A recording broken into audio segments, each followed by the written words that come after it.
Hey Yuki, hey Paradoxica, how are y'all doing? Welcome in to the wonderful world of the last road trip you'll ever see. Yeah, monster road trip time. Hoping y'all are doing good.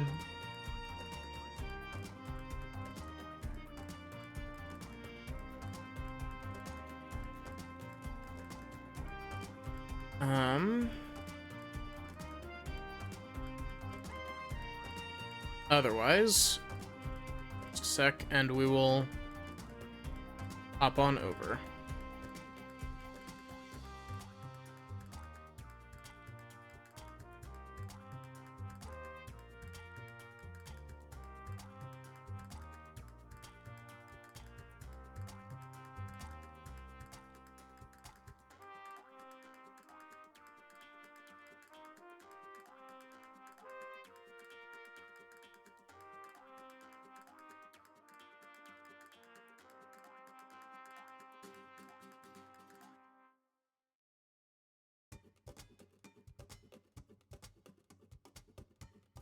Oh, that's really funny, actually. I totally forgot to unhide my, my Discord audio source, so y'all were still muted. As intended. Oh, I also totally forgot to, like, start a game before. Just gonna hide. I swear, it gets more and more slapped together every time we do this. Every time it gets back around to me, I'm, like, less prepared.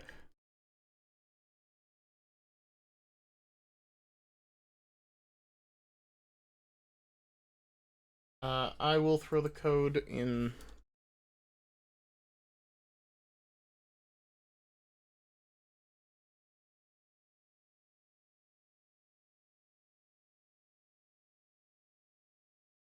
Scuff on a Maddie stream? Impossible, yeah.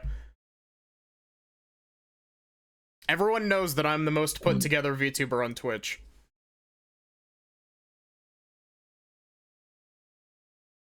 Also, how are you doing, Banana?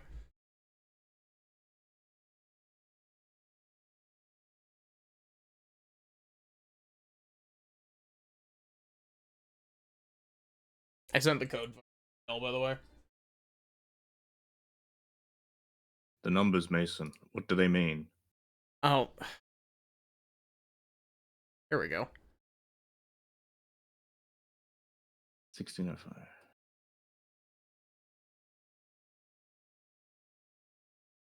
Maddie goes through all of this trouble and then Ando just says it out loud with his, out loud with his turtle mouth.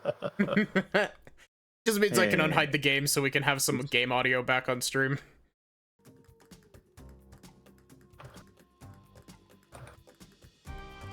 It's for the dyslexic or ESL people. Here, I can cover it with the creature. Oh, that's the game source. It's fun, I'm here. My ads still haven't finished. Now they have. D&D party killed an avatar of God in D&D today. Nice. That's how you know it was a good session.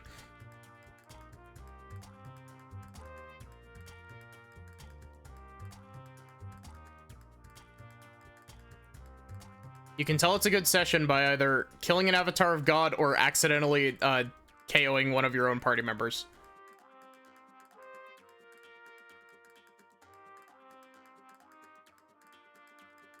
I need a new Fugi. I always look feckin' huge. I've got such a giant head. I mean, I can also just manually resize yours if you want me to. No, it's okay. No, it's alright. I love being big. It's the only time I get to experience it. Large and in charge. That's right. There's more of me for Polly to love. There's more of you for me to yeet out of the car when you try and get between me and Vera. Here you go, Sin. You can have a smaller Sin. You had your chance. You had your chance last week. I still have this from like 3 weeks ago. Oh, or longer. You, my little buddy. Pocket Sin. Pocket Sin. There she is. Pocket scene.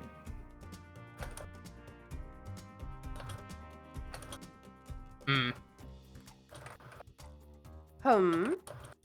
I'm gonna flashbang someone with this when I get back to streaming Elden Ring.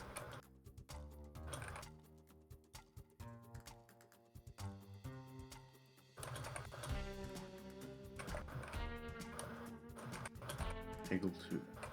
Eggle 2.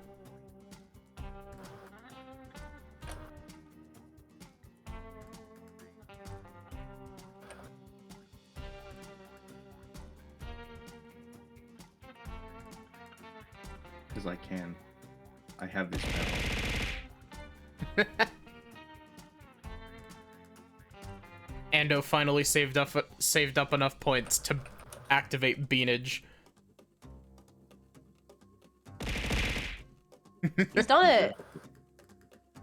I have more than enough points for the beanage, thank you. You know, I don't know why I set the Beanage to be so expensive. I probably should drop the price on that. Well, that's why I have two. I have the small yeet and the big yeet.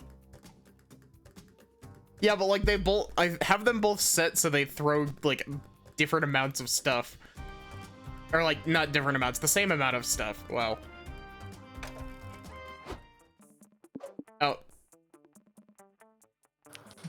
I gotta turn off all the dancing gifs. Why not? Doesn't that just add to the game? Aren't those players in the game? I need more dancing gifs to add to my BRB screen. We're skipping the tutorial dialogue, right? Like this opening. Oh Yeah. yes, 100%. We gotta speed run this. We got waifus to Done play. this.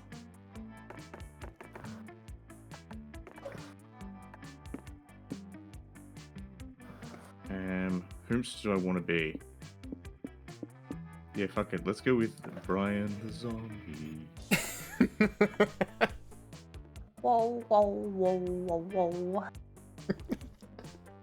We gotta And Ando, which is it Yeah. more worth? Is it more worth it to finally get Snake Wife on the last possible attempt, or is it more worth it to grab Brian the Zombie and have the song playing for the entire round?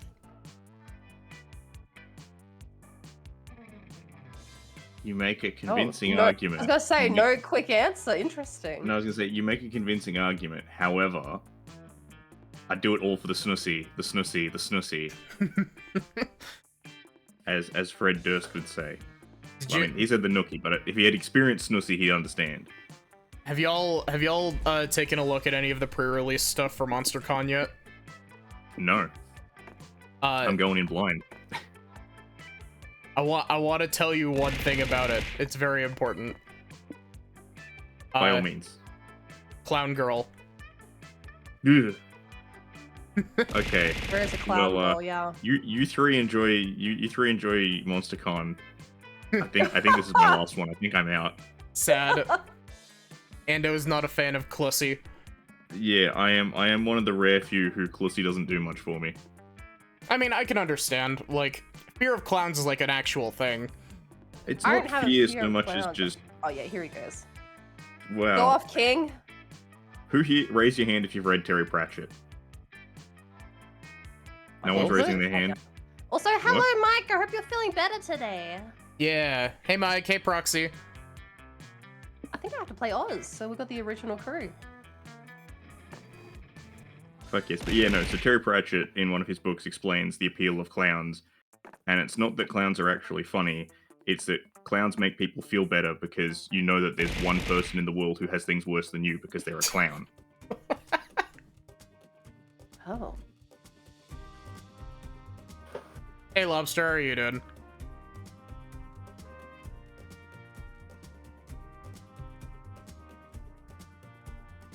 Oh, it's my turn. Maddie, what music would you like? I don't mind as long as it's not lo-fi beats.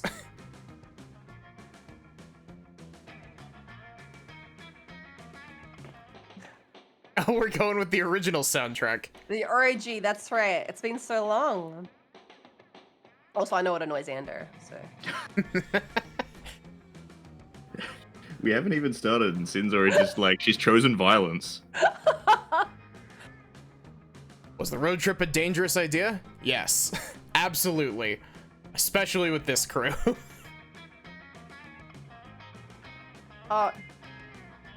Ding dong, ding dong. Did you want to read this? Nah. I just started reading it because we stopped there and I You couldn't sat scroll there the for text. so long. I forgot that I was in charge. Look at me. I am the captain now. Oh, we got new stuff. Hello, Find new stuff. starting now, there will be more to the destinations. Every destination has 2 extra layers you can unlock. You can check all the layer requirements in the destination guide whenever you want. Destination tab, yep, cool. Must fulfill the requirements of a layer and reach its destination if you want to unlock it. Add some cool extra stuff to the ending. The worst Shrek impersonation I've ever heard. Wait, That was Donkey. I didn't hear anything. Whomst did the Shrek impersonation? Liz? Can you not hear Liz? No, I just checked. I've got Liz's volume up. I double checked. I was like, oh shit, did I not unmute Liz from Hello? No, I can hear you. Lethal Company? But no, I can hear Liz. I just didn't hear a Shrek impersonation. Oh, Liz said layers, but he just said it in a weird voice that I thought was maybe his... Apparently it was a bad attempt at donkey. My mistake. You want to do it again for the crowd? I'm good. Where do we want to go, chat? Do we want to try to go to Knife Land? I'm just out here making enemies tonight. Not mad either. I'd never mess with the queen.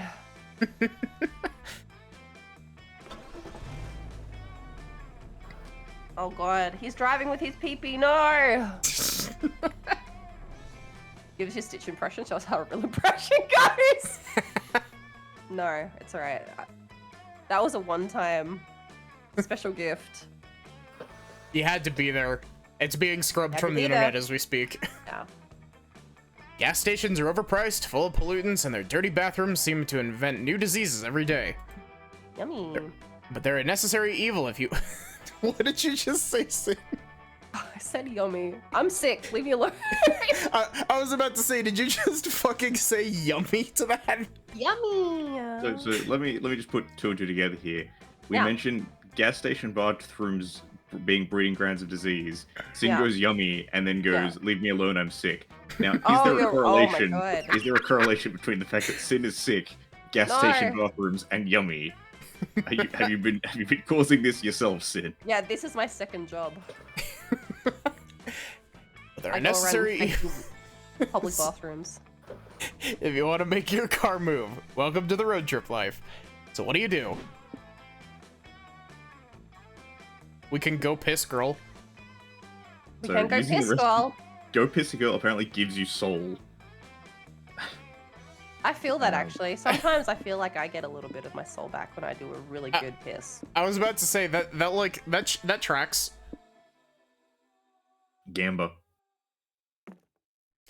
You park the car at a pump and then walk inside the store to pay. Liz, you're up. First voice other than the narrator.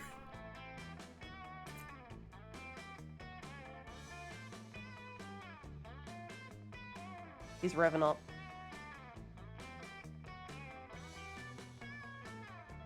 Welcome to Fill It, where all your dreams come true in very specific cases that your dreams is filling your car's tank. Filling it? That is my dream.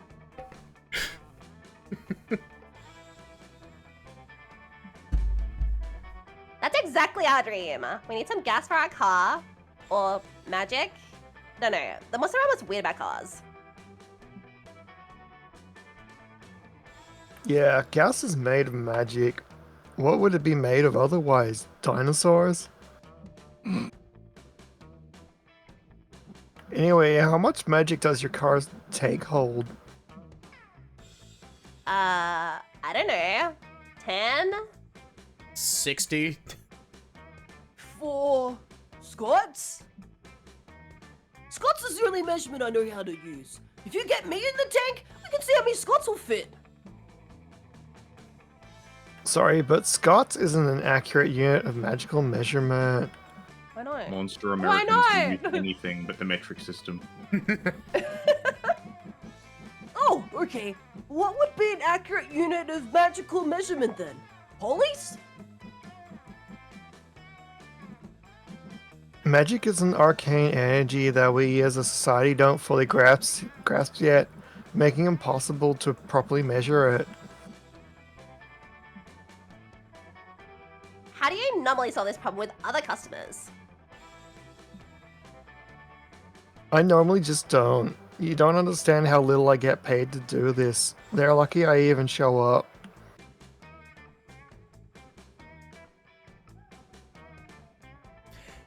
I forgot I was the narrator. That's right, it's your turn. Well, maybe that's what society gets for using a volatile, unquantifiable substance like magic to power cars. Oh well. Still, there must be some way to describe how much magic you need. You may as well go all in, right? It's so Child early in the sacrifice, game. cool. I feel like that was gonna cost us soul, but oh well. Why? Like, you know, we can afford to sacrifice some soul currently. We got at least another round before Vera joins us, unless you get really, really lucky. I mean, imagine. I aim to get really, really Fated. lucky. Once upon a time, there was a small village filled with magic, but also with poverty. The last 2 harvests yielded nothing. The village elders met to discuss solutions. Everyone, this food shortage is causing a big problem. People are dying too quick for us to make any taxpayer money. We gotta do something. We could try working? No way, what about selling essential oils? I'm actually part of a program already. And if I get 3 more signups by next Friday, well, I'll get a bonus check for... Elzrit, if you suggest a pyramid scheme one more time, I'll curb stomp you. Suddenly, the doors to the meeting room opened to reveal a grinning man in a slick suit. I hear you're having money troubles, he said in a suave, nasally salesman voice. Wow. I know how to fix that if you can handle it. I'll pay you $1 million for all of the village's children. All the children? Peasants are kind of attached to them, but, oh well, what are you gonna do? I've lost track of all these voices that I've done for this one bit. They're not nearly enough of a debate. The village elders agree to sell the stranger all the village children. Come along, kitties, the salesman said. Children following him out of town. This trip's gonna be a gas. Yay, all the kids screamed joyfully. Villagers watch as the children are led away, never to be seen again. Yay! Okay, that works for me. Hey, Jimmy, 26 children sacrifices on pump 2.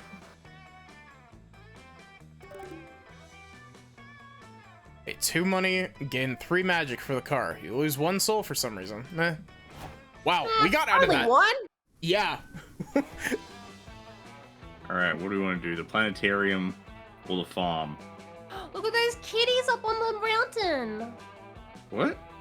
Look at those kitties oh, up on the there, mountain. Danger kittens. They got them. Oh, little them, kitties. They got them danger beans. Wow. Kitties. Wow, wow, wow, wow. Go to the farm.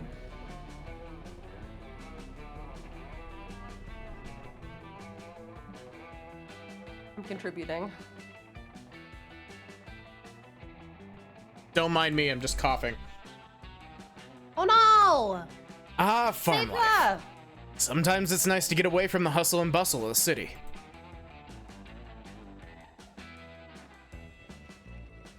In attempting to click, I somehow managed to click out of the game. Good job, Ando. Farmers enjoy clean air, homegrown food, and simple living.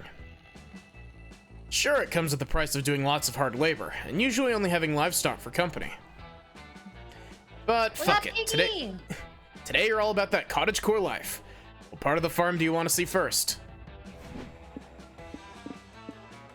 Do we want to see how well-watered crops? The crows? The crows. Gamba. Must see the crows. You and your friends. Look at all them chickens. You and your friends wander the farm for a little bit when you run into its owner. It's her! Did we? This was you. Was this me? This was Liz, I think. Was it me? Was this? Yeah, I don't I'm know if pretty we ever sure. voiced her. Yeah, she had a couple of, like, Oh, yeah. because Liz played her as a character, so I think Liz did the... She had, like, a country voice. Unless we just did that as a meme, as a bit. Because I know we did have one of the other camp characters, the gender non-specific one, when we had the horse girl thing. Yeah, But that This one is was the first me. time we've seen her in this, but Yeah, okay. we voiced her during camp for some reason.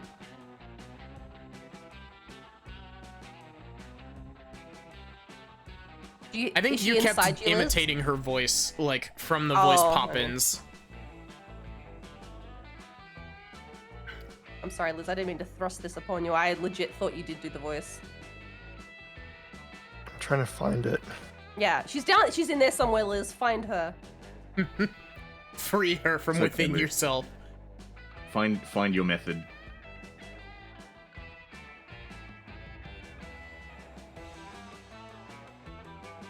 Well, hello there. I don't have a country voice in me. It That one wasn't was me. alright. Sorry, I'm Question probably is- distracting Liz. He's I can do the searching. country voice, but also the high enough voice. That's fine. She doesn't have to have a high voice. Not all women have high voices, Liz. Get off our dicks. I'm speaking for all of womankind here. I was about to say, Collective get off dick. of all collective women's dick. That's right. I'm speaking for all of women. Someone has to, and I think it's gonna be me. Sin once again choosing violence for this stream. Yeah, damn it. What's wrong with me today? I don't know, Mercury in retrograde or something. Oh, hello there. My name's Jacqueline. What brings you to my farm? That's really good, Liz. Thank you. It was worth all the vamping. Hi! I just fucking forgot Scott's voice. I was so worried about what was about to come out of me. Hi, Jacqueline! I'm Scott, and these are my friends Polly and Andrew. We're on a road trip and we saw the farm and thought, let's check it out! How fun! So you frequently trespass on strangers' property while you're road tripping? Fuck yeah, I do. We don't just trespass, we also meddle. We saw your crops being totally ravaged by crows, and we thought we should scare them off or something. Could you? That'd be so nice. I built a scarecrow to protect my crops a few weeks ago, but the crows weren't scared one bit. They're immune. Oh, They bribed the sniper I hired to guard the crops. They everything disarmed broke. my anti-crow force fields. Everything broke. Oh no! Everything did break. We got a whole big problem going on here. My entire internet shit itself again. I mean, I can hear you. I can still see you. Oh, I think my maybe spoke OBS too soon. died. Nani?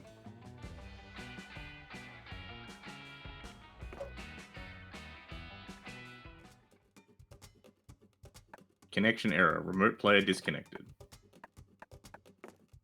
I think we're back.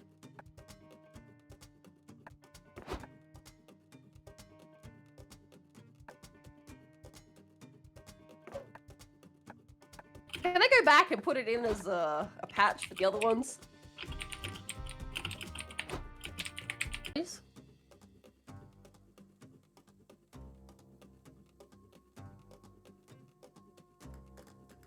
Are we back? I'm wondering what these destination layers are. Hello! Oh yay, ads. Ads for Ando. It's what the A in Ando stands for, Really? apparently. It's Could have Ando's, fooled me. Ando's alter Adno. Laugh! And as Adno, I spoke that you should all sub to Manny, because that's how you That's get right. Adno. That's right. It's even September. That's true. It's the perfect time.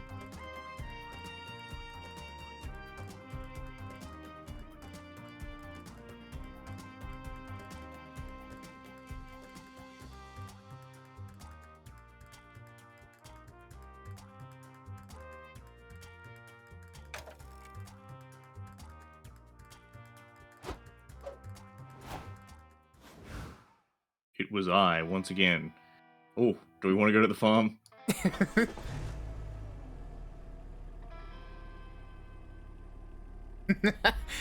That dialogue from Polly and Scott was pretty good. It took a really long time to load. We've read this before. We know what's going on. We're picking crows. Feeding crows. We're back in.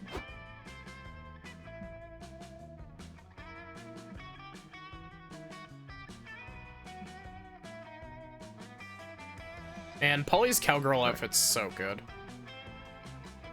Right? Alright, Liz, I think this was you. I think this is where we were at. Yeah, this is where we were at.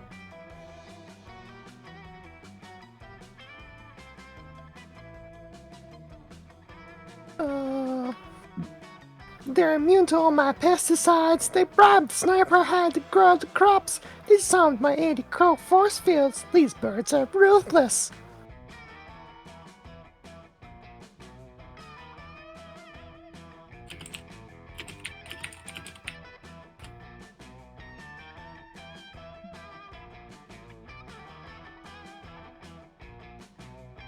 I don't have time to be thwarting crow plots all the time.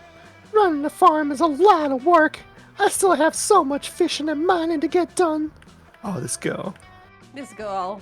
Stardew Valley core. And I need to play more Stardew Valley. It's been a hot minute. Oh, it's been so long since I've last played it. Speaking of which, is it already 2 o'clock? I need to sell my artisanal jellies before the farmer's market closes. I'll be right back. It is A Stardew. farmer's market open at 2 o'clock? Unthinkable.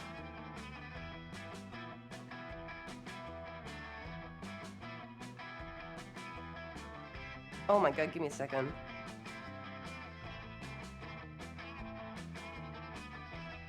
Sorry, Jacqueline invaded my brain and I was like, that's not what Polly sounds like. Sin knows this is the last one for a while. She's already wound down. The spirits left Polly, her. yeah, she's leaving me. Polly, no, not yet. Sounds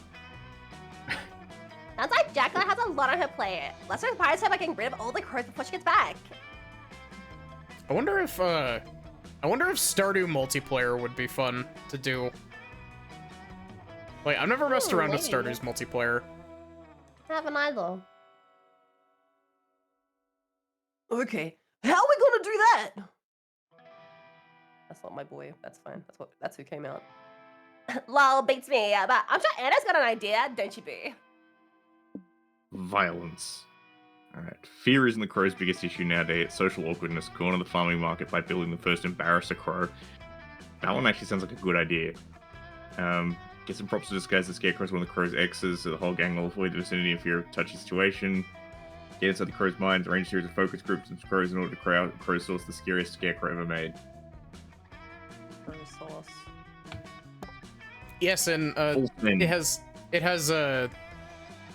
multiplayer. Other sin. Yeah, We have multi-sin. that's right. Out of hand. Dual Now there are coring. 2 of them. This is getting out of hand.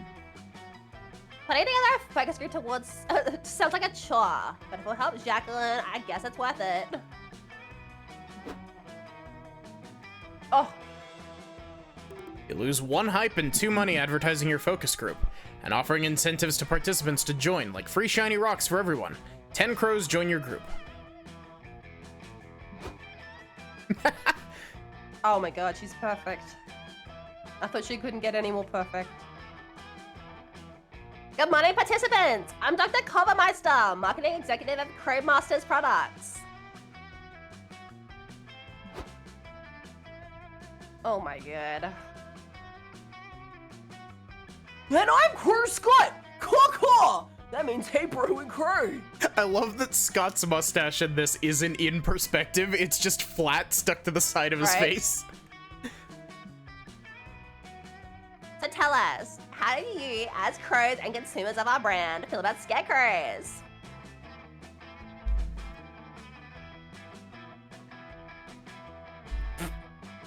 Oh my god!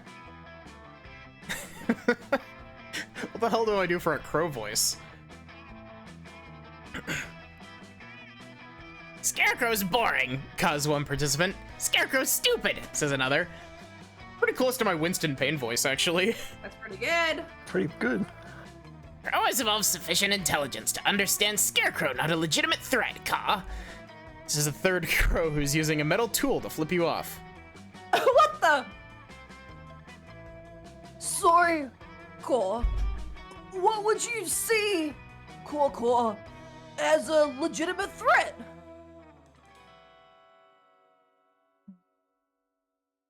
Big cat's scary.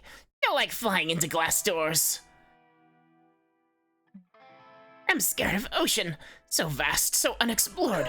What horrible aberrations forgotten by God hide in those murky depths. Thalassophobia crow. Cool, thanks for the input. We're definitely not gonna put any of the scary stuff you mentioned into our next product. Oh my god, he's just like me. Link! I mean, Caw! You just like me, for real, for real. Wink! The +1 mind you gain from your market research. You build the world's perfect scarecrow. When Jacqueline returns, you unveil your creation. A scarecrow with a cat's head and a kraken's body holding 8 panes of glass in its tentacles that spin really fast. It's perfect. I love it. Oh, she's beautiful. I like that face. Right? When the crows see your scarecrow, they fly off looking terrified. And a bit betrayed. But fuck their feelings. Helping Jacqueline granted you 2 soul. Prep for my wife. 2 of them. You need to start stocking soul.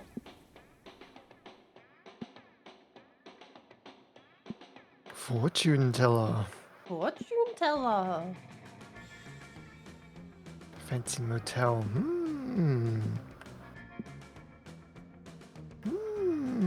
We could produce a little bit more money. I don't know what we're going for. I love how Liz suddenly turned into the Chamberlain from Dark Crystal.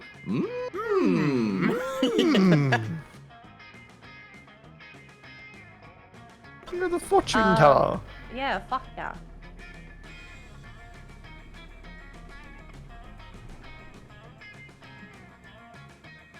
Is fortune telling real or is it all bogus? Only one way to find out. The psychic who runs this caravan has a sign posted outside with the different services she offers. There are so many different ways to glimpse the future. What do you want to do?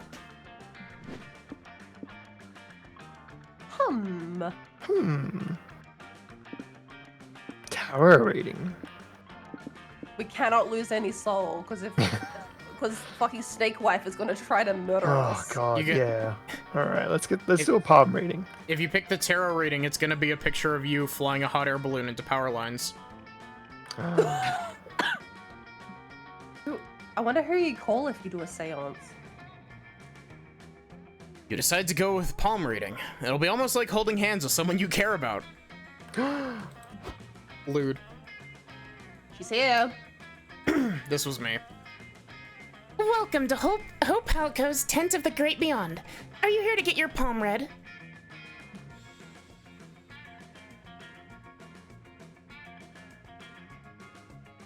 Oh, Whoa. Who's even doing this character's voice? I don't think we've had I don't think a... Amira has ever spoken.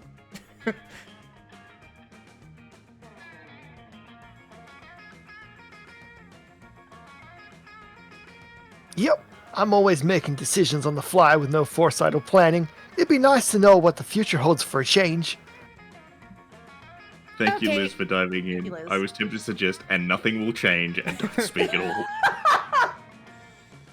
Let's have a look at those palm lines. Oh, wow. Well, Hope, what does it say? Shh, quit talking. I'm reading the best part. The best part of what? My hand wrinkles? Your hands tell me what you do with them. At all times. Oh shit, I never saw that twist coming. I'm pretty sure the last thing you want to hear from your psychic is, I never saw that coming.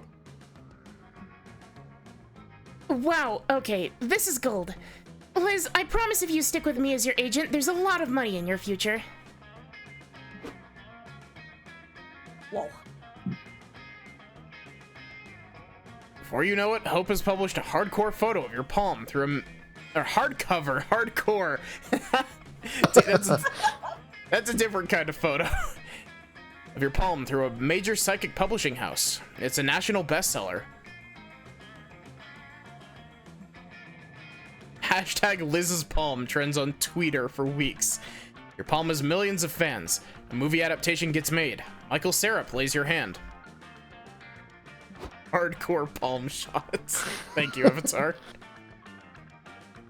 You're welcome for all the instant success, Liz.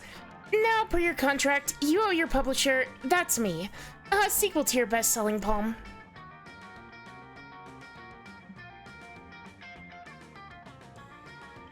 Huh? How would I even do that? Both my hands are identical, and I'd never even signed a contract.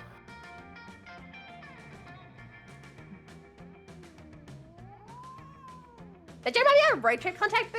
If any road trip participant writes a best-selling book or palm, the author owes all other travelers a cash cut and a sequel. Curses, not reading the terms and conditions fucked you over again. How are you going to write a sequel that captivates palm readers everywhere?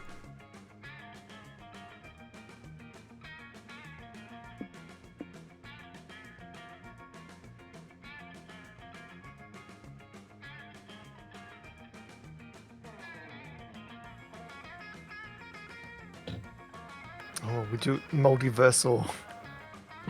Do you trust the summoning from the multiverse after what happened with Milo twice? Oh god, yeah.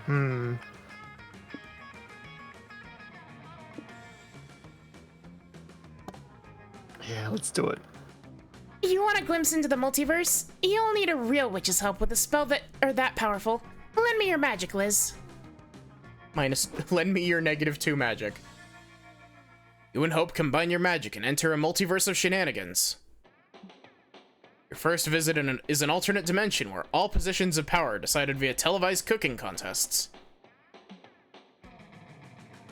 Damn, Chef Liz's palm isn't anything special. And it smells like onions. Let's try somewhere else.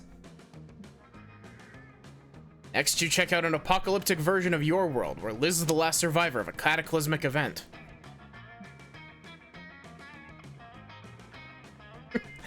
Holy shit, people! Says Apocalypse AU, Liz. I'm so happy you're here.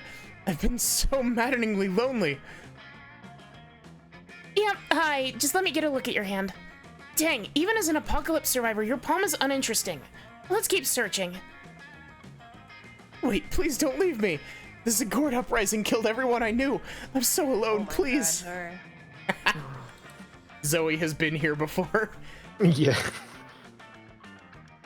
That's the dimension from the times that Liz successfully dated Zoe in Monster Prom.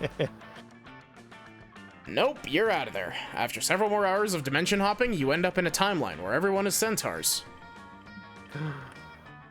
This is great. Centaur Liz's hoofprint will make the perfect sequel. Centaurification is the erotica subgenre right now, and her hoof proves she fucks. Good for Centaur Liz. Yes, and good for you too, because you make +2 money in royalties on your Palm sequel. Woohoo! Woohoo!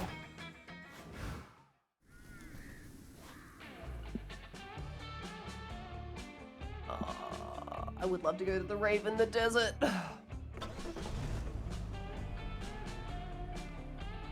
Desert rave. I think Burning Man just finished, actually. Yeah? In the middle of the desert, ravers and partygoers have gathered to dance their cares away. You're drawn to some blurry figures in the crowd. Ethereal beings who look like they were made out of party. Oh, is it The party ghosts! Party ghosts! As you behold them, you wonder, how should you milk the vibes of this rave?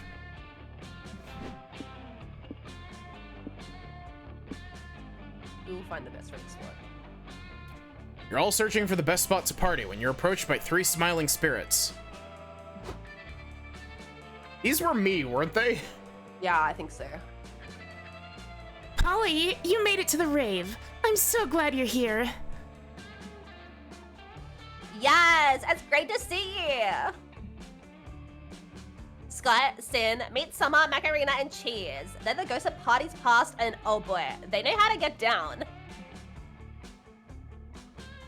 Do you want me to voice all 3 of these, or do y'all want to take some of these? No, you each must take one. Together we are the party ghosts. So, Ando, do you want to take the guy Sure. here? Sure. You bet. It's our unfinished business to make sure you guys dance, drink plenty of water, and have a bitchin' time. Fuck yeah, dude! That's awesome! We were just trying to find a good spot to party.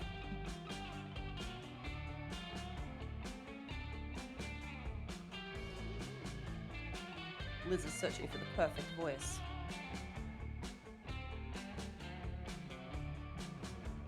All of these designs are so good. They're so good! What? This character designer never misses. Like, I know. unless the claymation creature is one of theirs. No, the claymation creature is perfect in every way. Yeah, what are you talking about? Finding the perfect spot is so important. You gotta find that middle ground in the party where it's not, like, overcrowded, but you're also not dancing alone, you know? You know. You also want to be close to the bar to order drinks, but not so close you're standing in beer and piss all night. Not the piss. Also consider proximity to the DJ. Not so close you mingle with the lame DJ groupies, but close enough to get the coveted DJ nod of acknowledgement. The DJ nod of acknowledgement. It's like, you know, you really got the vibe. Great job. It'll probably take like 30 to 60 minutes to find the sweet spot. But don't worry, it'll be worth it when we're partying that spot for the next 72 hours straight. Okay, I'm ready to take this journey. What about this spot next to us? Is it a good place to start? The ghosts of parties past. Examine the spot with some rulers, levels, and barometers, making calculations. Oh my god. Holy shit, this is it. It's the perfect spot. This is gonna be a really weirdly specific reference. Does the ghost dude remind anyone else of Vincent from Catherine? I haven't played Catherine, so I I, haven't don't either. know. I haven't played I only Catherine know either. Catherine. I only know Catherine through people cosplaying Catherine. There's something about this guy that reminds me of Vincent from Catherine. Anyway. Sorry, Liz.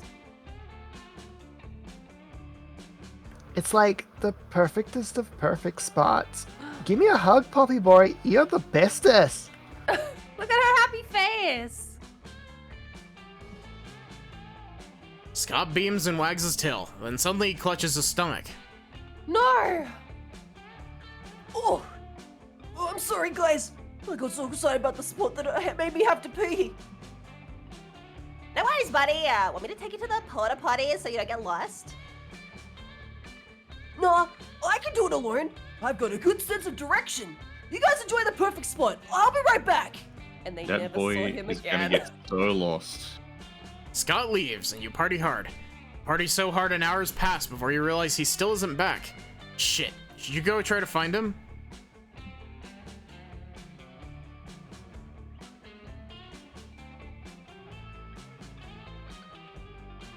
Oh, that's me. Sorry. Rookie mistake, my dude. If you leave this spot, there's almost no chance you'll find it again. We can't just leave him though. Surely you can come up with a creative solution to find Scott soon. Start a conga line in the perfect spot and dance your way into finding Scott. You can later trace her back to the conga line's origin point. Hire Wyatt Solomon, hard-boiled party detective. That's gonna cost us money.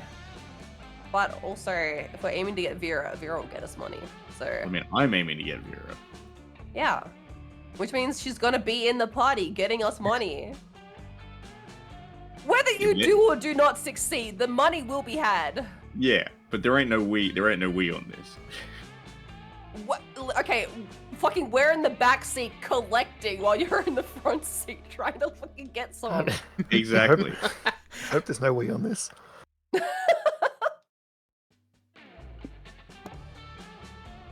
That's perfect.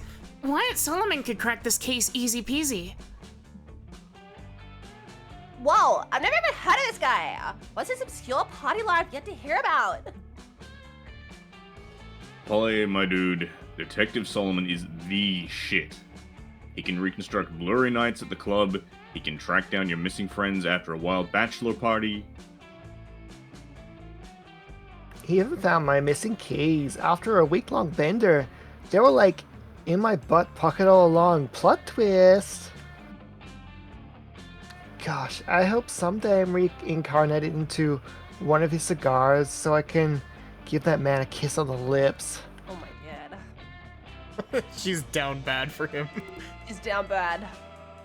You wire -2 money to Wyatt Solomon's undisclosed bank account and wait for him to find Scott. By wait, I mean you dance your ass off. Detective Wyatt Solomon arrives at the scene with a pessimistic blues soundtrack and dramatic voiceover narration. I was smoking a Cuban and drinking whiskey on the rocks, my usual vices after I lost my wife, as I hunted down the elusive werewolf. I started at the porta potties and followed the trail of shedded fur and discarded toilet paper to the food truck. There stood my quarry, ordering chili fries. He was happy, young, naive. Couldn't help it. The kid warmed my heart. Just when I'm ready to quit this job, life gives me a reason to party on. Bros, I'm back! The detective found me! I got hungry and went to buy food and, plot twist, I ran into Liam! Sorry, what was that noise? I was me being excited that Liam was here. That was the sound of water boiling in the kettle. Yeah, I was gonna say. Someone's Yeah, got but the you won't whiteboard see marker me. out. Liam, as in our friend from school, Liam. Where is he? Scott points to the confused stranger next to him. Yes, yes, yes. Best day ever. Ah! Ah!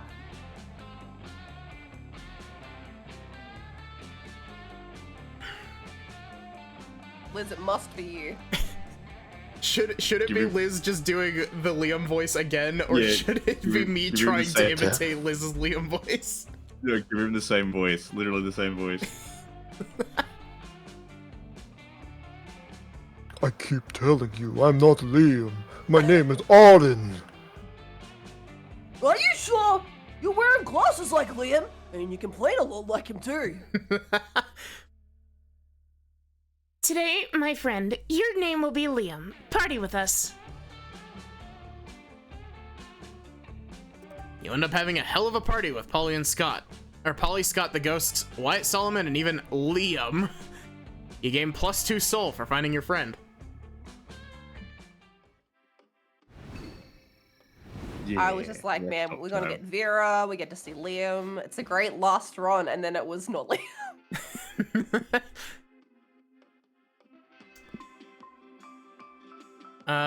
I'll go to the info shack and call in the snake wife if the snake wife isn't here.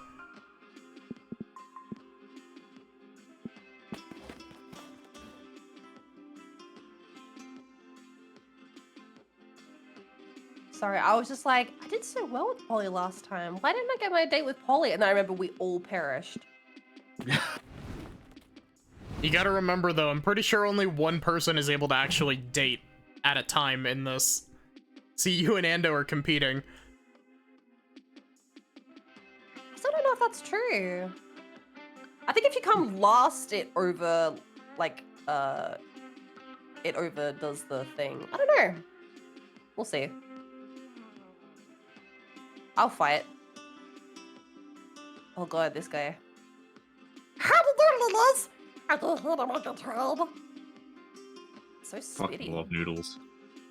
I just stole, found, all the stuff in a chaotic dimension beyond the breadth of mortal understanding. There That's is what no it said, it was competition, catches your eye. Anderson.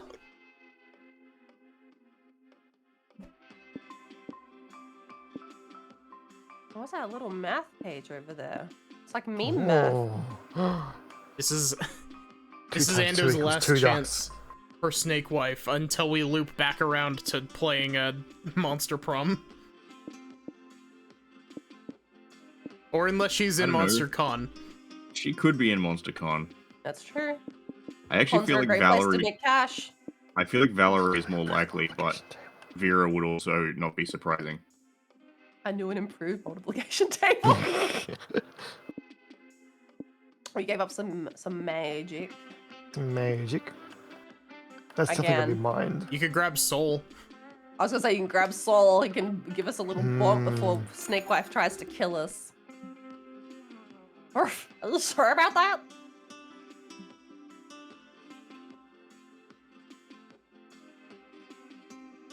Could I choose a different item if I don't? No, bye. I fucking love noodles.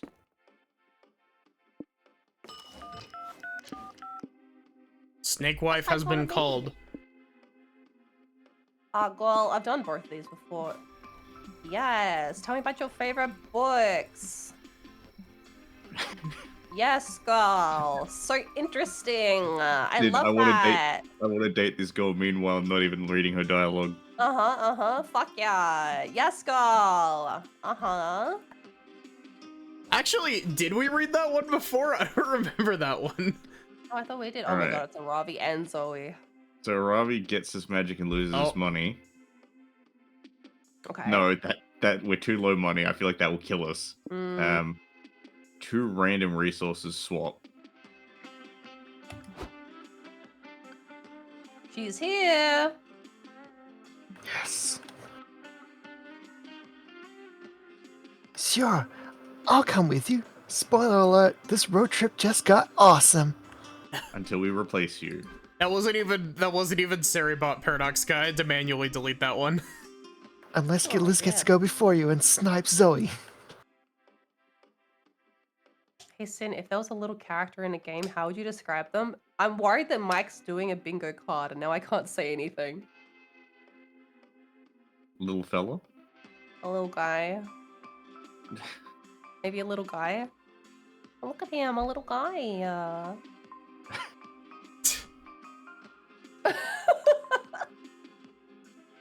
Alright, are we ready to find out what two resources are gonna... Yeah, I'm ready. Hey Pine, how are you doing? Money and hype? Not bad. Yeah, it's fine. It's fine. Crack a can for me, have a sin. Go. Bad news. I'm just drinking Wawa tonight because I'm still sick. I've got no cans to crack for you. Being sick, is that on the Singo? That fucking should be. Soul's Ooh, in the 50 out of lead, not for 25 long. already. Oh yeah. I forgot. I forgot we were about to perish. I guess we're going to wherever the money land is. Yeah, I'm gonna have to. Though we're just gonna have to keep just collecting soul to feed Vera.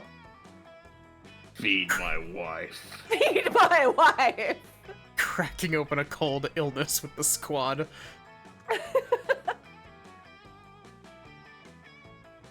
The spa.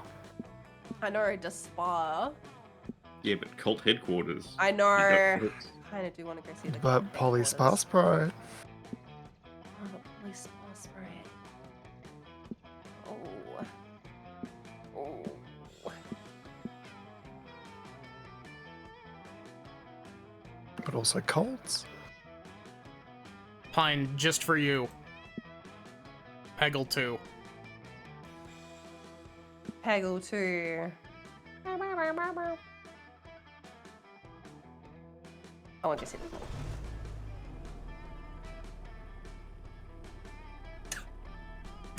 You think I caused a secret battle bot? Maybe. Let's join a cult. Are you really going to Zoe's join here, a we cult? have to. I suppose they've got team building, and all the dead goats you could ever want. Maybe fun ritual orgies. If you can ignore all the murder and brainwash practices, it honestly sounds like fun. Where do you want to start? Ritual sacrifice, initiation rites, cult marketing. Peggle Let's grab peg some harder. magic. Let's just do some initiation rites. You see signs outside advertising an open recruitment event for the cult. That sounds exactly like your brand of weird shit to check out. Oh, I don't think they've ever had mouths on their eyes before. Yeah, these are different cultists, but Sin did the cultist that we ran into before. Oh god, did I? Yeah. Way back in Monster Prom. Glory to Matra. Welcome to the Brotherhood, new recruits, where we worship the deity of sacred secrecy and darkness. Joining our congregation has lots of perks. You'll get your own cloaks. You'll be invited to cult-sponsored dinners and networking events. It's just me under here. Hey guys. And best of all, Mahatra's loyal followers are given a taste of the immense secret power it wields over our universe. Fuck yeah, I'm in! Give me the power! Cultists give you a soul-binding contract you have to sign in blood. So authentic. Yay, new outfit! This will be the perfect look for when I'm blessing motherfuckers with Mahatra's secret magic. You looks good in that robe. Alright. Yeah, but you look better out of it. Oops, you must not have read the fine print. You can't access Mahatra's power until you're promoted to acolytes. Right now, you're still unpaid initiates. But do not worry. You just have to prove yourselves to the Dark Deity at your performance review in 6 months. You know, funny you should say that, Mike. I've actually been tossing around ideas for like a Magitech redesign of my VTuber model. That'd be fun. Fuck yeah. Sorry, I cut you off. That's fine. It was worth it. Now I know about the secret plans. And so does a few other people. That's alright. Now all of China knows you're here. For now, here's a shovel.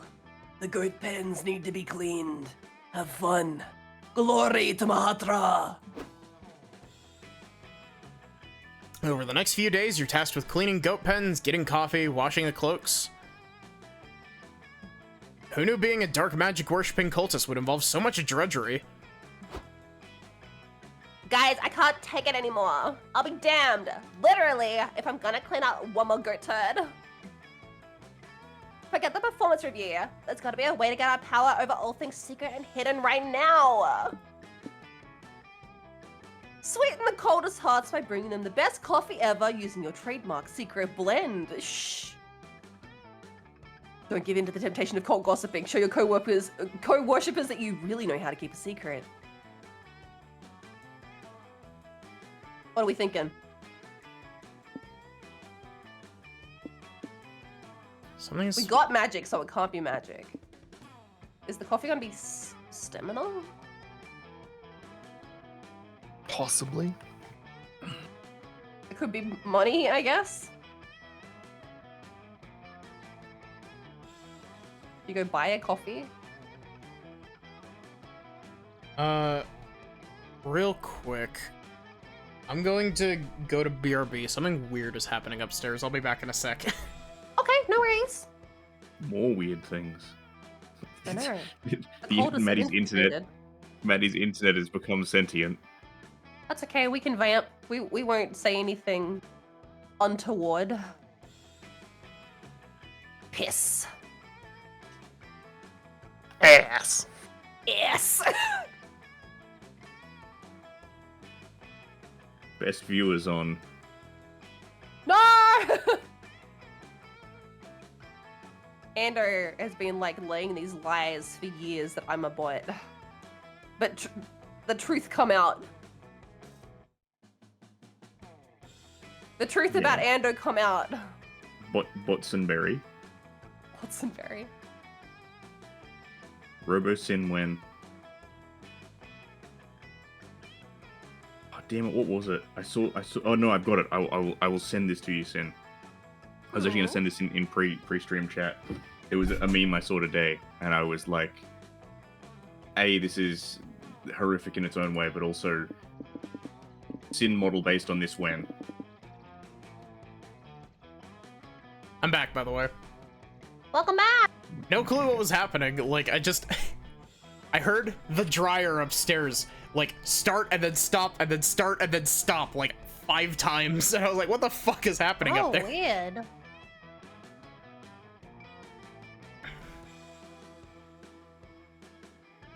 Oh, yeah. Gothfield Sin when. Gothfield Sin when. It'll have to be an alt on my... I'm sure I'll have a furry character at some point. No, fuck it. I'm just gonna go on Scab and be like, draw my friend like this. Yeah, can you draw a cat girl just like this? No, just get a picture of the same thing back. Don't mind me. I just have to DM this picture to Pine in chat. Now that you've sent it to me. Exactly. The virus spreads. I think we're gonna lose... I think the second one's mind. I think keeping a secret is gonna be mind. I think the first one might be... money? No one has any input. Let's lose some mind. We've got a bit of that. Next time you go on a coffee run, you keep your mouth shut and your ears open. You run into Brother Kenny on your way. Hey, Sin. Glory to Mahatra and all that. Listen, can you keep a secret? You know Brother Lenny, right? Well, I'm having an affair with his wife. There! I said it! The secret was killing me, but I guess I can trust the total stranger that I just met. Anyway, see you around. All hail Mahatra! Would you believe me if I told you that Pine just sent me back something worse? Yeah, I can believe that. Later, while you're alphabetizing the holy texts, Brother Lenny approaches you. Oh god. Oh god, we're gonna lose Soul because I have to lie to Lenny about his wife's affair. Oh no. Hey, Sin, how's it going? If you promise not to spread it around, can I tell you something juicy? I've never liked Brother Kenny. Something about him rubs me the wrong way. So last night, I stole his kidney while he slept and fed it to his least favorite goat. Hey, what are you looking at me like that for? Don't judge me. Even cultists have the right to have fun. Oh lord. Even later, when you're scrubbing bloodstains off the sacrificial altar, brothers Kenny and Lenny run into each other. Hey, Lenny, how's your wife? She's fine. Say, Kenny, you look tired. Have you been having headaches, nausea, or severe abdominal pain? Hee hee. Maybe you should spend the day relaxing with the goats, hee and not do too much physical activity. Don't worry about me. I'm plenty healthy and I recently did a lot of physical activity. It was really good. What is going on? There are too many hee-hees in here. You guys are being super cryptic. If someone here knows what's really going on, now would be a super amazing time to spill the beans. Everyone looks at you. You look right back, Ooh, ow, silently. ooh, ouch, ooh, ow. You're a devotee of Mothra now, no matter how much -3 hype you lose by keeping your lips sealed. Ouch, oof, owie. Ugh, seriously? I didn't know being at a cult that was a secret keeper would mean people keep secrets from me. Boy, Lenny and Kenny both nod approvingly at you, and you can feel it as an extension of Mothra's own approval. You gain 3 magic. I'm surprised that wasn't minus Bye, soul. Polly. Yeah, me too. They were into it. That hype is so scary to look at now there. Got all that cash Look money! at so much money, a business summit or a wealthy mansion. Oh my god! Is there blood coming out the... Ooh. Too bad Vera isn't here. She would love this. This is how we Yeah. get her here. We have to summon her. Yeah. Liz, I You must see summon- what's happening at the Wealthy Mansion. Thank you. You summon Yeah? Vera by drawing a pentagram and putting money in the middle of it. Zoe's Either been, her or Jeff silent- Bezos. Zoe's been silently scrolling on her phone for the last several miles, but suddenly she gasps.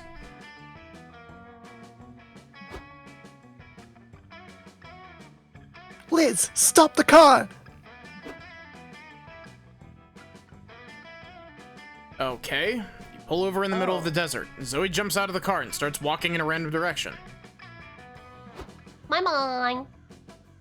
Sorry, I should explain. In 1983, Oh the my company God. Tatari developed a video game based on the movie Galaxy Cat as a Galaxy Stray. You made the movie about a cat from outer space who gets lost on Earth and befriends a blocky band of monster kids to help him return home. That's the one! I love that movie! I bet the game was an awesome tribute to my beloved childhood film! No. Galaxy Cat as a Galaxy Stray, the game was actually a total ass. Good to know, but now that explains why I'm walking aimlessly into the desert and getting sand on my new shoes. Well, internet legend has it that the game's reception was so bad, Tatari burned a bunch of the cartridges in the desert just to get rid of them. I need a copy of Galaxy Cat as a Galaxy Stray, the game. It's a retro game collector's wet dream.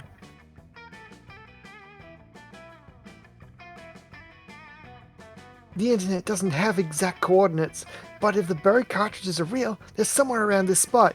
Can you guys please help me find them? Sure, I'll help. Meaning I'll make Liz do all the hard work while I sit back and take most of the credit. She just like me for real. Business as usual, then. Help Zoe find the burial site of these shitty retro games.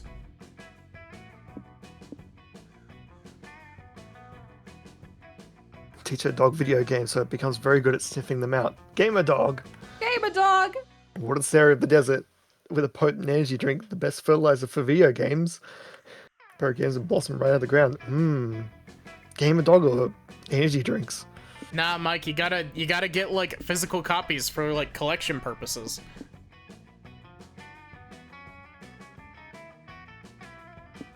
Gamer dog? Has to be gamer dog. Get him, Scott. Training a dog to be a professional gamer. That could honestly be my true calling. Zoe adopts the dog off Greg's list. It's got floppy ears, a wagging tail, and hopefully some video game prowess. Thus commences a training montage. Zoe does paw-eye coordination exercises with the dog, shows it Twitch streams, and feeds it lots of Doratos, and he'll do. None of it works. Shockingly, dogs aren't naturally good at video games, and you lose 2 mind trying to teach it. No. Dang! I guess you can't teach an old dog new tricks. And you can't teach a new dog old games either. Wait, what's the dog dig up over there? It's Fortnite! Holy crap. It dug up Galaxy Cat as a Galaxy Stray, the game! It must have learned something after all. Wait! Stop! Dog! Don't eat the cartridge! I love clipping Zoe. She's my favorite character. Zoe is great. Okay, the dog might not have learned that much, but at least Zoe got her game. You all boot it up and play a bit. Wow, this game's even worse than I thought. Fuck it, let's give it to the dog. Can I get one to chew on too? Of course, buddy. Here, fetch! At least you met a cute dog and crossed that off Zoe's geeky bucket list. Take 2 hype. Thank you, bud. Thank you, gamer dog, for my gamer life. Have y'all seen any of the Games Done Quick stuff where that's Peanut Butter the dog playing stuff? No. The last 2 Games Done Quick events, they've had speedruns that have been done by a dog. Oh my god. Oh my god. I'm pretty sure it's Peanut Butter is the name of the dog. I might be incorrect about that, though. Wow, this is one fancy house. These people must be rich. There's a sort of unsettling vibe to this place, but that's probably just what being rich feels like. Oh, Now's your chance to look at barge in her. and see what billionaire living is like for yourself. What interests you most? That dress is super cute. It's Yeah. super cute. Family games, grandpa's fun experiments, babysitting the children. Oh my god. Yeah, Grandpa. Grandpa. Grandpa's fun experiments. What's he cooking It's up gonna be now? fun. You and your friends ring the manor doorbell, and a wealthy woman dressed in furs answers. Oh, hello. She says, Are you here to look after Grandpa? Oh, we're not trying to care for all people, really. I don't care. He's driving me nuts. I'll give you 3 money to look after him. Follow me. Okay. You're taken into a dark, shadowy basement where you find an old man using a circular saw. Oh my god. He's got a portrait. He's got snakes for a beard. Is this Vera's dad? Is this Vera's grandpa? I mean, that would explain a few things. Do one of y'all want to take this, or do you want me to take it? I don't have an old man in me today. I can give him the have a judge crack. voice. Sorry, what were you saying, Liz? I can have a go. Give I it a feel like shot. I've done a few tonight already, but oh, visitors, come in, come in. So nice to meet you. Oh my god, Splash Kaboom! Splash 3! kaboom! Oh my god. For a Cash second, Panuka. 'cause my eyes were glazed over, I thought that it was Pokemon Gold. But that was hotter on the front. Splash Kaboom 3 on PlayStation. Nice to meet you too, Gramps. You sure had a lot of old Splash Kaboom games laying around down here. Think he has Crash Bash?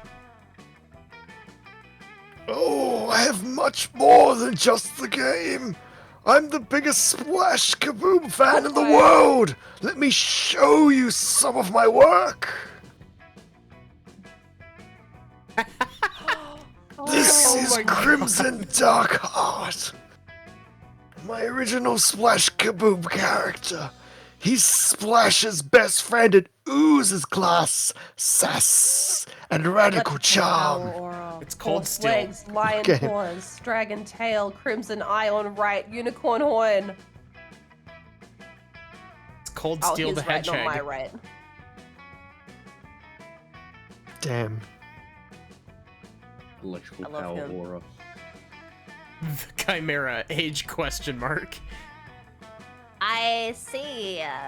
This design is certainly, creative. 8 appendages and a tail qualifies as a spider. Yes! Isn't Crimson amazing?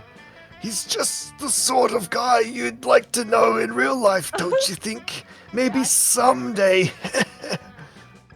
Oh, Yes, he would be Oh. real. look at This that is- butt! This is Crimson's loyal steed, Excelsior, the Ghost Wolf. Oh, All the best no! OCs have minor OCs attached to them to build lore. Oh my See, god, this no, is- he's got Polly's glasses! Polly's butt! This is almost float soul tier design. Oh no, he's got a human centipede them, but they're gonna be sticking out of each other's butts. He speaks Italian and speaks French. Oh no! Oh no, please don't let this happen. I don't have this inside of me. He speaks French, truly an abomination. He has a bloodlust aura. This is a really weird looking horse. Oh my god. You know, you kids are remarkably similar to Excelsior. Almost as if you're two halves of this whole body. As if God put you in my lab so that I may stitch you together and make my incredible steed a reality. Ah, cool. It's Full Metal Alchemist. Got it. Pump the brakes, Gramps. Loving your OCs is one thing, but doing amateur surgery to bring your OCs to life is a step too far. Shh, shh, shh. Don't worry. Shh. It'll be over soon. Stay here. I'm going to get my forceps. Psst, Polly, is it just me, or is this starting to get weird? No shit, it's getting weird. Grandpa wants to stitch us together into a cursed OC Chimera. I love you guys, but I'm not spending the rest of my unlife sewn to Scott's butt. We need to escape, but we need a distraction. Oh my god, Splash's early seasons. Splash's early seasons. Did you Teach use about the internet? That's oh where my Splash lives! That's where he lives! That's where he lives. That should work. Hey, Grandpa! You want to meet Splash for real? Are you kidding? That would be my dream. Do you know where he is? He lives in the magical digital world that we call the internet. Have you heard of it? Oh, that place where young folks go to invent new genders. That's all a bit beyond me. Every time you complain, we make more. Not anymore. Liz is totally online. She'll show you the ropes. Liz, help go set up an AO4 account. Oh no. So pass the most frustrating 20 minutes of your life as you try to explain to Grandpa how to open his browser window.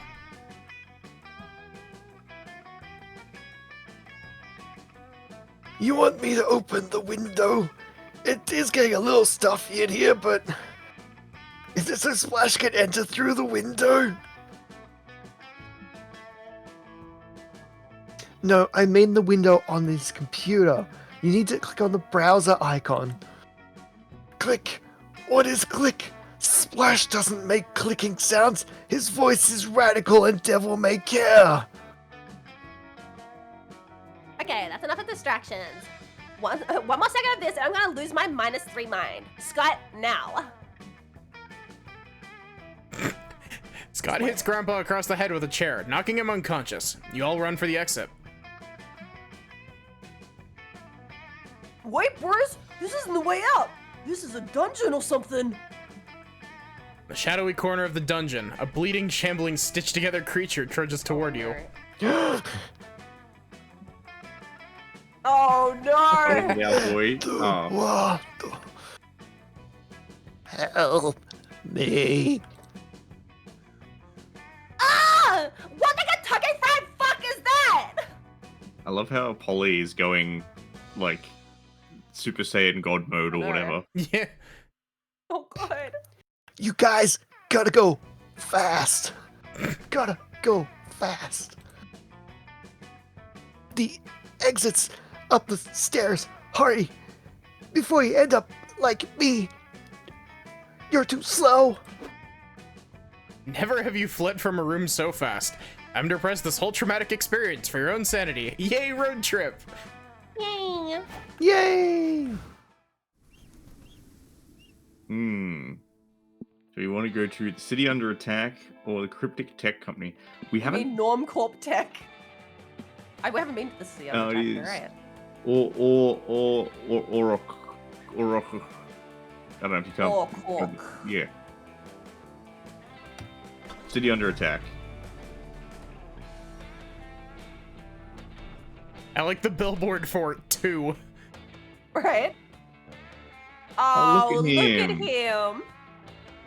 Can we next monster game? Can we have that as a playable / romanceable character? Right? Look at him. Burning buildings, screaming people, and eardrum shattering roars. See, I would love if this character was a dateable option or whatever, but they were always portrayed in game to scale. So whenever it's like the prom picture or whatever, it's just like his foot. His foot. Yeah, Like, that'd yeah. be good. There's no question about it. A kaiju is attacking this city. I'm not sure why you decided to visit a city obviously experiencing a deadly event. But then again, I don't know why I even expect logic from you anymore. Nevertheless, you now need to protect yourself from death by giant reptile. What do you do? Accept your fate.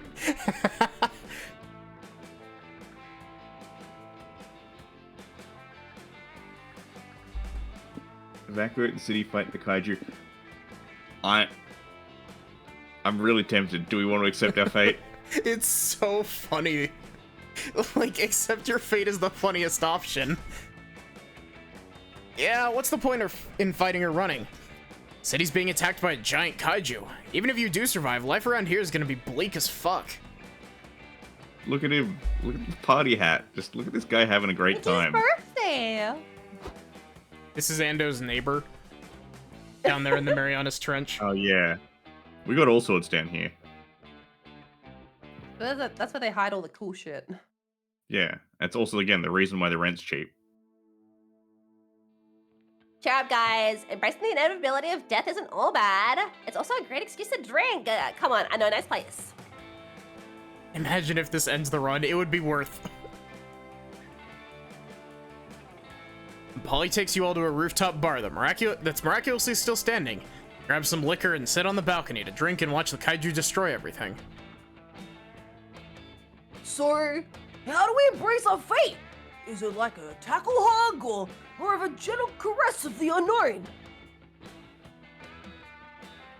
Whichever you want, Bear. I found that the final moments of one's life are great for introspection, reliving your best moments, or making connections with strangers. There's also just like screaming incoherently, but that's not as fun. Making connections sounds cool. You look around to see who else is here and you lock eyes with. Who is it? There you go, Ando. The kaiju. The kaiju. Give me a hot second while I screenshot this. Why does this UI remind me of Sucker for Love?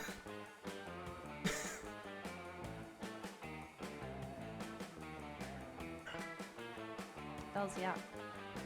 I was gonna say, Sin's suddenly gotten real quiet. I like the traffic light for the toothpick. Yep. Yep. Don't look now, Ender, but I think that 100-foot tall hottie over there's checking you out. Sucker for Love isn't a kaiju dating sim, it's an Eldritch Abomination dating sim. Oh, I also played one called Kaiju? Kaichu, which was about dating kaijus. Who That was a wants to long voice time the ago. kaiju?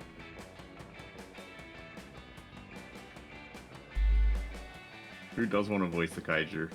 I cannot. I've screamed so much tonight already, and if Dahlia shows up, I'm in trouble. Well, who said you had to scream? But anyway, do we want me to take this one? Do you want to take this one? I will take the sexy kaiju. Do Great, it. thank you. Give it your all. Sorry, will- let I me will- I rephrase will- that. I've been talking so much tonight. I can't do a sexy voice, because if a sexy voice is if Dahlia shows up, that's my sexy voice. I will Got take this sexy kaiju both as a you. voice actor and as a man. There you go. Why, hello there, puny creature. Don't mind me, I'm just taking a breather. Leveling an entire cityscape can be so exhausting, you know? That's beautiful. Oops. Silly me. It appears I've dropped my traffic light garnish. Let me just bend down to grab it. Oh my god. Look at them cheeks. Endo, you better get over there and strike up a conversation before I swoop in and do it for you. Sure, chat up the giant city-destroying monster. This might as well be happening. What's your opener? Get ready to clap. And this is the That's one you that's like a walk skill over to check the thing, hill and right? you're like, Sorry, whoa, what's up? What's up? What were you saying? Sin? oh, not me, you. Oh, I was saying, this is the one that's like a stat check, right? Yeah, and you have to pick. Yes. I think we have to pick our highest. Yes. Alright, see yourself as a rural soul so you understand the kaiju's hatred of big cities.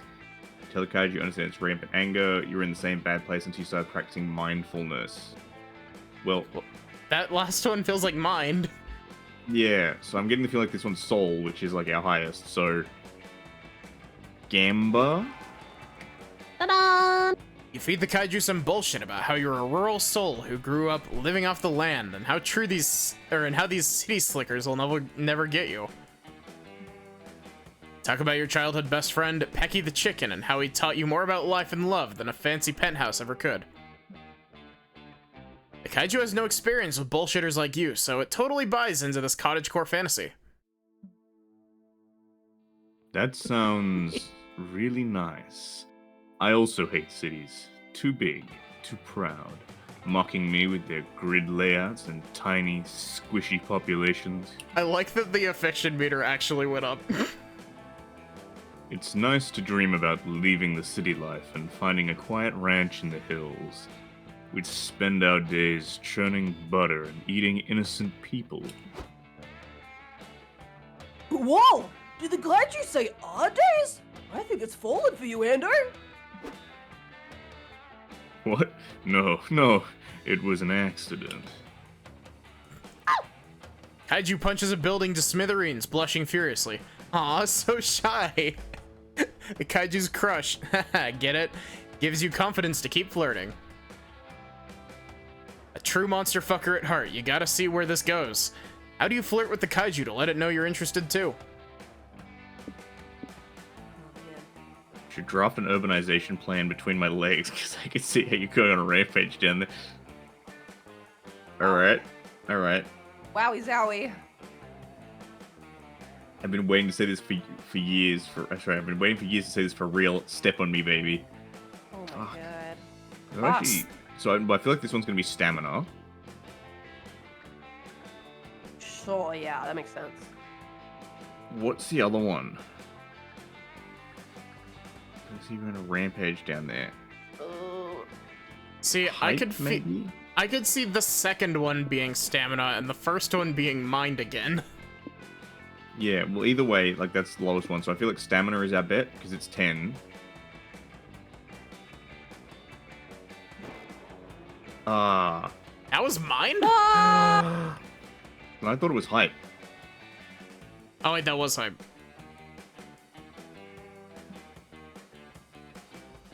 Since we've met 4 minutes ago, I've gone through all your social media handles. You've commented step on me on almost every selfie you've come across. They ain't wrong. You even begged this unusually curvy houseplant to step on you. I mean, in all fairness, that succulent does have a dump truck ass. Then go slide into that succulent's DMs. I'm more than just a pretty foot, you know. There's a whole personality beneath these scales and deadly claws. What is the charge? Eating a meal? A succulent meal? A succulent kaiju meal. There is, you never get to see it.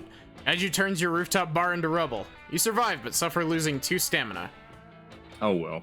Oh man. We did didn't it. We get did it all anything from from the when we that. failed. Phenomenal.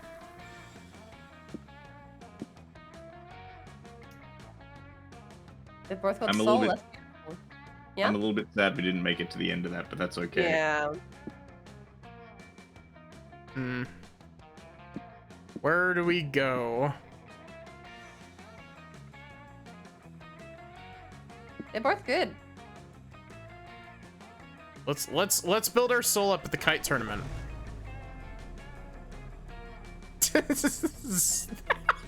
Zoe just key smashing with her mouth. That's good. It's tournament is serious business. Competitors from all walks of life have trained hard for this.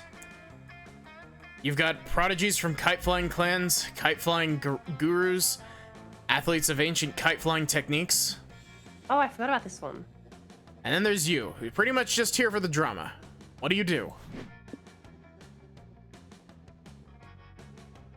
Let's build up some soul. Smart. Tournament's still 2 days away, but lots of competitors are already here training. They're all hyper intense, meditating and doing drills and monologuing about what winning the tournament means for their honor and shit. This is exciting! I've been to a lot of sports tournaments, but a kite tournament will be a first for me. What about you, bros? Well, when are you ever gonna pass up the opportunity to lie to your friends to seem cooler? No, seriously, when will you? It's getting old. I was an avid kite flying competitor back in my day. I even won several gold medals before I retired. Whoa. Liz, you've been conscripted.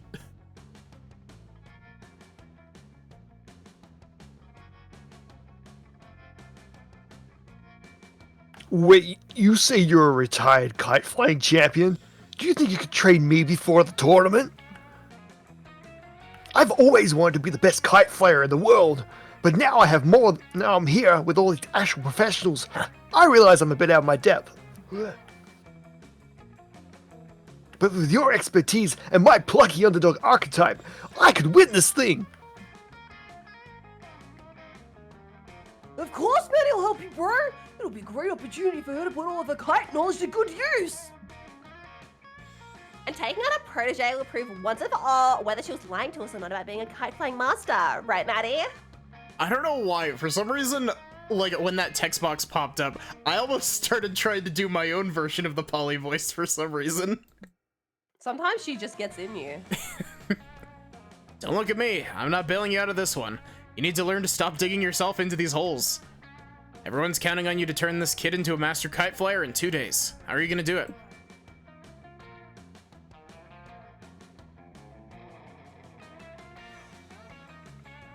The sad truth is that competitive kiting is less about anime-style training montages and more about learning proper physics. All out the textbooks on fundamentals of aerodynamics and momentum versus inertia and get to work.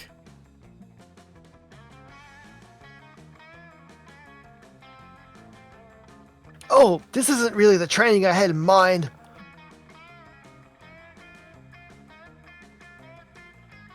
Hey, you wanna win, right? Flying a kite is about action and having fun. This is serious business. Now turn to page 318 and study this diagram of the Coriolis effect. There will be a quiz.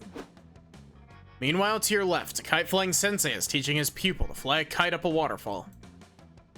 To your right, a devoted kite monk is deep in meditation, trying to connect to the heart of the kite. Behind you, a kite-flying champion is teaching his protege to think like a kite. They're running around with their arms out, making wind noises. Up ahead, a seasoned kite flyer is busy teaching his student to fly his kite with weights attached, even if that goes against all buoyancy principles. Those three hype... Ooh. You're obviously less cool training techniques, but when the tournament comes along... Wow, Maddie, your protege won by a landslide! Like, such a big lead, it looked like no one else was even competing. I meditated the whole time, but I still lost. The monk sobs. Why didn't the monastery tell me I couldn't pilot the kite with my mind? That was the most convincing kite it could be. Student who pretended to be a kite size. No matter how hard I tried, I couldn't soar through the wind on a string.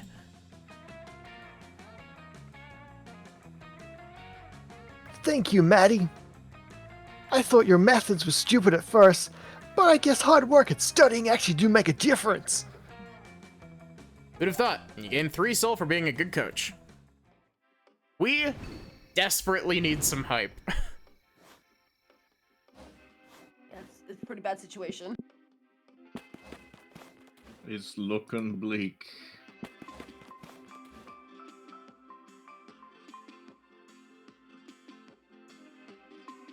Do it, Ando. Go on, Ando.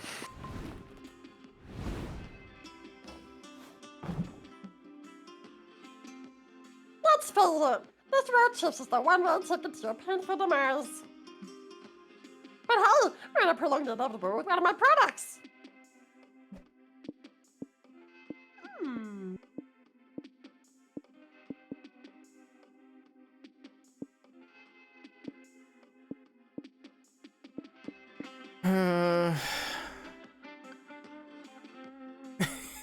Brian the zombie.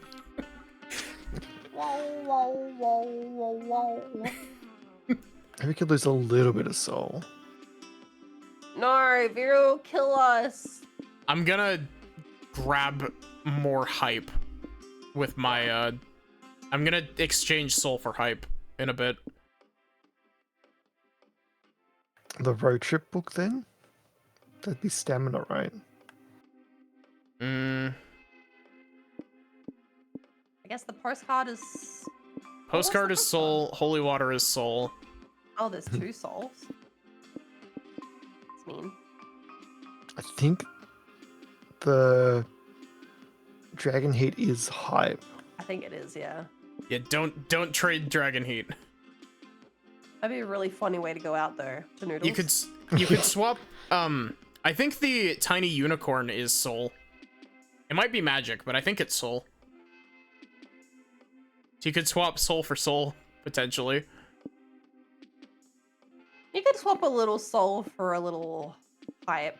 That's probably fine, right? We do have a lot. If we just keep focusing on soul, right, then Vero can't kill us.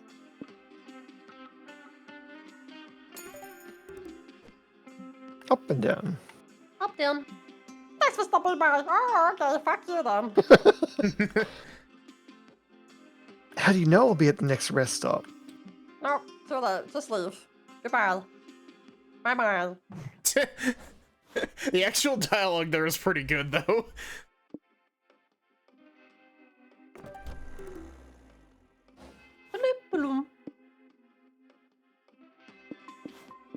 Hey, girl. Tell me about your after-party adventures. Yes, after parties kick serious ass. The sun starts rising, and then all of us creatures of the night start looking for a haven. We've definitely done this one before. Yeah. Sometimes you just go to someone's place for an after party, and then you go inside. Sometimes it's just a fucking random door, and you just bust in there. And then you make best friends, because I'm so cool and everyone loves me. Do not do this if you are not me.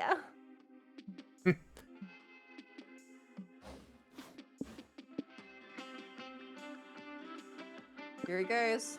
It's happening. Look at her. All right. Yeah, and then he picks up Stu. Oh, I mean, tempting. All resource gains and losses from location events are reduced by 1. Ah, look at her though. Look even in Chibi's form, she's so fucking. I know. Andrew, we came all this way. After my own spin-off! What? Unbelievable. Sorry, she had a voice line there when she left the party and she said, I'm off to my own spin-off. MonsterCon. She's out of here. You invite Vera to That's join your road beautiful. trip. Alright, as is tradition, please step on me. Oh. Seeing as I put it on everyone else's photos. That's right. Fine, I guess I'll come. But this had better be worth my precious time. Oh, you'll definitely come. It was such low-hanging fruit.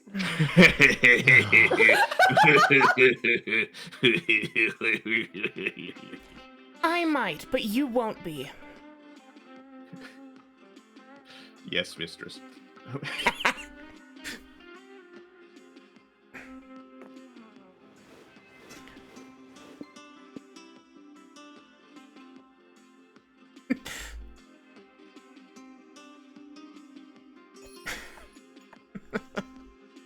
Hey, look, Ichigo, soul's not our for highest long. stat. No, we just gotta continue soul maxing. We just gotta continue soul maxing. We also need to get some hype. Hype is so low. It's bleak. Alright, Maddie, it's all up to you. The whole futuristic gas station? Or the whole...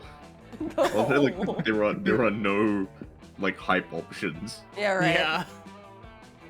There's lose money. Yeah, There's that's always the one. safest bet. Let's put some more pies in that hole. What the? Warning, you're about to activate a plotline. For a Nani? plotline to appear, you first need to hoard enough of a resource. Oh, this They is to only get to the appear- second layer of a destination. They Oh. only appear if you've been in the road trip for enough weeks. First, a road event will simply let you decide if you want to engage with the plotline or not. Your choice. Church of the Hole. If you choose to take on a plotline, you'll see 3 special road events. 2 are common, exchange events, but the last one is an incremental event. What the fuck is that, you may be asking? I'll tell you. Incremental event has 3 stages. Each stage you'll face 2 options. Each option is tied to one of your resources. Let's choose the option tied to your highest resource. Do we want to do this? Yeah, why not? Choose the wrong, you'll fail. Incremental event will end. Plotline will be canceled. Succeed 3 stages, you'll unlock a new layer for the destination tied to the plotline. Remember, you only see that awesome layer if you reach the destination. Godspeed. Oh. Hey, you just reached a high amount of soul. Good for Yeah. you. Never mind. Pillarmen theme time. Ay, ay, ay. Does that mean you're aiming for the soul-based destination? If so, there's a wacky adventure that could unlock a layer for that destination. Want to go for it? If it's soul-based, probably not, honestly. We just have to soul max. We can beat out Vera. But we were going to just do money. That's true. Just tell him no then. Tell him to fuck off. Nah, fuck off. Gotcha, just wanted to check. Sorry for breaking the 4th wall. Get out of here. You pull into what you think is a gas station, but honestly, this could be a space station for all you know. Seriously, this place is high-tech as hell. Do they even service regular vehicles? Well, only one way to find out. What do? Go into the store. Head to the gas station store to do a bit of shopping. You don't find your typical drugstore snacks and drinks, though. Browsing these aisles feels like you fell into some bizarro electro supermarket from a super distant future. Bros, check it out! They got free HTTP cookies for every customer! There are so many flavors! They even have third party and secure! No peanut butter though! Well, any consumable I have to sign a consent form to try sounds like a good time. You're interested in the tracker cookies? Ask the robot cashier. They've got an even better deal for you. Look at our premium smartwatches. Wow! These watches are smart, you say? Technology's come so far! Indeed, this watch can text, make calls, surf the web, enslave you to the robot overlords, and even track your heart rate. Wait, back up. What was that you just said?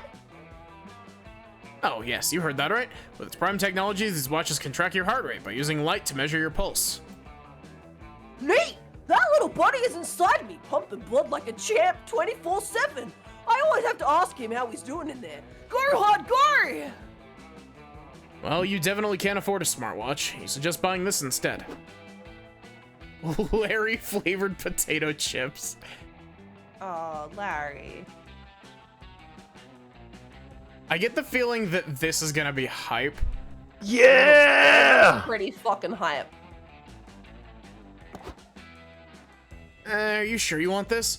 I'm pretty sure that you outgrew Super Future Skater Robo Dinosaurs Max magazine when you were like 15. I hope this doesn't lose us hype. No. You never outgrow Future Robo Skater Dinosaur magazine. Exactly. Bro! Is that this month's edition of SFSRDMM? Can I borrow it when you're done? Srdm. That's such a good issue! Check out the interviews. They did a Q&A with Skatosaurus Rexatron and a guy that we think was Tony Hawk. Okay, apparently this magazine is a babe magnet, so you pay 3 money for it. There are plenty of articles to read. 10 robo dinosaurs that are so fucking cool. Oh my Sickest God, I want skateboard this tricks to magazine do so in bad. bed. Spoilers, it's the melon crab. Dope hair colors that'll make your stepmom hate you. 12 robo dinosaurs that are even cooler than the ones on that other list. Oh my god. Fuck, this is the peak of modern journalism. I'm sad this isn't real. You read the articles aloud to your friends. The next hour of the road trip flies by with your dramatic, engaging narration. Seriously, from one narrator to another, you did great. Are you classically trained? Take 3 hype. Yay! We're live! And we got our money back. Oh god, she takes 2. I thought she only took 1. Remember, Polly. Remember Polly? I'll never forget Polly. What are you talking about? No, the poly effect amplifies the amount of stat gains and losses you get. Oh, Polly! They're working against Alright. us. Women. Doom's Diner or End the World Summit?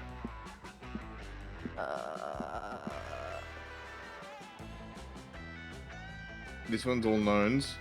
This one is we can get mind, we can lose soul, or we can unknown.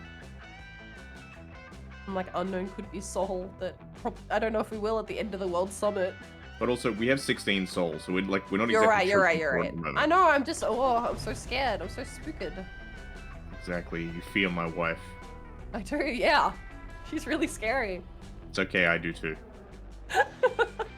The way it should be. Yeah, exactly. It's part of the thrill, right? Yeah, I get it. Wow, the evil energy here is palpable. Every villain who's any villain must be here. I want to meet that Bonnie in the front. Look at him. Bunui. Are you Bonui? You don't know Look at him. Brian the zombie. Whoa, whoa, whoa, whoa, whoa. You don't know if you consider yourself to be truly villainous, but then again, your life's philosophy is be your worst self. Ando's not gonna take her last name because Vera wouldn't give it to him. That's good.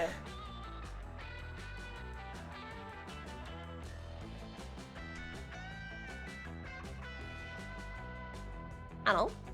Endo? Do we read this dialogue? Yeah. Oh, okay. I must have missed it. Which is close enough, apparently, because they give you an entry pass at the door. Sweet. There are plenty of events being hosted. Which one interests you the most? Roundtable and Fighting Good. Sounds kind of soul, but Hmm. what else? I mean, mind is also like not high. I ended a whole timeline you can too. Evil Plan Workshop. Fuck it. Let's find out. You're sitting at a table surrounded by other evil hotties. Looks like everyone's taking turns introducing themselves. Oh, she's back. I think we did this event before. No, because we didn't know what it was. It was a question mark, so clearly we haven't done it before. We've done this location. Hello, I'm Evil Joy, leader of the Evil Coven from a darker timeline which I single-handedly destroyed. I'm Dimitri, commander of the dark side. My voice is going. My life's mission is to engulf this realm in the dark side's cold, luscious embrace. I'm also in a torrid, on again, off again, forbidden romance with Evil Joy's hotter, heroic twin. It's all very fun and morally grey. Oh no. Well, I think we have done this before. Hi, Yeah. I'm Axarax. I also dated Joy, but I won't lie. I've been kind of a C-tier antagonist since season 3 of the Covenant. I'm just happy to get invited here. This was me, I was fixing stuff. That's okay. Apparently when stream died earlier, it broke the throwing stuff. Oh no. Yeah, it will do that. I'm Salome, the Warlockess. Nothing pleasures me more than an evil plan gone horribly, horribly right. Though having sex with Hot Joy is probably a close second. Oh, my evil goddess. Could we talk about literally anything other than how bad you all want to fuck my non-evil twin? This is so awkward for me. Whoa. Is anyone else sensing some real villainous chemistry here? We should form an evil team.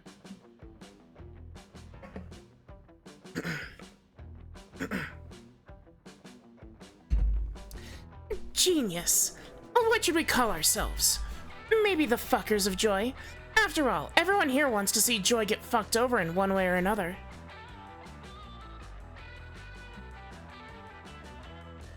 Well, fuck me. Good help is hard to find these days. I suppose I'll lead your stupid Joy Fuckers Brigade if I must. Why would you be the leader?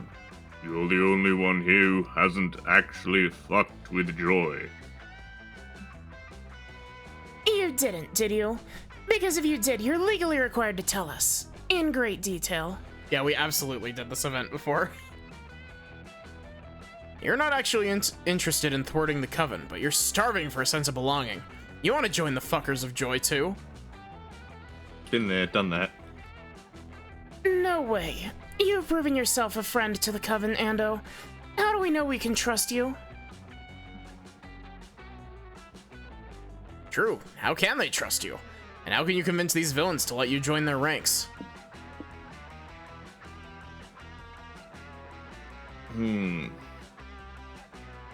I want to see the top option because we didn't go with the top option last time. We went did with that the one for bottom stamina one. last time. I think this one is soul, so I think we can do this one. That actually isn't a bad idea. The Coven already trusts you, and it'd be useful to have somebody on the inside gathering intel for us. Go for it. Yeah, exactly. See, I'll happily be on the inside of the Coven for you.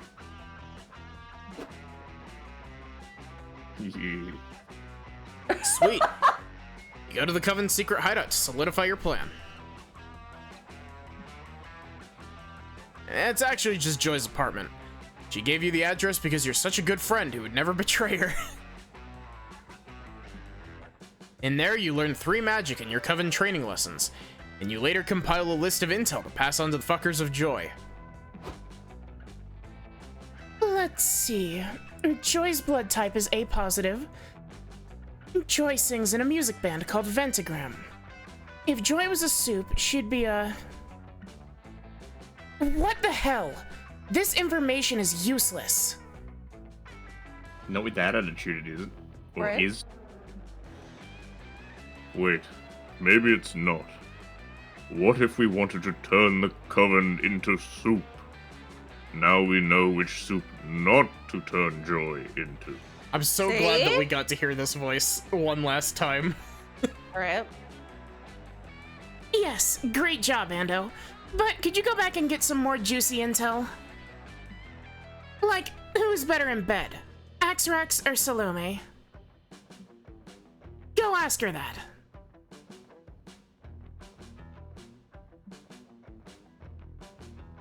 I think I finally understand why the Coven is undefeated in this timeline. The power of thirst.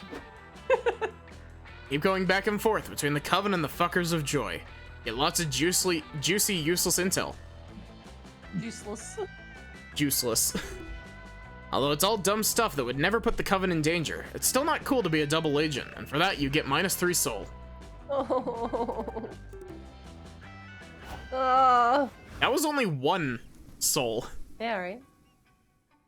I don't know. I don't know how Check this that game weird works. landmark. We're not. Do not There's a go to the foot. top option, please. I don't want to see skinless Scott again. God! Da-da-da-da-da-da-da-da. The heart and soul of the desert. Liz does want to see. Oh my god, there's that soup carrot boy up there. Soups. Oh yeah, Oops. the Five Nights at Freddy's man. Simon Soups. What was it, like Six Nights at Simon Soups? 6 Nights at Simon's. Desert's Foot is a peculiar landmark. It's a natural rock formation that looks exactly like a foot. You're not sure if that justifies all the guided tours and gift shops and tourist trap stuff surrounding it. Of course it does. But hey, you chose to come here, so you might as well enjoy yourself. What do you do?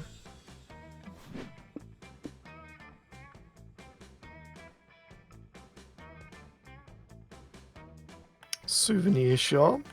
It's hard to keep losing money, but also it's like we don't want to lose soul.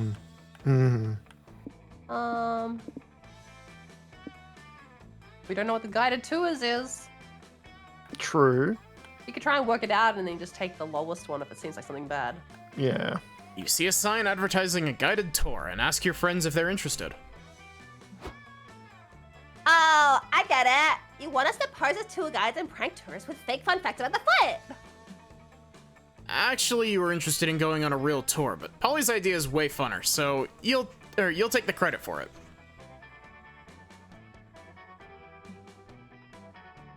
Awesome! Look alive, prank masters, because I think I see our next marks. Oh no. Oh This is no. the famous desert foot then? It's not as impressive as the desert earlobe we toured a few miles back. Oh, I think the foot is nice. The only thing that could make it better is a desert soccer ball. Hi, Coach! Good to see you! Hiya, Scott and Polly and Liz. What brings you kids here on this gloriously sweltering day? Camp counselor Weaving is just over here like, oh, not you fuckers again. We're volunteer tour guides for the desert foot. Want to hear some fun foot facts? Did you know that No. the desert foot has a secret 11th toe? And not for the reason you think. What reason would I... My turn now! Did you know that the foot is one of the smelliest parts of our bodies? You can tell a lot about a stranger by smelling their feet. For example, if a stranger lets you smell their feet, they're either really friendly or really weird. You aren't wrong, Mr. Howell, but I hate what you just said anyway.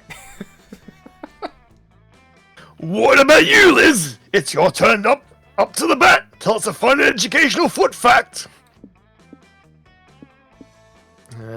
Desert foot. It gets its name because it's shaped like a foot and it's in the middle of the desert. That's pretty good.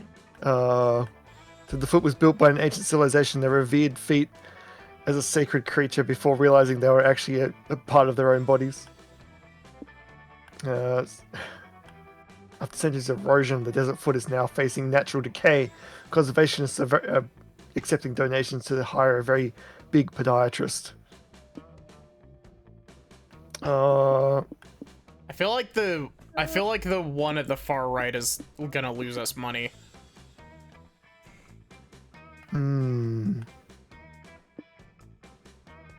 But at the same time, we have the infinite money glitch active, so...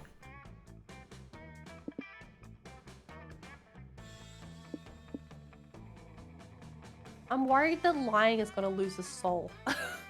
But these are all lies. No, but they're all the same thing, right? It's just how much you get. So, like, say for the first one you lose 1 soul, the third one you lose 3 soul, right? I still think we should do the third one. But it's up to Liz. I shun all responsibility for this.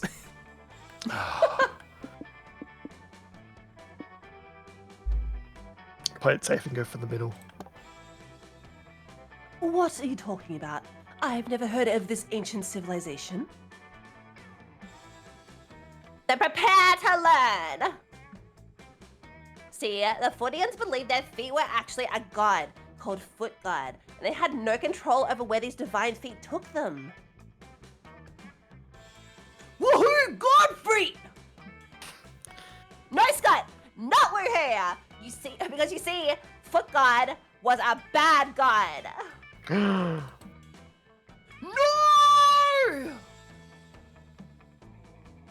Foot God forced the Footians to sacrifice their children to the desert foot once a week, or else Foot God would walk the Footians off cliffs or into active volcanoes. Foot God even threatened to walk them into the worst place in the world. The vet! Dude, what? I mean, exactly! Polly is the queen of yes-anding.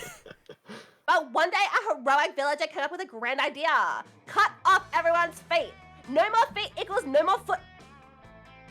But trying to cut off their feet was unexpectedly painful, because it turns out the feet were just a part of the Footians' bodies all along. Whoa! So the Footians rejoiced that Foot God wasn't real, and they went enslaved to their own feet, and they all gave each other banging foot jobs to celebrate. The end. Miss Geist, I am disappointed by the sheer idiocy of your lies. Lying is already bad, but lying this badly is worse. Well, I'm proud of you kids. You've obviously been exercising your imaginations. Ha ha! Oh god. Oh my god, it was 3 for the middle one? How much was he going to lose Oh for my the final god. one? Yeah. 5, I think. No, I think the 'cause top one's extra- 5. The I'll also lose- the boost from Scott and Polly. Oh, yeah. I'll lose 3 soul for lying, but you gain 3 hype because of that story. And therefore the prank was awesome. Also, hey Sachi, The how hype are you was doing? beautiful. I saw you. Hey, Ostachi. An art exhibition. Oh, a movie set!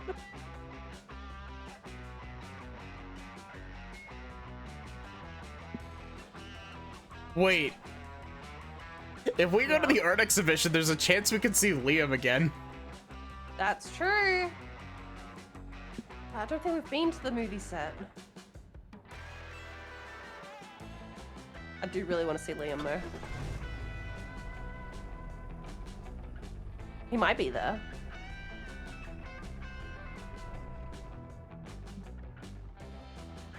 Art is beautiful. Art is emotional. Art is a raw, unfiltered exploration of the monster condition. Art is apparently painting a white stripe on a blue canvas and charging $40 million for it. It's time to get cultured. What do you do at the art exhibition?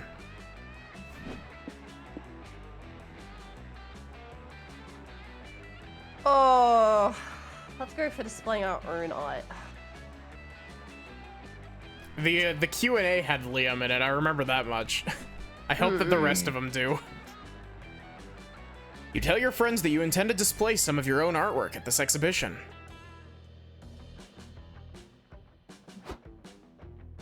Sounds fun! And look, they even hung up a blank canvas for people to draw on! Oh, Here he is. Huge. Hello, friends. Are you also admiring Vincenzo Spillani's piece, Bianco e Nientalaro? This all-white portrait was his last great work before he died. What did he die of? Boredom? Looks like oh, She said celebration toy. It takes me out every time. looks like all Polly and friends are gonna have to put the twack in artwork. Yeah, let's draw something fun on that boring canvas! Sachi, that's awesome. As God intended, present the badge to Gumshoe for 4 hours. What? You can't draw on Spinelli's masterpiece. It'd be a crime against art, and also against the actual law. Don't worry, Liam. It'll be hella legit. We'll even do our drawings on paper first and pick the best one. Well, I'm not just going to stand by and let you deface an art piece. Not without my input, anyway. Give me a marker.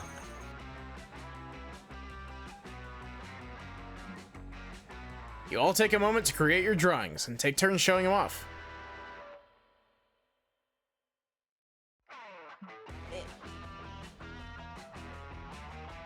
Feast your eyes, plebeians. A blank page inspired by Bianco e Nientalo. It is an expression of ennui and an increasingly consumerist. Liam's disqualified for being boring. Sin, what did you draw? You drew Keith Bloodclaw, your warrior cat's OC, which quickly gets disqualified for having excessive abs. Oh man, Rigged. that's always the issue. It's okay, Boo. You can still make a mark on the art world by choosing which piece to be exhibited, mine or Scott's. Oh, oh. Oh my god. Always hug your friends with a Z. Look at the little swirl on Polly's head. Or You butts. gotta go with Scott's piece. Like, It's so cute. it's too good. He's made the little macaroni border. Hmm. What do you mean, No, that's what I'm saying. I'm saying like it's that's like agreement. Oh. I thought you were like, butts. Also, Well, both. I can, you know. Also, Sacha, you say that, like, Liam hasn't been around Polly and Scott long enough. To be fair, Liam has only interacted with Polly and Scott in Monster Prom. He wasn't in either of the other games. Remember earlier when Scott thought he found him in a crowd? One, grabbed the wrong guy. Scott's the racist, just saw a purple guy. And two, Polly was like, You made Liam from school? it's like, oh my god, you haven't seen him since school.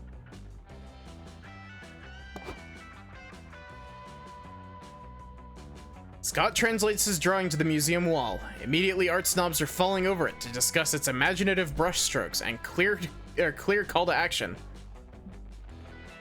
Monsieur Howell, says one art critic, can you explain what inspired you to choose an uncooked macaroni frame for your masterpiece?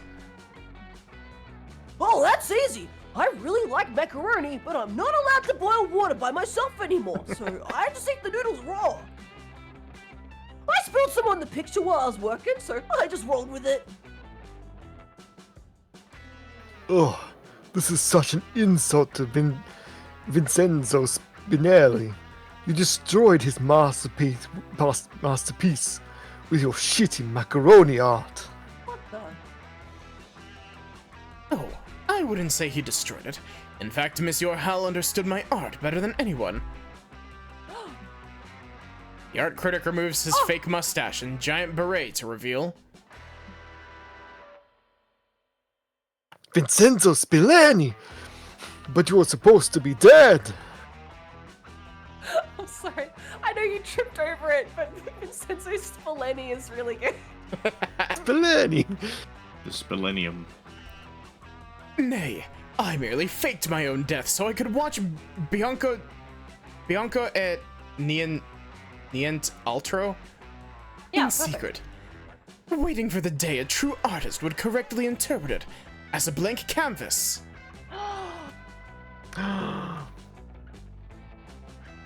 Buff, gentle artist of luscious fur, thank you for realizing my dream. You're a true artist at heart.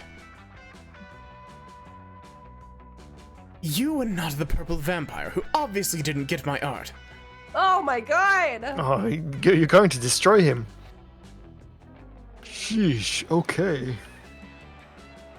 Hooray! You Oh. gain 3 soul from choosing the piece with the wholesome message. But you lose 3 stamina because that macaroni came out of your road trip food supplies. No! I didn't think of that! My back!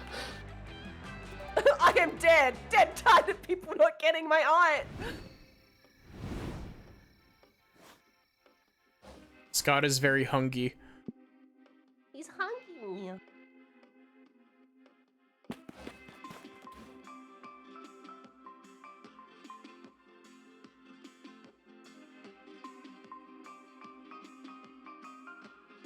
Ando? I am here. I am here. My wife. My wife.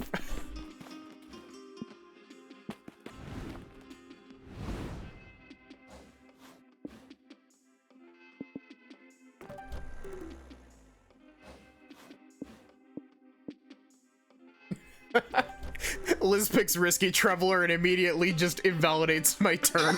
We're back in.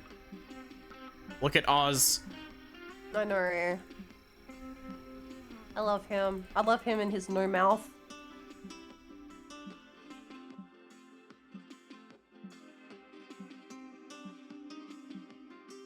I like that the little like dude on Oz's shoulder reacts to everything as well. Look at its little grin. Oh, I forgot Octo was voiced by not Octo. I forgot Oz was voiced by Octo. The fortress. Yeah, I was about to say it's the fortress. I was like, where is it? Look at that little grin. That voice was perfect, actually. Ando, do it again for me. What? Yeah. Look at the little shock face.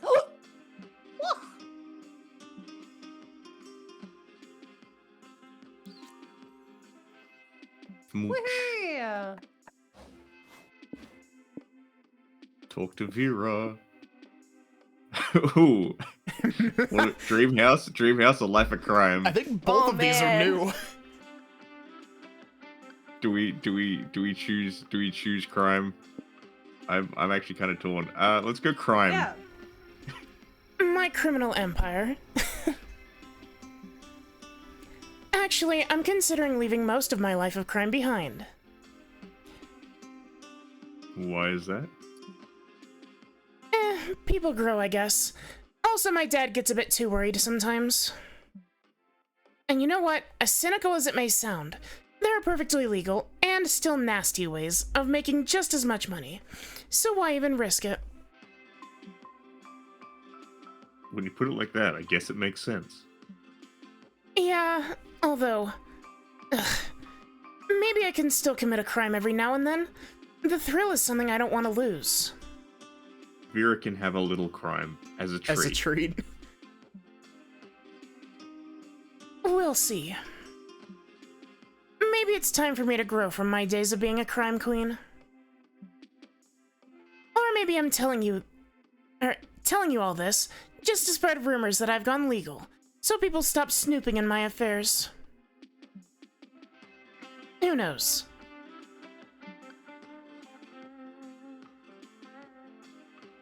Well, the former sounds better, or safer at least. You sound just like my dad. Something, call me daddy. I mean, you've been almost caught more than once. Almost being the operative word there. Whatever floats your boat, Vera. Just that, you know, I like you, and I prefer you stay out of jail. Okay. Don't worry. I'll do my best to be a good girl. You can rest easy. Cool. Brian's so straightforward. Thanks for caring. That's nice. Of course. Spend the evening talking about the many ways Vera could build an empire without needing to poison or stab anyone. Get my girl. He's doing it. He's believing. He's doing we've it. got He's flying. One step of the way there. Just need to believe.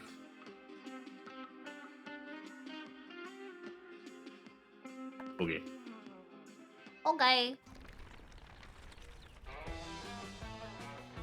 Week 4. Look at the billboard. Look at the billboard. Oh, it's gone. Oh. Sad. It was like graffitied over with like Mer Kingdom shit. Check out Mitchell up there at the top left. Hey, remember that one time that we saw the Marshmallow Man? That Sin invited the Marshmallow Man to cuddle? No. You don't This happened in remember? real life? Or? No, like in the it was during either the first or the second Monster Road Trips stream. Oh. You got like you went to like a motel and it was like we want to invite everyone into the bed, and then you were like looking through the options That's and right. it was like I do remember. yeah, the marshmallow dude. The marshmallow dude.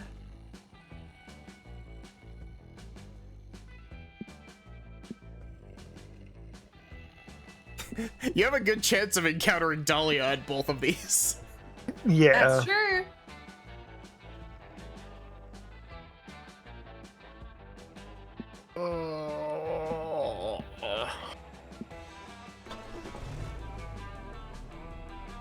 Never pass up a battle royale. Welcome to the Battle Royale, where there are only 2 rules, kill or be killed.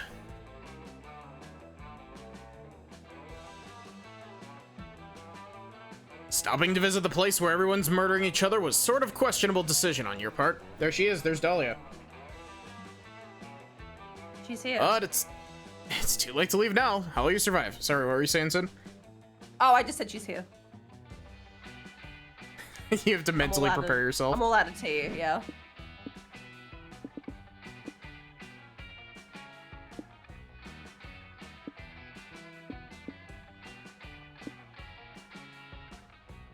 I think fucking hide would be funny. Yeah. You and your friends are walking around the Battle Royale, doing your best not to get murdered, when you run into your friend Dahlia. There she is. There she is. Yes, queen. Sup, fuckers? Oh, God.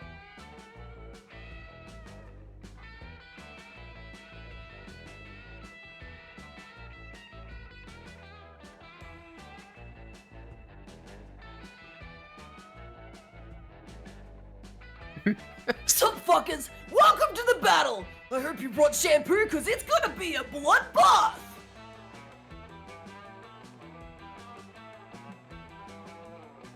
Dang, you seem like you really know what you're doing, Dahlia. Do you want to make an alliance with us?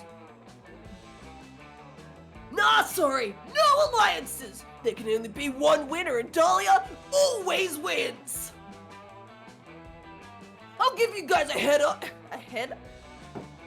I'll give you guys a head. Head? Head? Hey. I'll give you guys a head start for old time's sake, but if I see you again after this, I'm totally whooping your ass. Good luck. Nope. You're a lover, and now apparently a road tripper, not a fighter. There's no way you'd survive facing Dahlia head on. Hell no. I mean, survival is a non-issue for me, but it'd be a pretty big bummer if your Scott died. So yeah, let's hide maybe. So no head. No head? You find a shallow cave to hide in. You slide in and collide with someone else hiding in there. Oh. Oh. Oh, visitors! So says a long-haired, long-bearded hermit with crazy eyes. Welcome to my apocalypse bunker. Let me introduce you to my closest friends. Rocky the Rock, Planky the Plank, Rocky the Rabbit Raccoon, and Tiberius the magazine cutout of Marilyn Monroe. Cool. How long have you been in here exactly? About 513 days. We're waiting out the Battle Royale, which can obviously only end in apocalypse. When it ends, we'll emerge to start a new world order. So if I let you stay here, what role will you fulfill in our new society? We can't keep anybody who's dead weight. I'll be president, of course. Rocky and Rocky. I didn't even realize that there were 2 Rockies when I was reading the names. Rocky and Rocky will be my security detail. Becky will be the treasurer, and Tiberius will be the mother of my children. Makes sense. I'll be the representative of the Party. It's a political party that works to provide bitchin' parties that the post-apocalypse will clearly be lacking. And I'll be the astronaut. I've always wanted to go to space, and with society starting over, we'll have lots of time to invest in cool rockets. All eyes turn to you. Guess it's either to buy into this hermit's insanity, or get your spine ripped to bits by Dahlia. What role will you promise to fill? Oh, new economy system.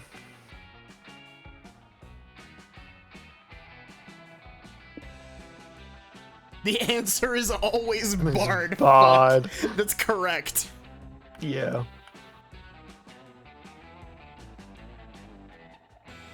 There were 2 people named Rocky.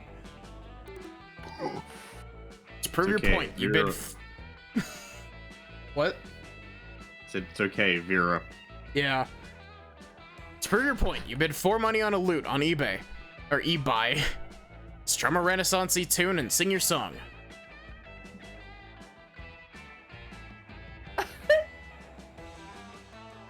There once was a man, John Wick was his name, an assassin whose power was second to none. He didn't slay 3 fine warriors with a pencil, they claim. Should you wish not for war, just give John Wick a gun. This beast forged in fire was set to retire, but a vast villain slew the man's dog.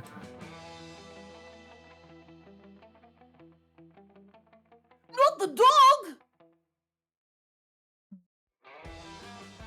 The rage in his breast made Wick slaughter the rest, who dared query why he was called Baba Yaga. Ha, breast. Rival gunman, he killed car chasers, he bested the gold on Wick's head mounted, but he could not be arrested. And when the dawn finally came with his nemesis slain, Wick found peace, a new dog, and a box office acclaim. Way! Encore! Do the Fast and the Furious next! Wow, Liz, good shit! I was so distracted by your epic bardic tale that I completely forgot to strangle you!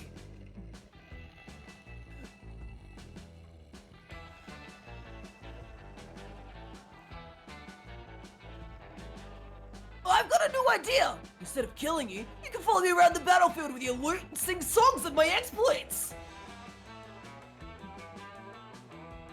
Deal. Do something Liz's bod groupies. You spend the rest of the battle singing sophisticated bardic tales about Dahlia ripping people's spines out of their chests. You gain +4 mind. Wow. Oh. Starting to run low on soul. It's okay, we can always get more. The lake or the wedding?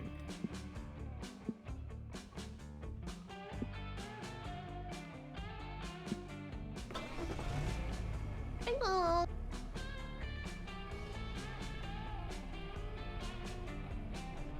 I like that that's the second time Vera's asked how they afforded the car. She really wants to know. Ah, weddings. The union of 2 or more soulmates, pledging life and love to each other for the rest of their days. Believe in that true love stuff. If not, at least weddings are a fun place to dress fancy and get drunk. They're also fun to crash, which is what you're doing now. Shh. Holly with her hair down is super cute. Right? So what do you want to do?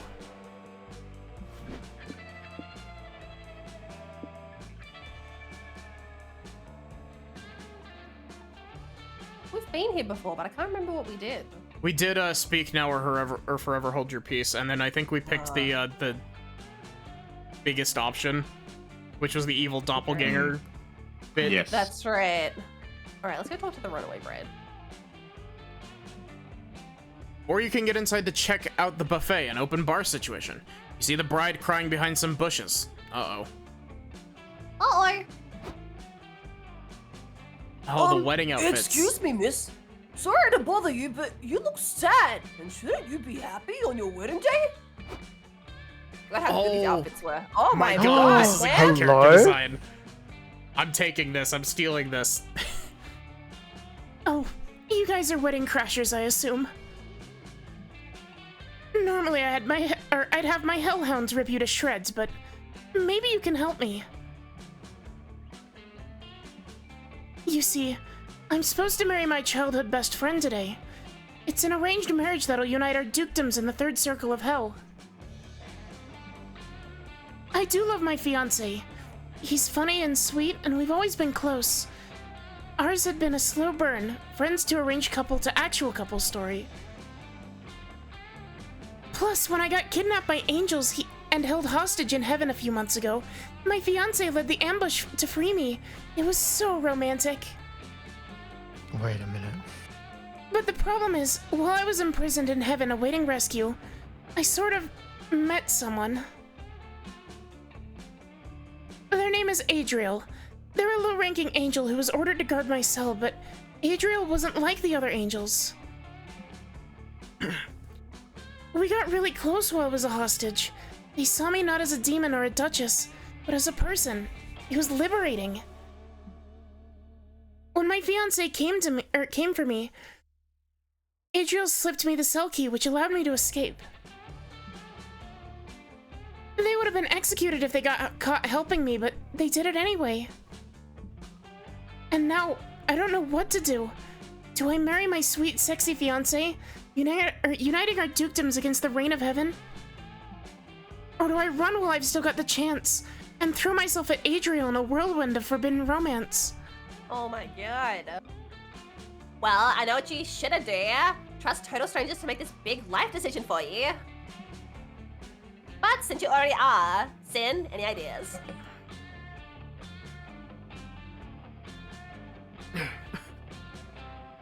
You pulled enough all-nighters reading fanfic to know exactly how the story should end. Who should the bride go for? Oh my god. How do I choose? Double down your previous choices and choose the super sexy childhood friend. The wedding buffet cannot get cancelled. No arranged marriage can trump a good star-crossed lover story. Run into the arms of the sexy angel. I mean, this is going to be stamina because the food is mentioned. I guess this is...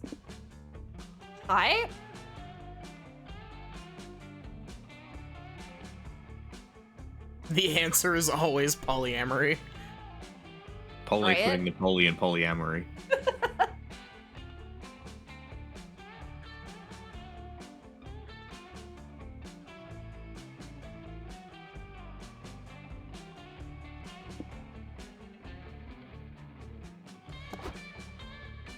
Ugh.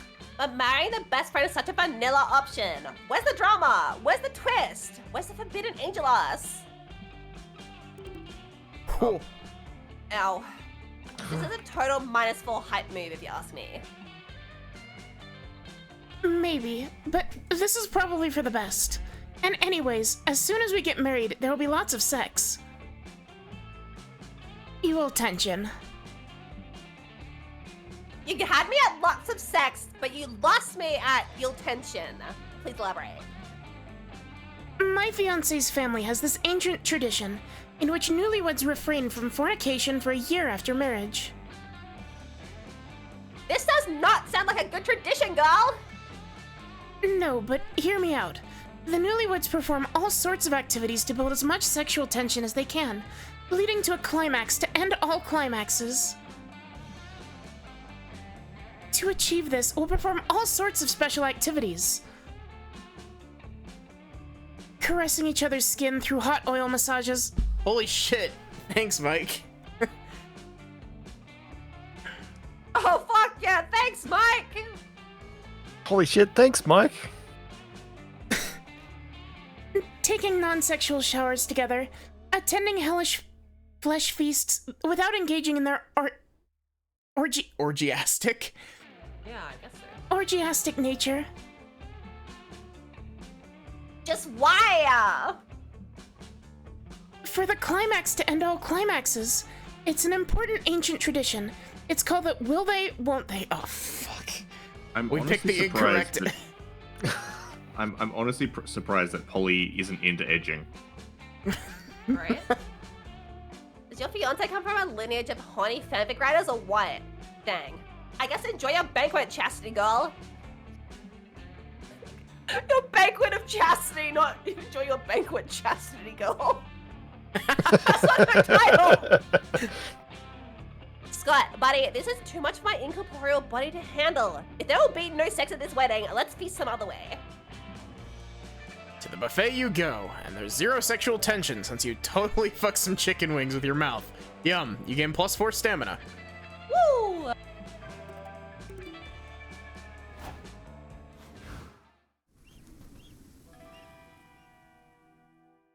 Dino Land. Let's go to Dino Land. Oh. Wait, is that a fucking choice? Picnic spot. Damn, we can't actually go to Dino Land. Fuck the gas station. We've been there too many times. Picnic spot it is.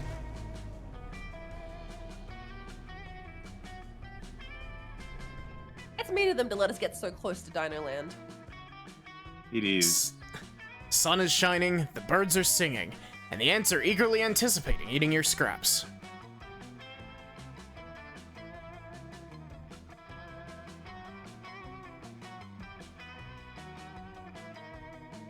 Nah, Sachi, that happens at the museum.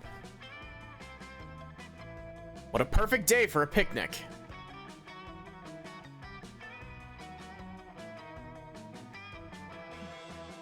You've got your picnic basket and your checkered blanket. All that remains is deciding what to do now that you're here. Have a nice picnic. Play fetch. Ooh. Play fetch has the option that's the throw the ball but don't throw the ball, and Scott calls the police. Oh, that's right. Maddie, you've got like the absolute memory on this. You've got it all locked in. It's really silly because I have absolutely dog shit short-term memory, but I have impeccable long-term memory. I mean, yeah, I get that. I mean, it's one of the reasons why like I couldn't replay games like Legend of Zelda for a long fucking time, because I played them as a kid and was like, cool, I can just like I have the walkthrough to the water temples stored in my brain. Yeah. I think it's finally worn off after 30-something years, but like there was a period where like I played it again, the Master Quest version on GameCube, and was just like, yep, know how to solve this, yep, know how to do this. Really? Yep, know where this quest leads. Yes. I still gotta play Master Quest one of these days. Well, that was one of the things that bamboozled me, because everyone was saying, oh yeah, Master Quest shit was different, but I was like, I haven't noticed anything that's different, unless I was just solving the changed puzzles or whatever, and thus not noticing it. But it's just the dungeons. All of the dungeon interiors are different, and all of the Skulltulas are different. Yeah, but again, the dungeons didn't look different. That's the problem. Like I didn't do this and be like, oh, this dungeon's new. I was like, no, I know how to solve this. Yeah, the layouts are the same. It's the room layouts that are different. Like, in terms of, like, what's actually inside the individual rooms. They didn't change any of the level geometry, but they added stuff in the individual rooms. I see.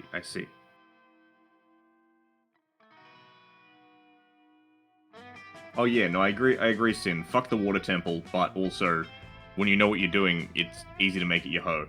And also, it's way easier than the fucking Great Bay Temple. Fuck that place. I was about to say the same thing. Fuck the Great Bay Temple in MM.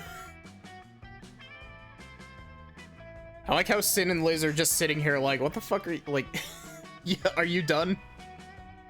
I'm just letting you get it out of your systems. It's alright. Yeah. just let them tire themselves out. Let them run around before you. The other one as well was Great Bay Temple, and also the quest with the aliens at the ranch. Yeah. Because I was really bad at horseback archery.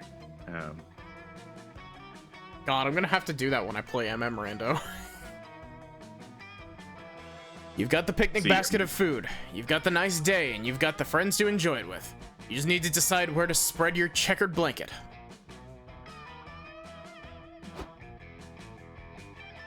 Don't worry, guys. I know how to find the perfect picnic spot. We learned all about this in Monster Scouts. The first step is to make sure your spot has no one else's pee on it, because it's rude to picnic on a spot someone else has already claimed. Actually, this is just going to show my ridiculous long-term memory. I think that was actually an event that you could get going to the Monster Scouts thing in a Monster Camp. Quite possibly. Well, it depends. Aren't any of the ones at the camp hall Monster Scout things?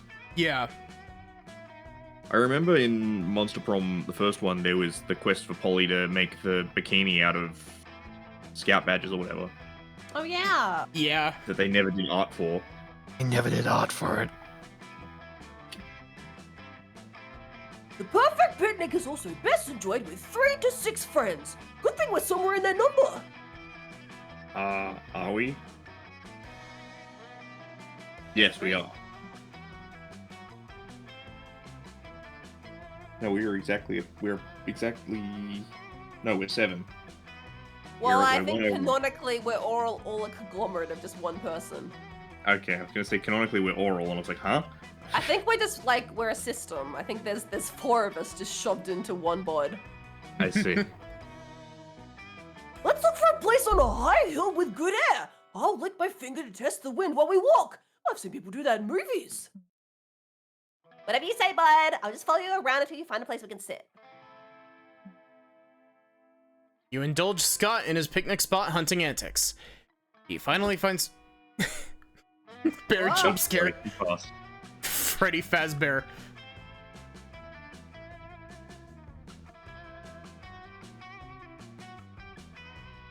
Someone do a good roar. Liz. Oh god. Oh god. Just channel your inner coach. There you go. That's really good. It's exactly as Peeking I out the thought it would mic. sound. That's why I was laughing. Oh no! I forgot the most important step of finding a picnic spot. Bear-proofing the surrounding area. Where's fucking camp counselor? What's his face when we need him? Lodge. Oh god!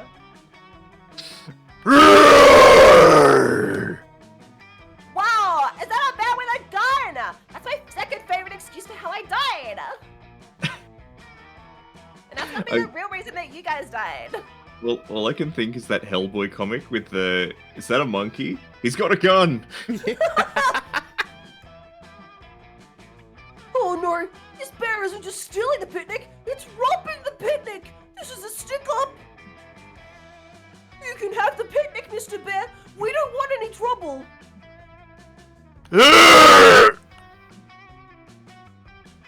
Bear doesn't seem sold on those terms.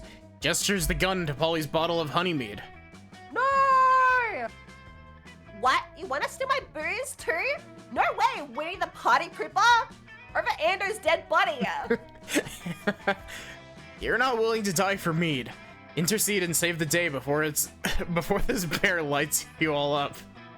I could be erased! Bear's behavior probably due to the nurture, not nature. You need to learn what circumstances brought it to the life of crime and help from a place of empathy.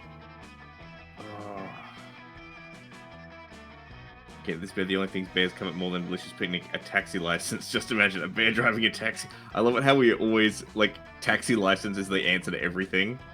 Like, zombies, taxi license, bear, taxi license. Taxi license it is. You order a taxi license for 4 money. You offer it to the bear. Runs off with it. Hooray! You gain +4 hype for surviving that encounter so smoothly. I'm glad that worked, but I have this weird feeling that our actions are gonna have consequences. Psh, what are you talking about? That never happens to us.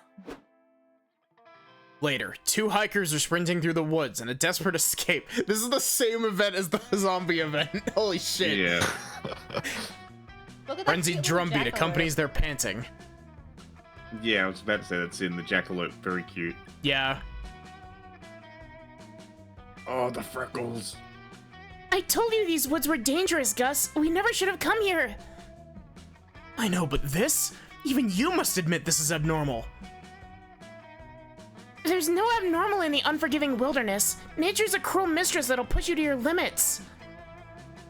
Yeah, sure, nature's a bitch, but that doesn't explain why there's bears driving, or why that bear's driving a fucking taxi.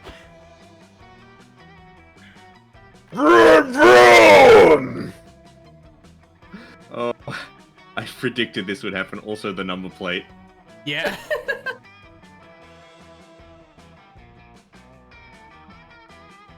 You've seen man versus nature. You've seen man versus bear. You may have even seen man versus several bears. But in this summer blockbuster hit, you'll finally see man versus bear in a taxi. Taxi Bear, the fair is your face. Coming soon to a theater near you. Possessed by the by the urge to do the fucking announcer voice.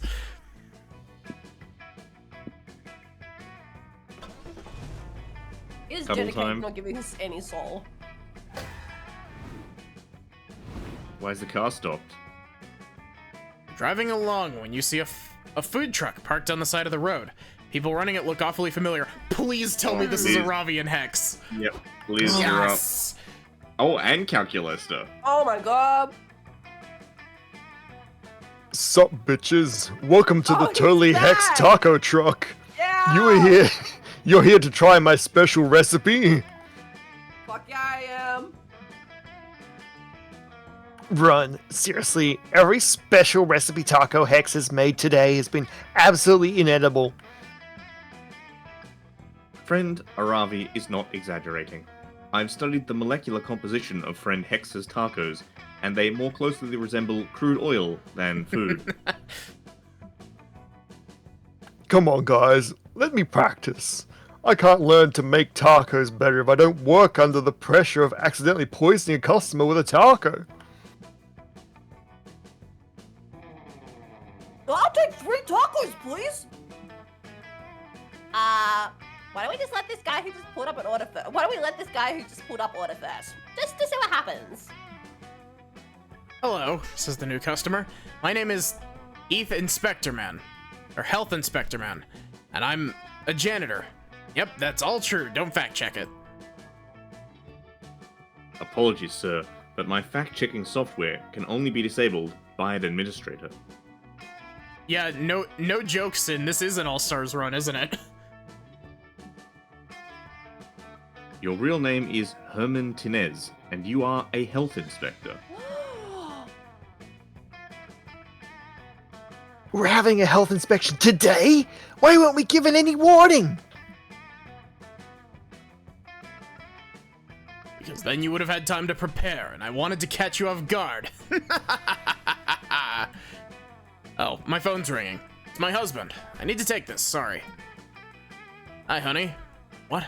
Can't right now, I'm working. You won't fall asleep at all? Fine, but I'm singing it in the car. It's got better acoustics. One sec.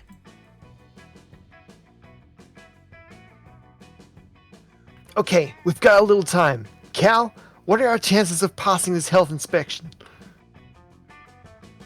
1 to 50,000.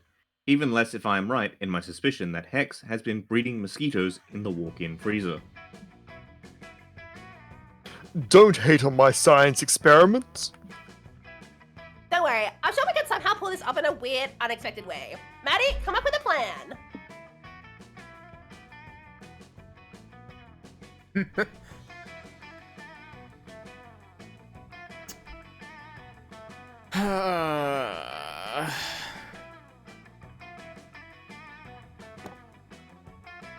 Health Inspector returns.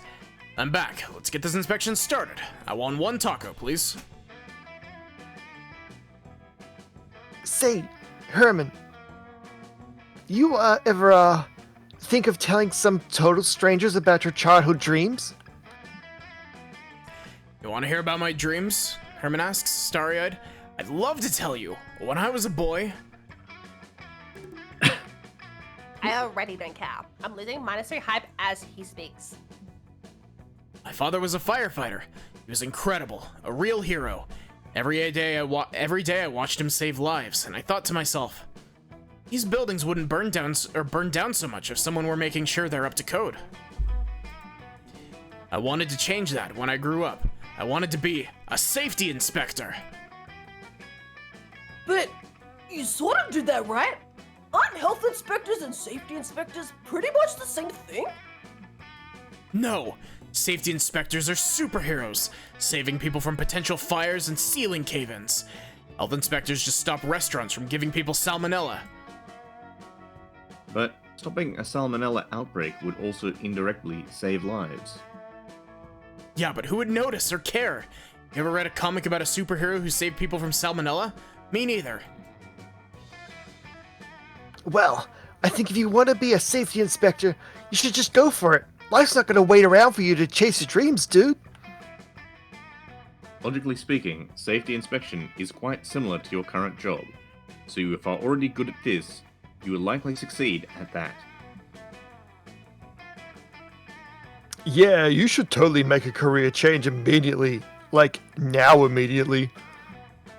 Yeah, you're right. I'm over this health inspector shit. It's time to live my life for me. Norman rips his shirt off and walks confidently into the desert sunset to pursue his new dream. Why didn't he take his car? Leave him be, Scott. Leave him be. Save the food truck and gain 3 soul for helping the health inspector find himself. Nice. That is nice. That's really nice, actually. Phew. There's no shame in sticking to a budget, but honestly, you might have been better off sleeping in the car. But hey, sometimes you just gotta rough it out for a night. It'll build character. At least that's what you tell yourself while you're browsing the abysmal room options available to you. Too late to back down now, though. Which room will you rent for the night?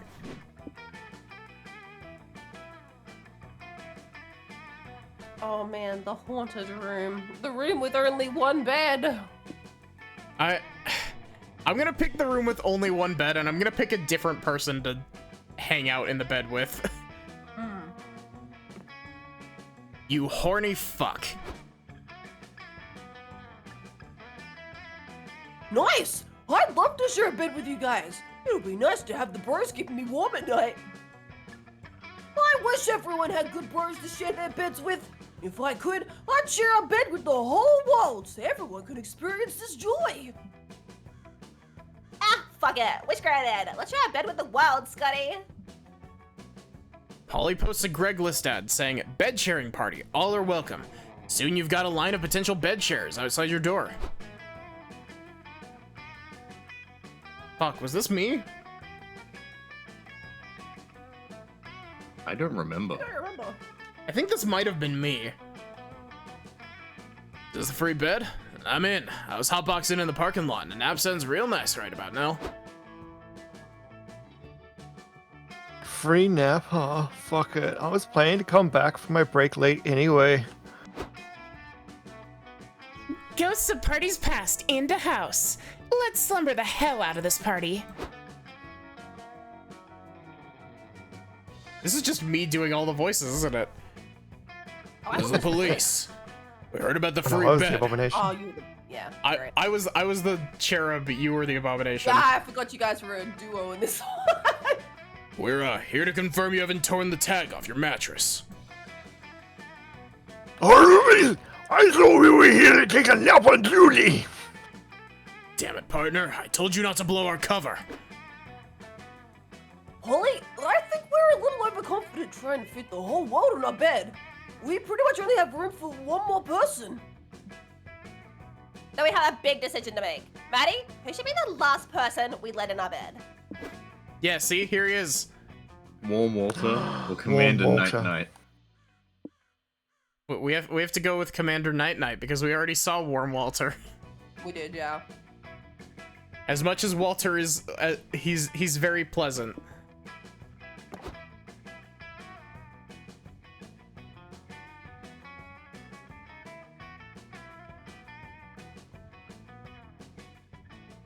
Who wants to voice? I love this stalemate every time. The Mexican standoff is really good. It's always one of those things where it's like, I'm always down to voice new characters. It's just a matter of, I don't want to steal all the characters. Get in there, Maddie. I I appreciate think the that. problem is we're all Maddie stands, so we're all like, I want to hear Maddie voice new characters. Yeah, exactly. It'll be nice to be with others tonight rather than alone with my memories of the dreaded Pillow Wars. I've never even heard of the Pillow Wars. Were they scary? They were absolute hell. I was just a girl then, starry-eyed and ready to protect the Mattress Kingdom with my life. But war changes you. We lost so many good soldiers. My pillowcase was soaked in the blood of friends and foes alike. Wait, did you literally fight the war with pillars? Yes, it's an old tradition in my kingdom, steeped in blood and feather stuffing. It was terrible. I can barely even look at a pillow now without hearing my comrades' screams. But pillow fights are fun! When we go on away games, me and the other sports ball players have pillow fights in our underwear. It's a bonding experience. Sounds sexy. Want to show me how it's done? Take this! Holly swings a pillow in Scott's face. Feathers explode everywhere. Oh, it is on. Foolish kids. You play fighting now because you don't understand the horrors of war. What if you were there?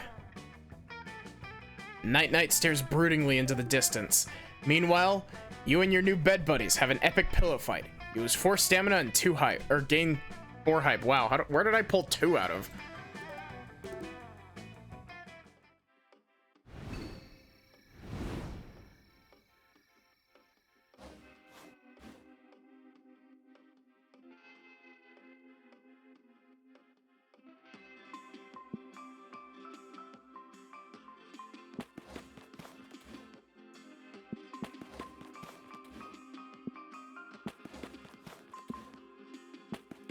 Liz and Maddie, the MVP, is keeping us alive. Right?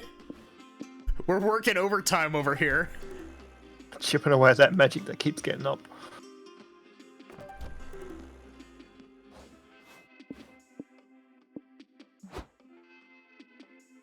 Yeah, she doesn't care. We're done.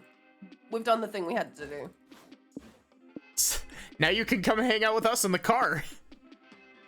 You're right.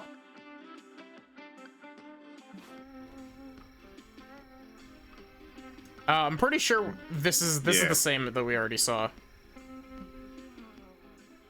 Oh, this is the one where I have to pick the murder. Uber for murderer.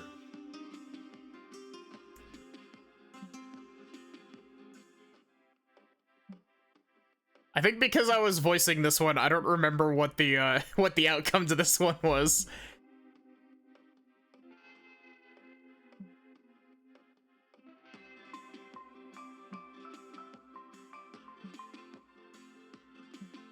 This was the conversation that let us know that Vera has an antagonistic relationship with bondage and spreadsheets.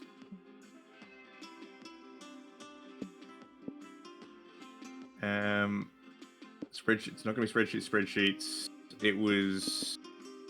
It's the delegation one. I think so. Mooch.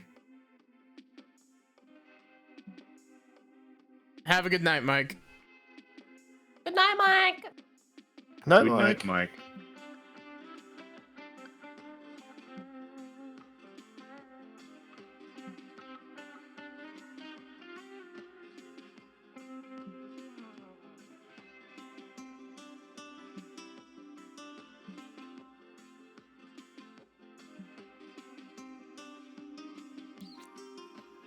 Yeah, smooch.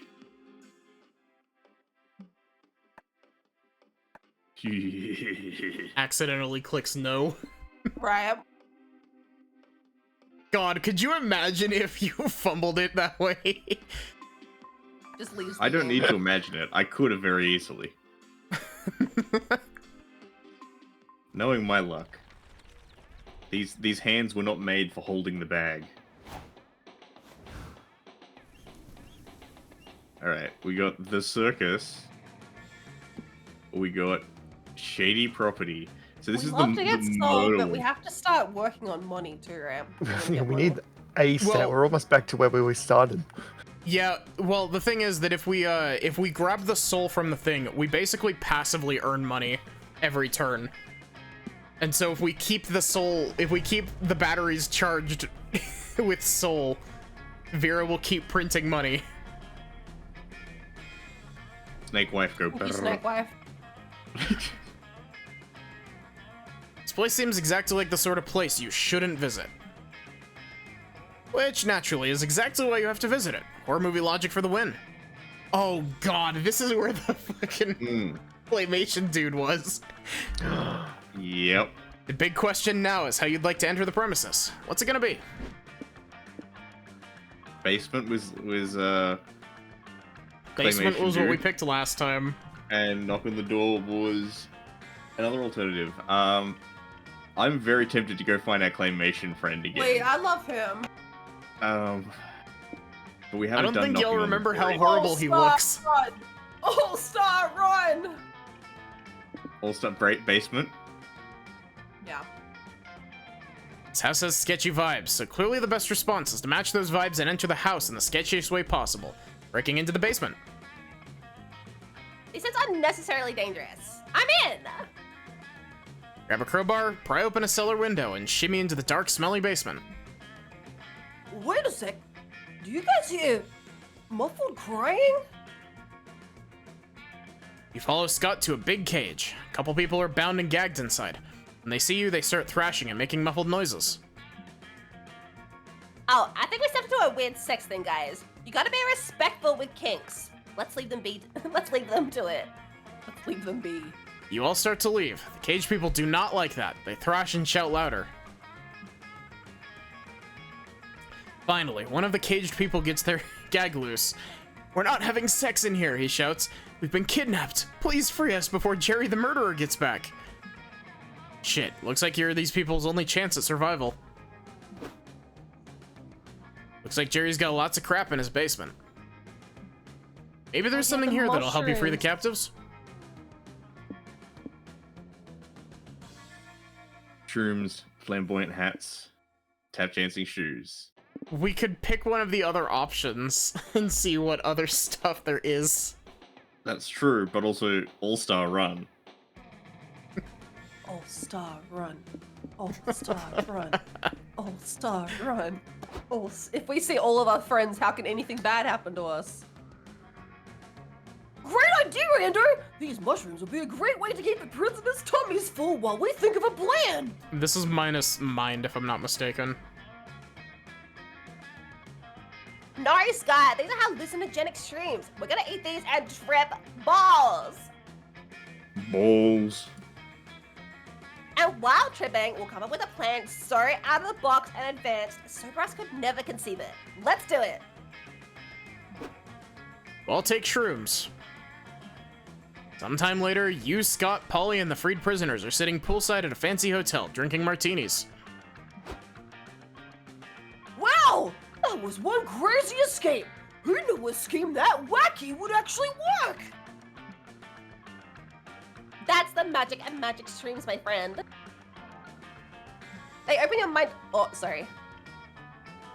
Oh, so One of the freed captives raises a glass. I'd like to propose a toast to Polly, Scott, and Ando. Thank you for saving our lives.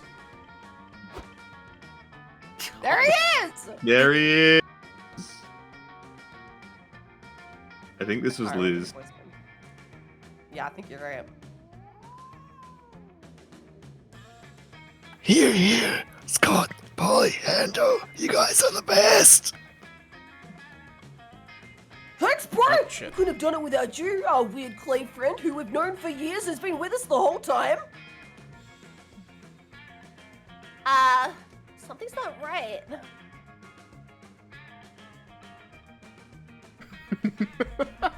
Maddie. I'm Maddie, sorry, I thought it would be funny. You don't want that vibe to infect. The Critura is also quite good. You're right.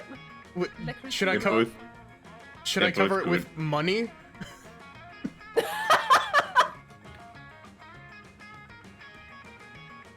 Where is the? Or should I cover it with Money. Tiny Sin?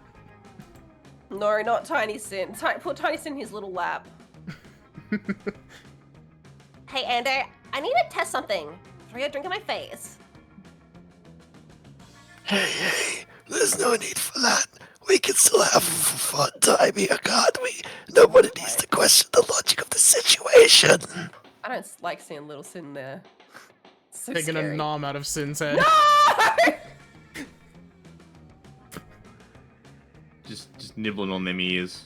Oh man! I keep accidentally grabbing other shit because I have like 100 different things layered on top of each other in OBS. I know that feeling. I need to lock my layers more. Yeah, Stop same. locking your layers. Gotta lock them down. Okay, that's a little suspicious. You throw your martini in Polly's face.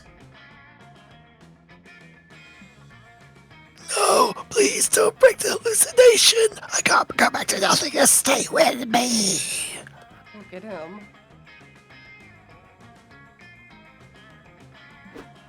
Suddenly you're Oh, lying on the floor God. of Jerry's basement. No. Captives are still in their cage. Oops, didn't accomplish anything at all. Oh, I miss him already. I'm still here, y'all. Oh, Just good. believe.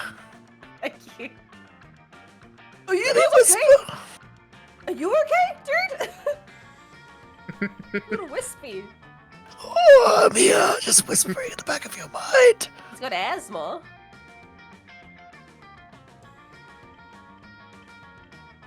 Oh, sorry.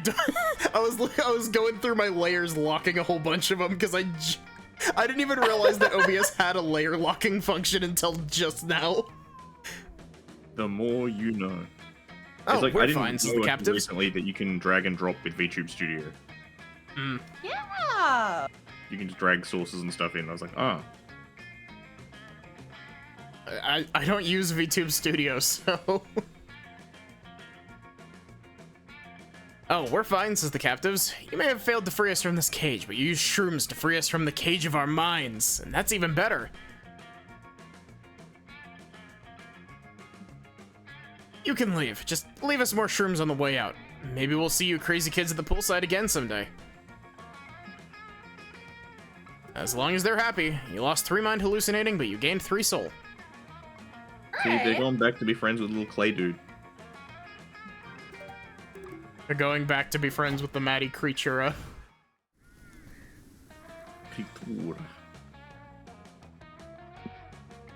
Gothic Manor.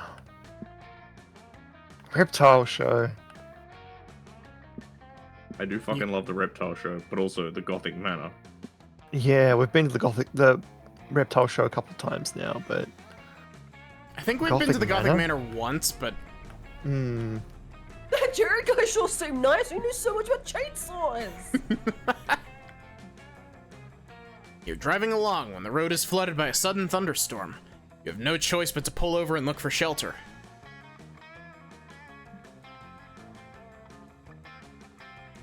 Oh Look my. at that. Embracing her inner gremlin. But in the velvet darkness of the blackest night, burning bright, there's a guiding star no matter what or who you are.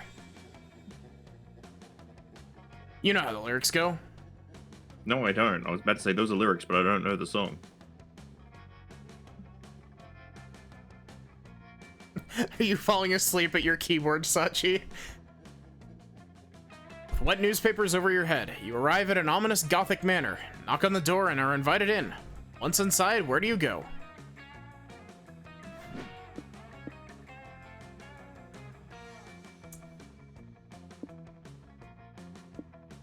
Fuck, what did we pick last time? I think it was history transpiring through the walls.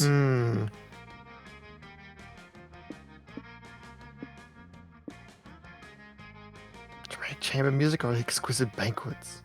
I think we were panicking over not having soul when we came here last time.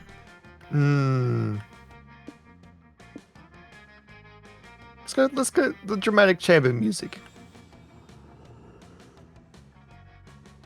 Follow the haunting music to a grand ballroom, where a cloaked figure in a white masquerade mask is playing the organ. He greets you.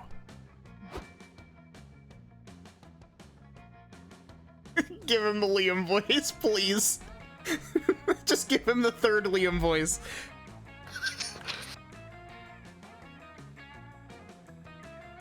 Oh, strangers, behold my tragedy. The operas I compose are are only to be sung by the angel who has stolen my heart. Hey, Azzy, how are you doing? Hi, Ozzy. It's me. Hello. Oh, that sounds saucy. Who's the lucky one?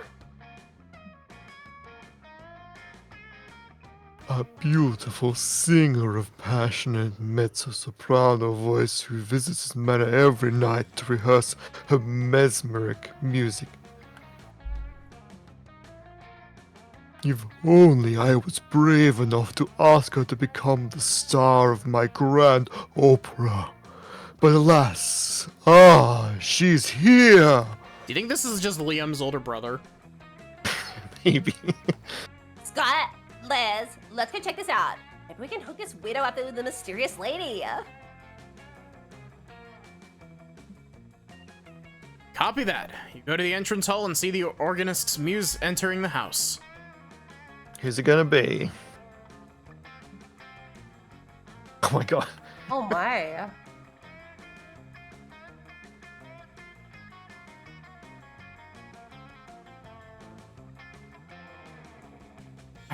I know that Sin is voicing the two characters that talk the most, but I really want to hear Sin do this voice. It's just gonna be Polly again, I think. I don't know if there's another Yas bitch inside me. Yes, bitch. Turn out that. It's just Polly. It's just Polly. It's just Polly. It's just Polly with less energy. Yeah, it's just less energetic Polly. It's Polly after a long day of partying. Yeah.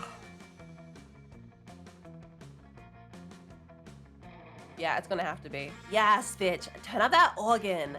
Lay down that funky gothic beat. He begins twerking in her revealing spandex bodysuit and stiletto heels. She's literally just Polly.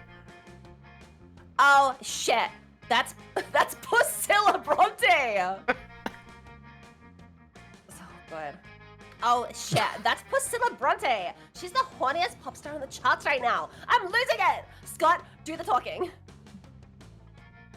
Miss Bronte, ma'am, would you like to become the star of an opera? It's written by the organist whose music you seem to enjoy so much. Hey, you hot hunk. Sorry, I think I'll pass. These organ tracks are total bops, but operas are like for wrinkly old people with monocles and shit. Not my brand, not my scene. Where's the sass? Where's the ass? Polly's right here. Fair enough, but what if we came to you with the right opera for you? Whatever that means. Sure. Organs are like pianos, full of sexy metal dicks. I can make that work. What does that mean? What is Exactly. You go back to the tragic composer with the somewhat good news. Or if you can all come up with an opera good enough for Priscilla, she may agree to star in it. The only thing is, what could that be? How did you have both of those selected at the same time? Power. Unlimited power.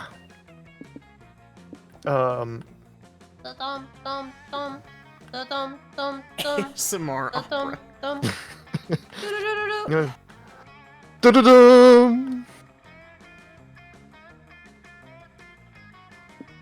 As we went once again through rock opera, ASMR opera. I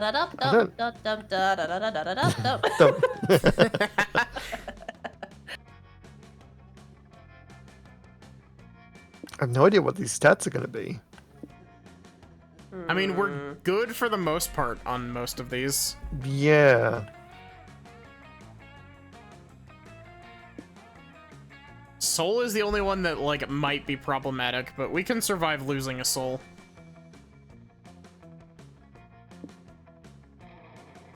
Let's go this one. Oh yeah, I knew that one. What's the name of that song? None of you can remember, but the song is super catchy, so this is surely the way to go. You go back to Priscilla. Hey again! We were wondering if you'd be interested in doing an opera if the music was more fun and catchy. Something like that one song that goes da da da da da. Da da da da da. Wait a minute. Is that What Darude is it? Sandstorm? Yeah. Da da da da da. Da da da da da.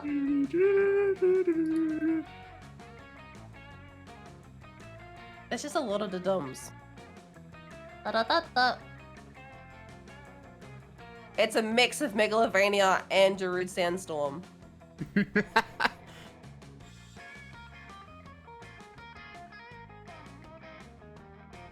I've given all of my da-da-da-da-da-das. Oh, yes. I forgot I was in control. I know that song. What was it called again? Dang, it's on the tip of my tongue. No idea, but hey, if you sing it in an opera, there's a good chance someone will remember and tell you.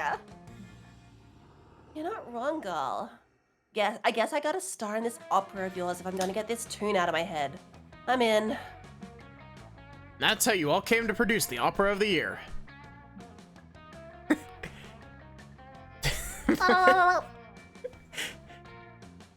You know, that one song. Yeah, you know that one song starring Priscilla Bronte. It's a meta opera in which the characters sing, or more accurately hum, the song 8 times throughout to try to remember the song's name. Nobody can seem to recall it, not even the audience members. People revisit your opera several times hoping to remember the name to no avail, making the opera a huge success. Woo! Ugh, a fucking elusive song. It's like a rebellious bird that refuses to land in my memories. Gain 3 hype from the catchy song, but lose 3 mind as its title remains stubbornly impossible to recall. As the show closes, the organist approaches Priscilla. Oh. Oh, delicate muse of mine. You have the voice of an exquisite, ethereal angel. I cannot hide my passions any longer. My heart aches at the sight of you, and when you sing, I am but reborn.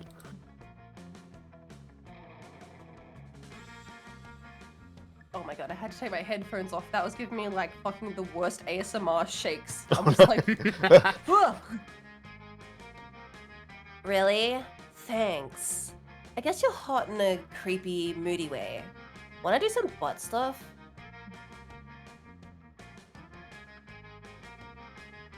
And so they did. A timeless love story. A timeless love story.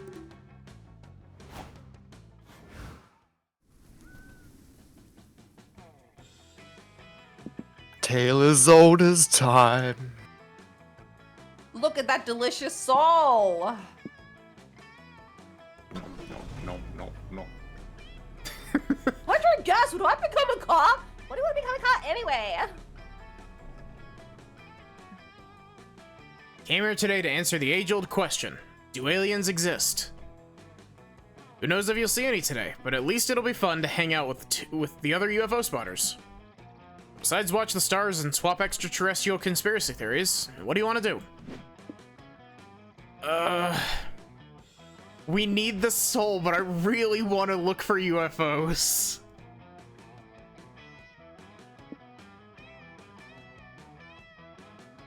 I'm not saying anything. No one's gonna stop you from looking for UFOs, Maddie. We'll just judge you silently like we do with all the other UFO spotters.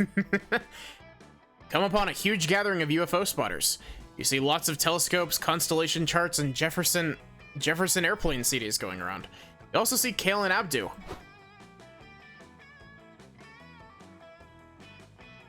Liz? This You're was normally Liz, I the stoner think. characters. Sup, guys? I didn't know you were into UFO sightseeing. I forgot I was scrolling the text.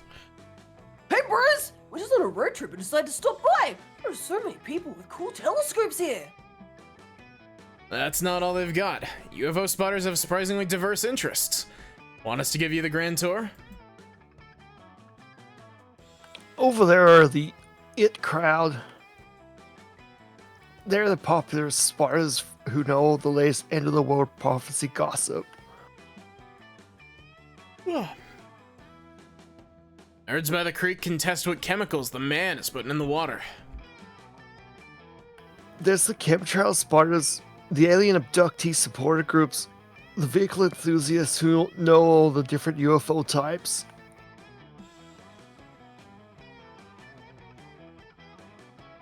What about those shiny guys over there? Are they UFO cosplayers or something? Those are the tinfoil hat fashionistas. They know all the latest fashion trends and how to protect your thoughts.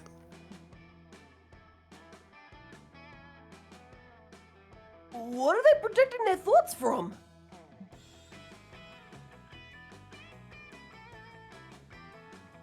From the government, of course. The fashionistas scoff.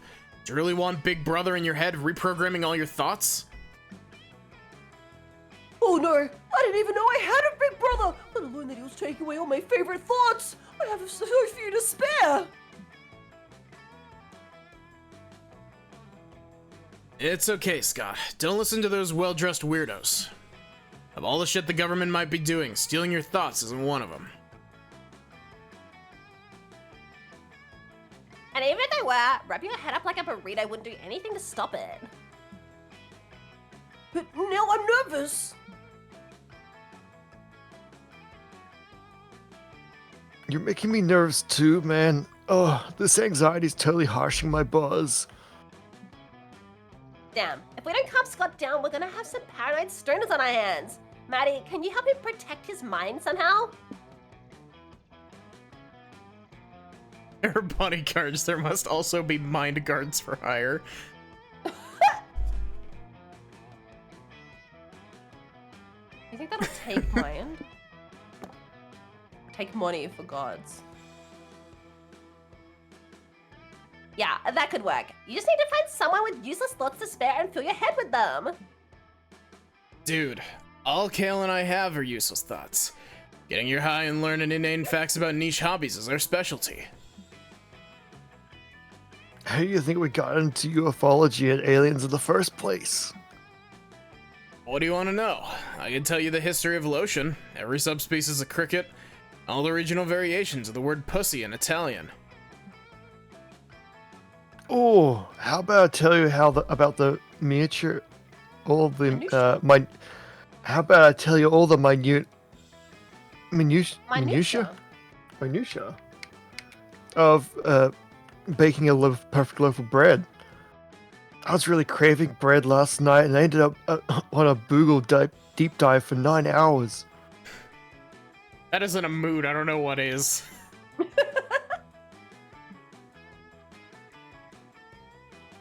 Oh my god, dude. I did the same thing. Oh, that's crazy. Are we like mind melded or what? Are you sure you two weren't just hanging out last night and doing the same activity together? Oh yeah, that does make more sense. Sorry, my memories of time and place are pretty much replaced with bread facts.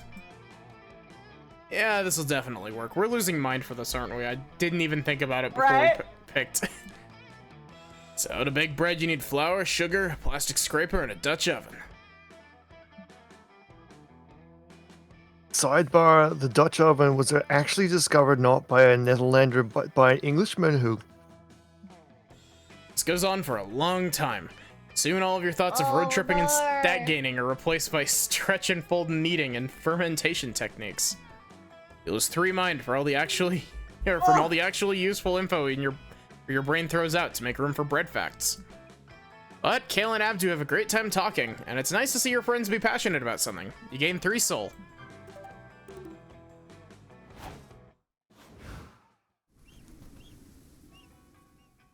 Get us some mind. That's not looking good. Spend money at the biker bar. Alright. It's bleak. It's looking bleak.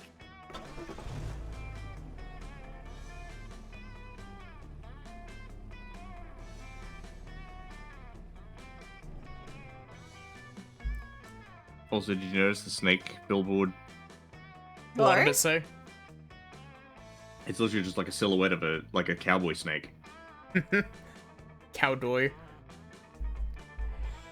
Breaking bottles, Cowboy. clinking shot glasses, revving motors, the crash of a window some dude just got thrown out of. Such are the dulcet melodies of a bona fide biker bar. This is your chance to embrace your inner badass. What do you do? I'll go grab some drinks. Thirsty. You and your friends we take a did this seat at the one. bar. What was that, Sin? Oh, sorry. I just remembered that we did this one. Yeah. Tough-looking unicorn and a boisterous storm elemental sit next to you. Did I voice this one? Yeah, you did. Hey guys, I didn't know you drank here. Hi, Suzanne. We're just passing through on our road trip. You and your friend come here a lot? Yeah, all the time. Boisyn and I own this place. Well, Susanna. not literally. Someone else does that, but we own like the cred of this place. We're tight with all the regulars. Like Johnny there. What's up, man? How's your niece?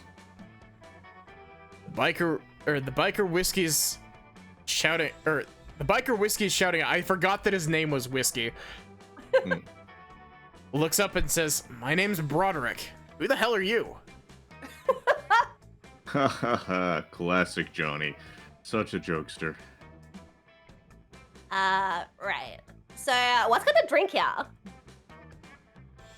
Try the fermented gasoline. It'll put it'll put hair on your chest.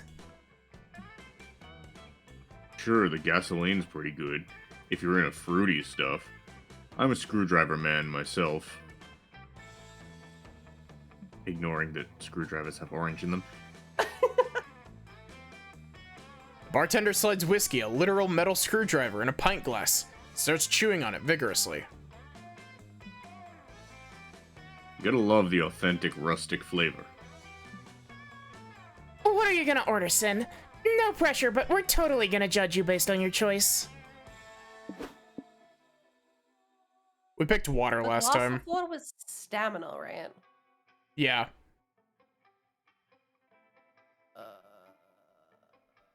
Which means the punch is probably hype. And the middle one's probably Soul? Maybe? maybe. I mean, we get benefits from these, don't we? Yeah, these are all Yeah. benefits, not Gotta downsides. lose money. Yeah. So I don't see any disadvantage to taking spirit, even if it is soul or if it is mind or if it's whatever. So Right. You pay 3 money, and the waiter brings out a ghostly brew. The spirit of an extremely muscular man comes pouring out of the glass. Sin, he says, I am the spirit of the strongest man in the world. I have many names, but you may call me Mr. Worldwide. I will Dale. do that. Tell me, are you worthy of consuming me? What feats of incredible strength have you performed? quick, it's Wow. Mr. Worldwide. Someone put on Pitbull. Pull-ups are my strong suit, but my pet fish died last winter and I bore the crushing weight of his loss every day. Impressive. Have you ever used your strength and heroism to help others? My mom calls me a strong, helpful little boy when I help her carry in the groceries. I don't know why, but the phrase "strong, helpful little boy," but BOI for Sin. Yeah, exactly. Good enough. You are clearly strong, but now it's time for the true test. Are you strong enough to lift this pint glass? Oh my god. You try to pick up the cup you've been given. Wow, this thing is heavy. What kind of Goliath was the bartender who brought it to you? Want us to help you lift it, Sin? If we work together, we could do it. Yeah! True strength comes from friendship and teamwork. Well, that's a little corny, but fuck it. Whatever gets this alcohol into Sin's bloodstream the fastest. Your friends work together to tip the strongest spirit into your waiting mouth. It tastes like an old gym sock and +3 soul from the literal soul of Mr. Worldwide. Refreshing. Thanks, Mr. Worldwide. Oh, I see the snake now.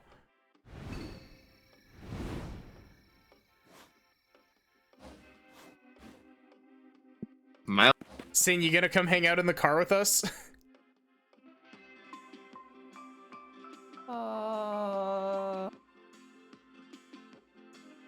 It actually might be. So much money. It might be a good idea for one of us to go to the info stand to pick some place that might give us mind. Hooray. Thank you for the hydrate, Azzy.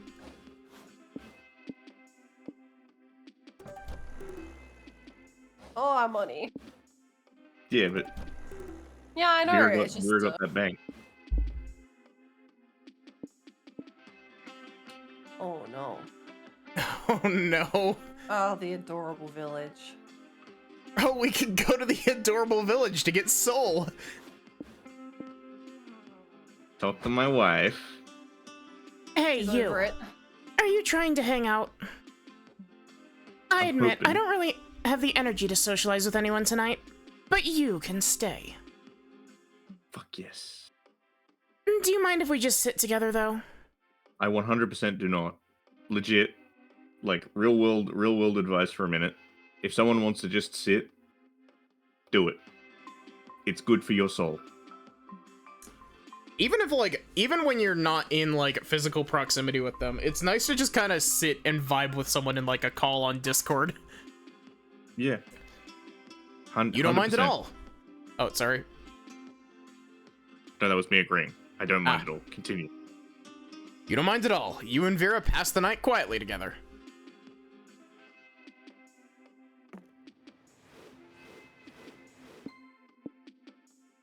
Okay.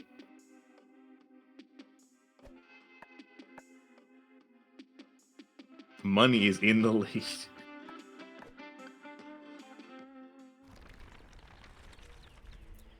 Have a good night, Meme Queen. Night, Meme Thank Queen. you. Thank you for the well wishes on the hotties. We could lose mind at the carnival. Going at the one person country.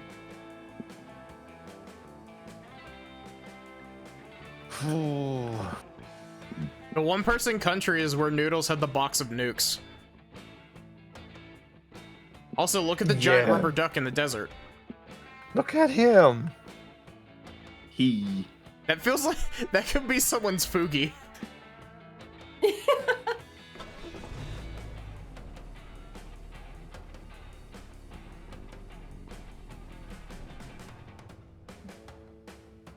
What's more fun than a carnival?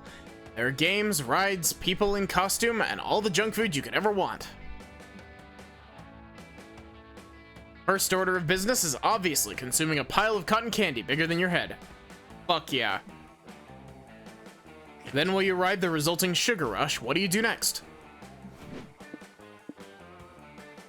Oh, the House of Mirrors. We House did of this Mirrors. Oh. before. You should go to the House of Mirrors and hang out. What did it do again? It's random. Ah. You wander through the Hall of Mirrors until you stumble upon an unexpected visage. Whoa, whoa. What a sight. Word. You two look hot. But who looks hotter, though? We should have a competition to decide. We're all reflections. We look exactly the same. That's what a loser would say because he knew that they would lose. Okay, smartass. Then how do we decide who's hotter? Oh, idea. Whoever wins at rock, paper, scissors is hotter. Ha, you idiot. I'm the best at rock, paper, scissors. Rock, paper, scissors. Oh, scissors. It's a tie. Again. Rock, paper, scissors. A second tie. Oh, scissors. What are the odds? Again. Rock, paper, scissors. And, oh. And it continues like that for a bit until your friends rescue you 3 hours later. No stat gain or penalty.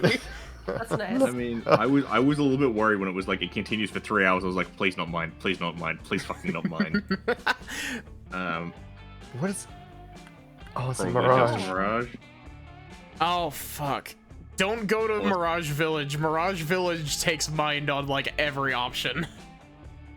Horse Village.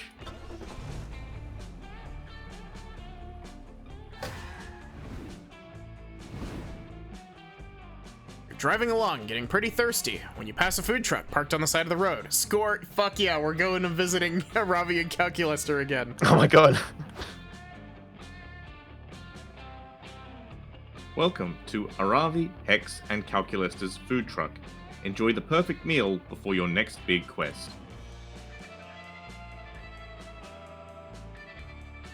Hey, Bruce! How's the food truck business going?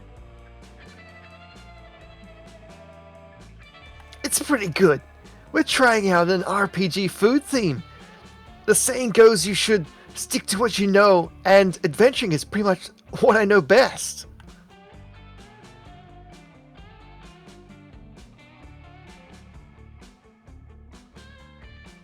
Conversely, I am here to know more. The food truck is a great opportunity for me to grow my knowledge on the organic condition. Some questions I'm hoping to answer are, what is the purpose of food? Do colors have tastes? Is everything truly better deep fried? Why is there so much pain in the world? Could we know happiness without pain? Is happiness merely a reprieve from pain, or is pain the absence of true happiness? Listen, Cal, all you need to know is that food's purpose is to fuel your body so you can run faster and punch harder.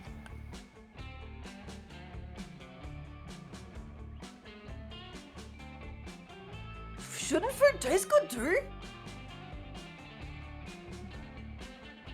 Who cares about that? Taste is irrelevant to the magical effects of my homemade potions. Homemade potions, you say? Do any of them have tequila? Nah, maybe next batch. We're experimenting with the recipes of these things.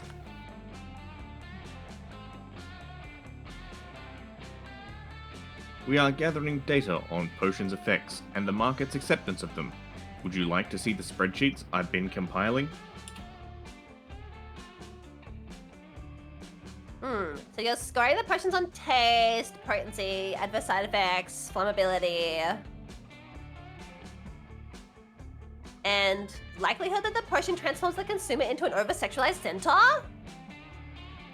It happens with concerning regularity. Look, potion magic's hard, okay? And it's not easy finding willing taste testers. Hey, I bet Ando would do it. They've been a chaotic motherfucker since day one. Ando's ready for his horse girl arc, right? Now we avoided the horse girl arc by coming here. Well, no, but aren't we going to the farm anyway? Are we so- going to the ranch? Yeah. We're on the way to the ranch, so Oh, what better thing for the ranch than becoming a centaur? Oh yeah? How about it, Ando? You can try either of these tester potions for free! Oh my god. The strength of 10 specific men. A love potion.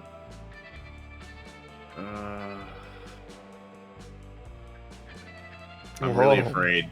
I'm afraid, guys. I'm worried. I feel like strength has the least chance of taking mind from us. It's probably gonna take stamina if I had to guess. Sure. Meanwhile, somewhere far away, there's a man bench pressing weights at the gym. He's pumping iron no problem, but suddenly all of his strength leaves him. No!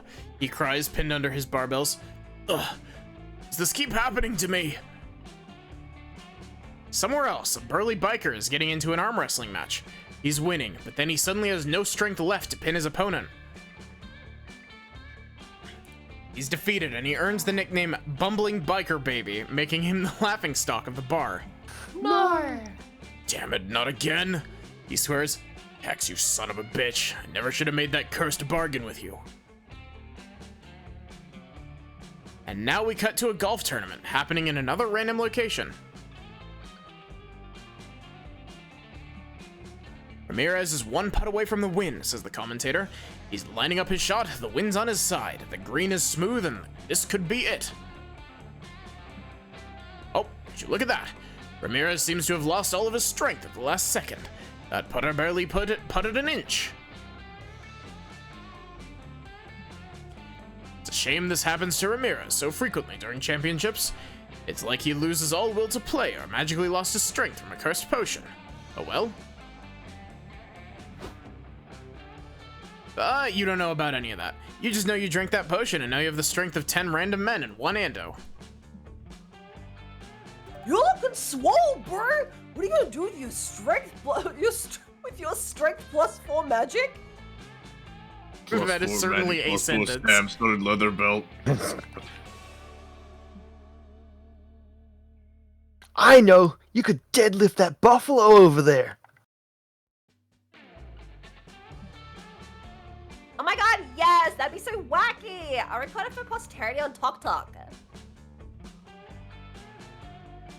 I fail to understand why buffalo lifting is worth robbing 10 strangers of their bodily strength without warning. That's because you just don't get it, man. Ando, lift some buffaloes and show Cal how it's done. You do, and while you can try to convince Calculester that this was justified, you can't fool me. You lose 4 soul. Fuck. It's okay. We can make it up. At least it wasn't you lose 4 mind. Yeah. Sunshine, open fields of rolling wheat, and pounding hooves.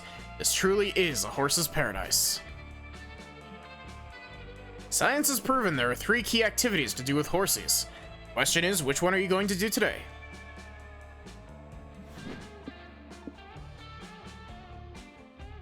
Ride the horsies, whisper the horsies.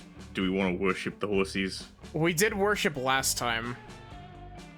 Yeah, but I was gonna say, if we know what it is, do we know it's a known quantity? I'm pretty sure it's soul.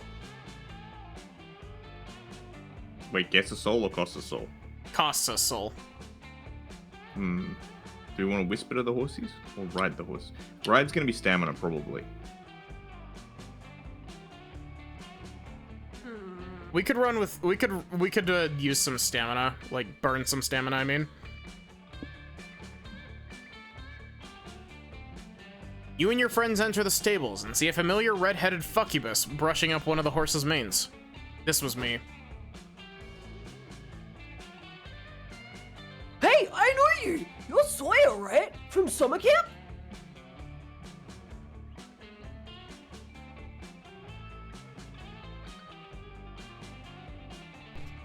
Sorry, I need a sec to drink water. That's okay.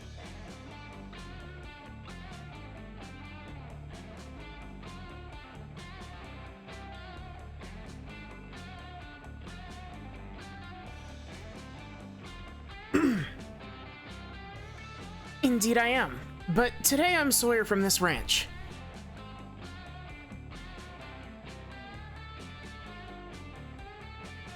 I can see that. You visit the ranch a lot?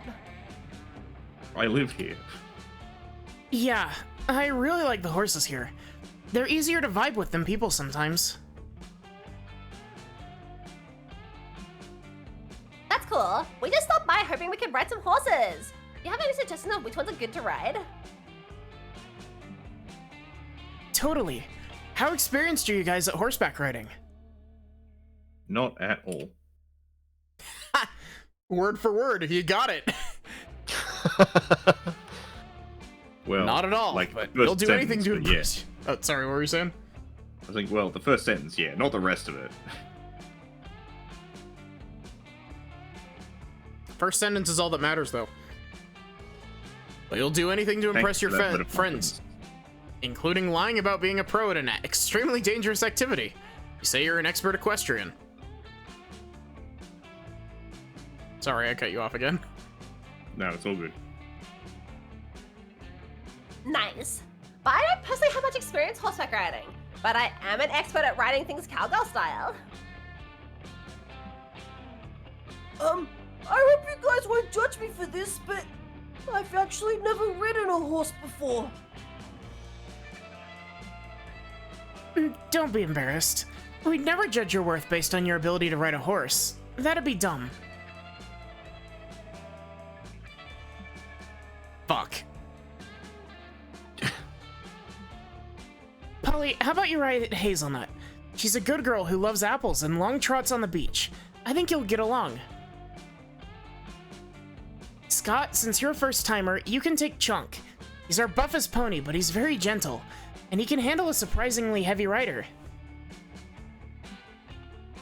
Woohoo! I love you, Chunk! We're gonna have a soulful connection and be best horse bros forever! Ando, since you're so experienced, I'm putting you on Big Boss. He's a wild stallion that has yet to be tamed, but you've got this, right? Oh my god. He's Big also wearing an boss. eye patch because he's from Metal Gear Solid. Yeah. What is the Big what's Boss. the song that everyone's been memeing about with regards to Big Boss? I don't know. I think it's called like Invisible. I reiterate, I don't know. I don't know. You look into Big Boss's wild, murderous eyes and know you absolutely do not got this. But you can't admit you lied. How will you tame this stallion? Kept you waiting, huh? Kept you waiting, huh? Dun dun dun dun dun dun dun dun. I gotta play those games one of these days. Excellent, Snake. Yeah, I've seen a couple of people playing them through, starting from like the very first ones. I personally would skip 1 and 2 just because they are a bit like 90s top down. 1 and 2 as in Metal Gear 1 and 2, not Solid 1 and 2, right? Yeah. Yes, correct. Okay. The original Metal Gear 1 and 2, which is kind of sad because like they have some of the best story in my opinion, like fundamental shit, but at the same time like they are very much some of those games where it's like if you don't have the guide, you will have no idea what the fuck you're doing because it was one of those 90s games where they were like, oh yeah, we just expect you to figure out that you have to walk in a circle 3 times around this pillar to unlock the door without giving you any hints to do this. Yeah. Like, I'm pretty sure in the first game, to beat the actual Metal Gear itself, it's like you have to attack its legs in a very specific sequence. And it's like, people just like, yeah, just use the guide. Like, don't try and figure it out yourself, because you'll take forever. I think that's Metal Gear 2, because I remember Metal Gear 1, like, just from, like, random shit that I've heard is just set 10C4 on the computer, and that's it. And that's the only thing that can actually maybe that damage is the it. one.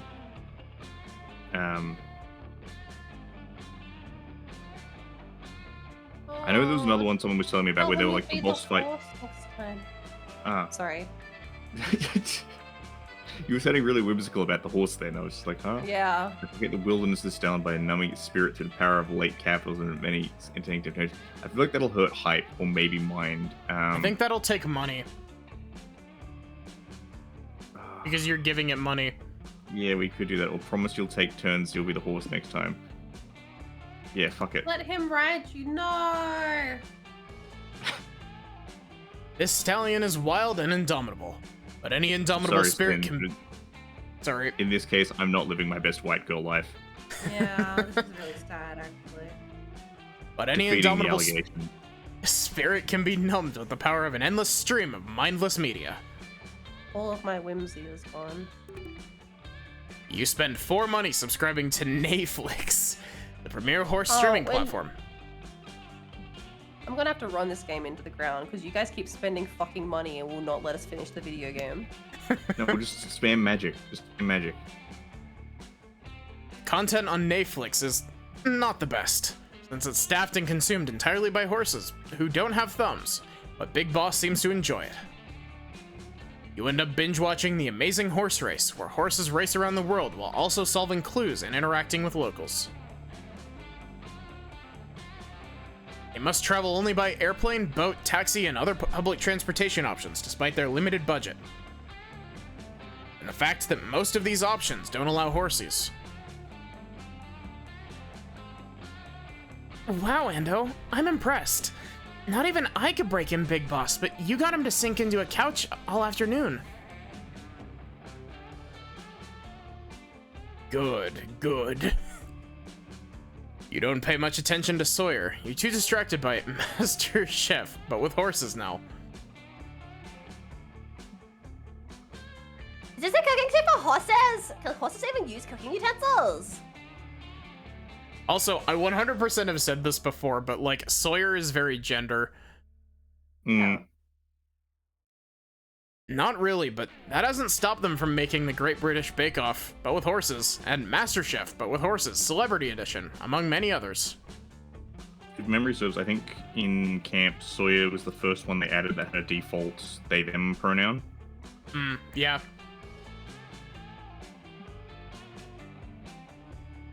You gained 4 hype for finding some new weird shows to binge watch, and because Big Boss looks funny lazing around on the sofa. Oh. My boy. Oh, look who it is. Well. Look. Well. who it is.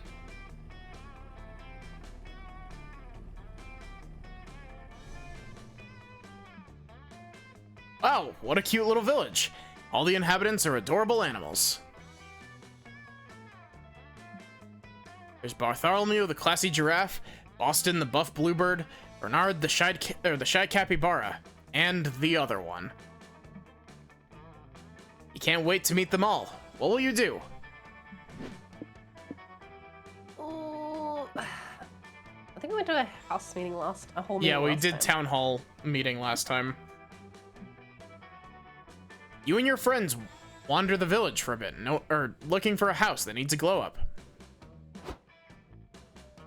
Howdy, little animal bird. Do any of you need help redecorating your house? This was Sin, right? Oh. Oh, hello, strangers! Sure, why not? You know, a house's interior is like a person's interior. You want to move things a bit every now and then to keep things fun. So you all move furniture and shake things up a bit. House's interior is way bigger than its exterior, but you choose not to ask questions about that. By the end of it, the house looks as weird as before, but apparently a better looking brand of weird. Gain 4 soul for your neighborly action.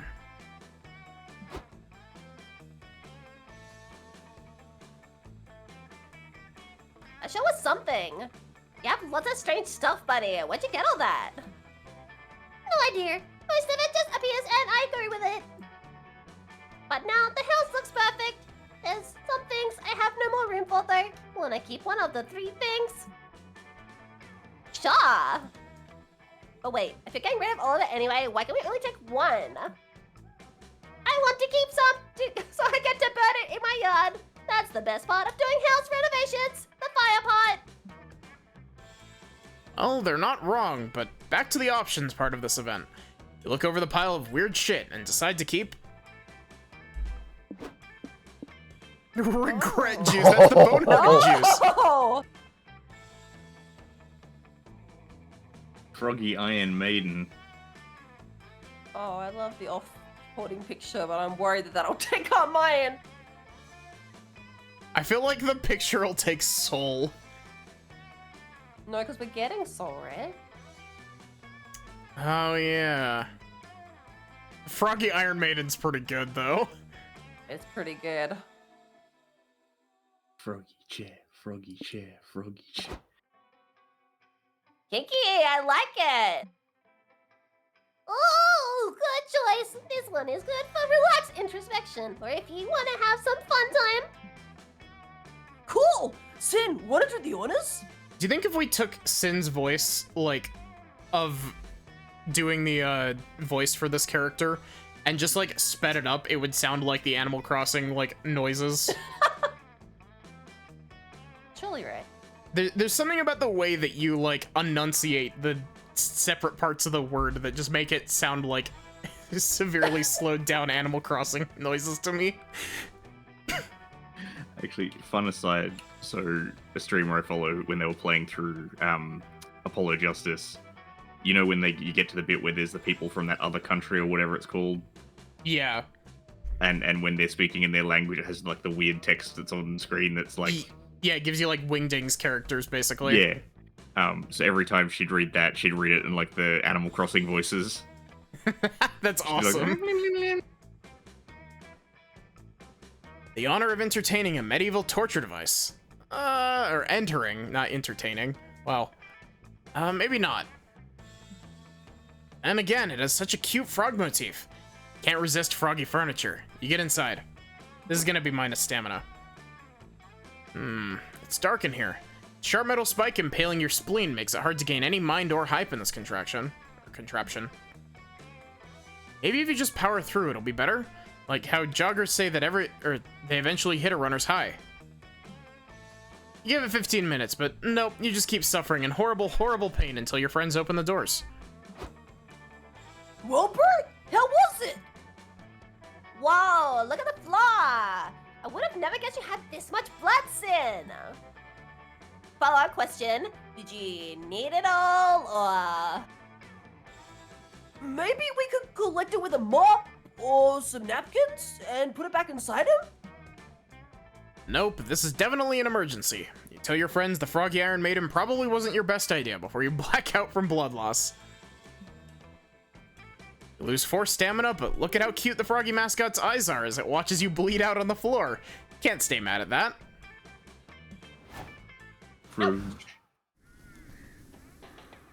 Wait a minute, I just realized we're not losing soul every turn. Vera's ability isn't active. Did I romance her enough? I don't know. Oh, Maybe. because you didn't talk to her last time? No, wait. Well, No. I did talk to her, but I didn't, because she just said, hey, let's just chill. Let's just sit in proximity to one another. Let's just be pals, buddies.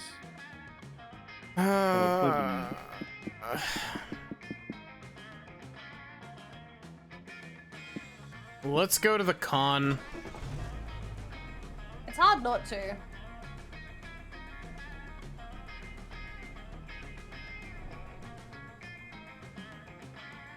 Yay, a con! It's the perfect place to be your authentic nerdy self without fear of judgment. There are cosplayers, merch vendors, panels, gaming tournaments, overpriced food. So much to do, so little time. What activity do you want to try out?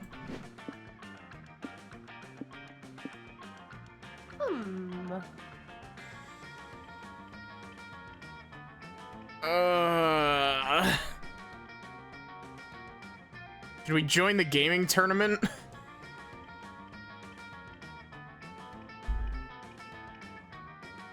I guess. I feel like that's either gonna be soul or mind.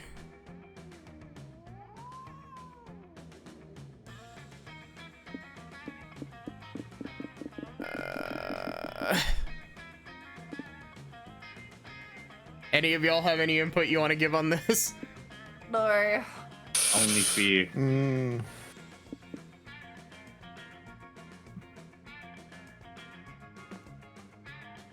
Find your friend Zoe checking out a poster for an esports tournament happening at the con. Hey guys, are you entering the Dragon Heat Fighters XXX XXX esports tournament too? There's a cash prize. Whoa. Sports. Sports! Wow, they put sports on computers now? The future's amazing. I've never played this game, but I'll give it a try. Scott and Zoe enter the tournament. She gets knocked out in round 3, but Scott's still growing strong. He's incredible. He's pulling off such unpredictable combos with that the pros can't even keep up. Thanks! My strategy's just hitting random buttons and hoping for the best. It's worked out really well so far. Somehow, Scott makes it all the way to the final match. He's up against Igor Kalashnikov, the Dragon Heat Fighters' reigning champion. Shit, Scott's in trouble. Igor's a fucking juggernaut.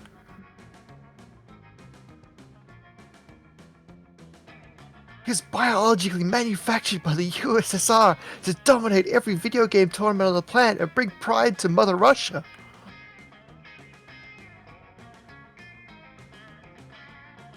Seriously, did the USSR end like decades ago?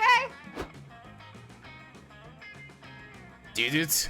Asks Igor disinterestedly. All of his button-pressing fingers have washboard abs. I did not notice. I was too busy destroying puny Americans at video games. I hope that voice was How good. does that make sense? It was good. It was good. Igor ignores her to mean mug Scott. I must break you, dog, he spits. I will crush you to bone meal for destroying the USSR capitalist scum. Did I break the USSR? Bro, I had no idea. Sometimes when I become Wolf Scott, I break things without realizing it. Sorry if I broke the thing. How about you The only- never say Wolf Scott? No, The only we've had apology. Wolf Scott, haven't we? We've seen what? We've seen Wolf Scott. Like twice. Yeah. The only apology I will accept is your blood in my superior gamer hands. Prepare to perish. Pressing random buttons won't save Scott this time. Quick, think of a way to help him win the tournament.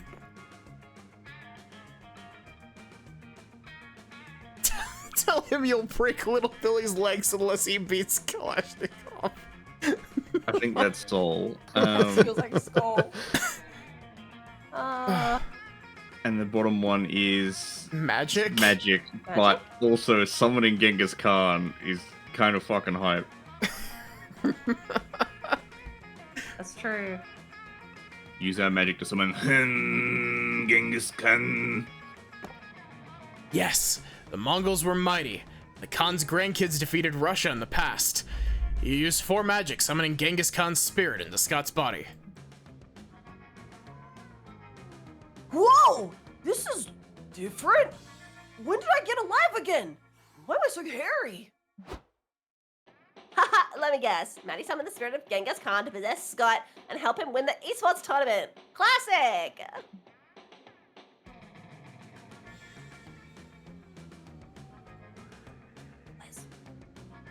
That's a very on-the-nose guess. Yeah, you see Maddie's bullshit after a while. Okay, Genghis, we've got about 30 seconds before the start of the round. Got any questions? I have 2. What is esports? And how do I participate? Oh boy. Okay. You have a controller that connects to your screen and controls the movements of your character. You use your character to fight Igor's character and win. Got it? Yes, but I have a follow-up questions. What is the controller? What is the screen? And why is a talking squid with breasts explaining this to me? Fuck it. I'm just gonna use my Eldritch power to plant 800 years of world history and video games expertise into your brain. Hold still. Lily touches Scott/Genghis's forehead with her tentacle, and he screams like he's being burned alive. Neat. I understand now. The ultimate esports strategy is smashing all the buttons randomly until you win. Yo, thanks for the resub, not 25 months. Wow. Wow. crazy. Also, you guys went to the moon? As in, the moon in the fucking sky? No time to talk about that. The competition begins, and Genghis whips Igor's ass with his button mashing skills. Woohoo! Hey, bros! I don't really know what just happened, but I think we went to the moon. Also, I won +4 money from the nice judges over there. Let's get lunch.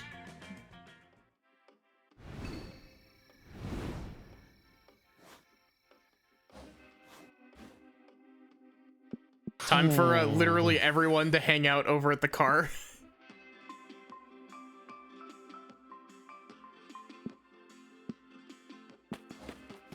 I'm gonna go see Noodles.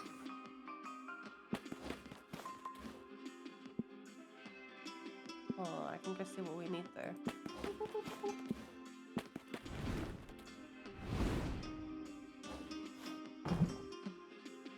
Howdy, welcome to the swap shop available by invitation only.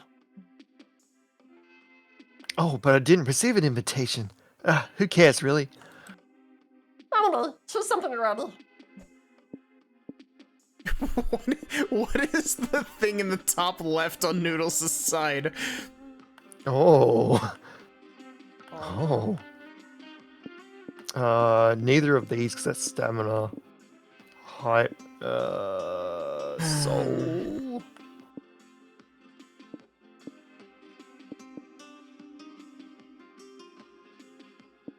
Don't seem to be losing soul anymore. Yeah. Hang on, let me have a look. I can't have a look.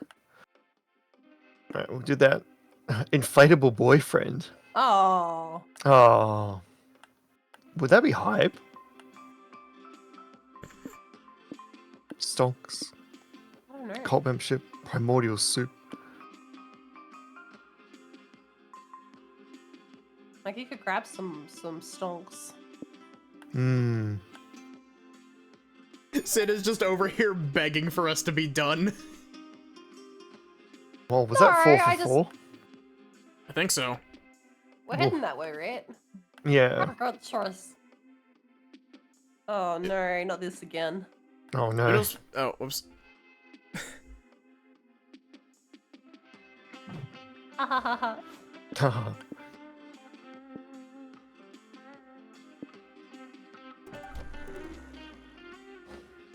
Liz contemplating on whether or not he wants to sabotage the entire run.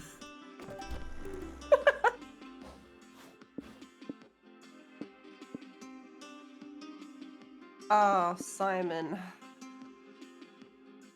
We could use Simon the stamina Soups. from Simon Soups. That's true.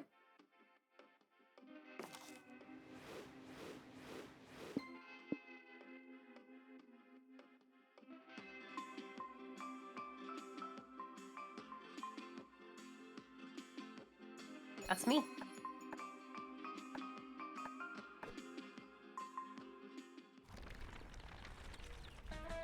Hype is currently winning. If we stockpile on hype, we can go to Knife Land. True.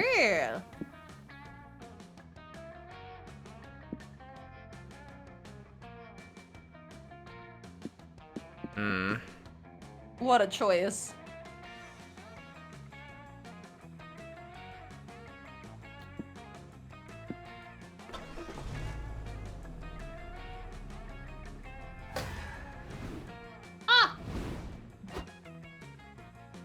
Hey, Aha. you just reached a high amount of hype. Good for you. That mean you're aiming for the hype-based destination? Yeah, I guess so. If so, there's a wacky adventure that could unlock a layer for that destination. Want to go for it? I guess. I mean, we could, but at the same time, like, that would also require us to go through, like, 4 more rounds. Oh, does it? Great. The adventure will be waiting for you on the road. Sorry for breaking the fourth wall. See ya. Bye-bye. Wigs of every color, shape, and style, from afro to updo, are on display here. What's up, dude? Don't engage with him. You never knew there was such a rich history to artificial hair. There are plenty of things to check out at the museum. You decide to... I want you to realize, Endo, that like that like a pause there was because my brain couldn't handle you asking that question. Like my brain fucking stalled like a car. I broke the Maddie.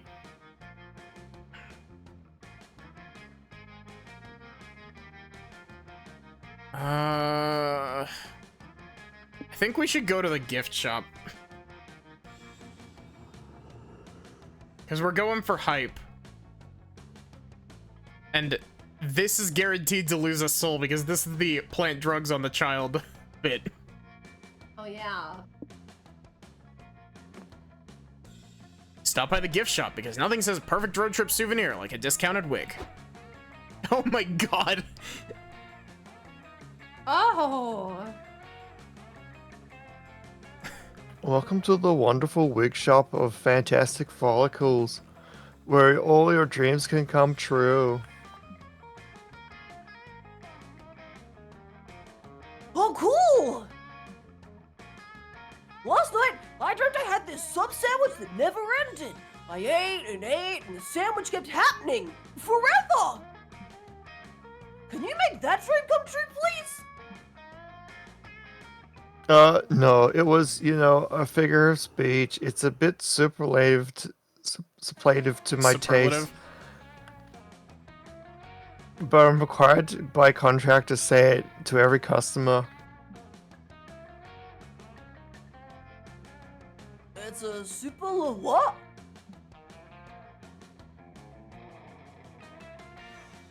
Look, we just sell wigs, that's about it. Sorry. What about my dream from last Tuesday? I was an otter in that one. Could you make that one come true?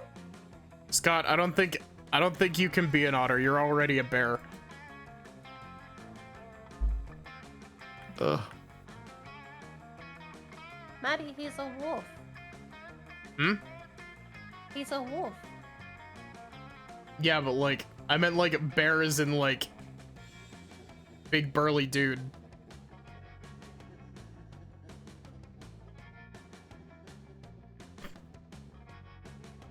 Oh no, my brain shut down. It is really late for y'all, isn't it? Maddie, choose a wig so we can leave before our good boy gets even more entangled in his own confusion. I'm glad that Epical got it. Copy that. Listen, I need everyone to know that I know what a bear is and I know what an otter is. I was making a joke about him being a wolf, but I think that the inflection didn't come across because it is 1 o'clock in the morning. That is a cool squirrel. But also, I'm a magical girl. I gotta go for the shoujo showstopper. That's true. We only sell these to people who are certified magical warriors fighting for justice. So, are you a certified magical warrior fighting for justice? Maybe? I'm about to go on my lunch break, so I'm gonna deem that answer good enough. Bye. After paying 4 money, you put on your new wig, and you're suddenly enveloped in a bright fuchsia light. You rise into the air. You can feel your body changing, becoming more powerful, drawing immense energy from the cosmos. Your outfit changes to match your new do. It's like a sailor uniform, but pinker and sluttier with pretty thigh-high socks. You look amazing, Maddie! You're like a sexy, powerful astronaut with just enough romantic tension to keep an audience hooked through several seasons. No, Scott. In this look, I'm no longer Maddie. I'm Miraculous Maddie, the magical protector of Uranus. Whoa. Cue the Kill la Kill soundtrack. So you're drawing out magic from Uranus? Oh man, that is gonna be a branding nightmare. Take the wig off, because Uranus's power is so explosive that it should only be used in number 1 emergencies. Or should I say number 2 emergencies? Okay, I'll stop now, I promise. But your short affair with the shoujo showstopper has given you +4 magic. God bless Uranus.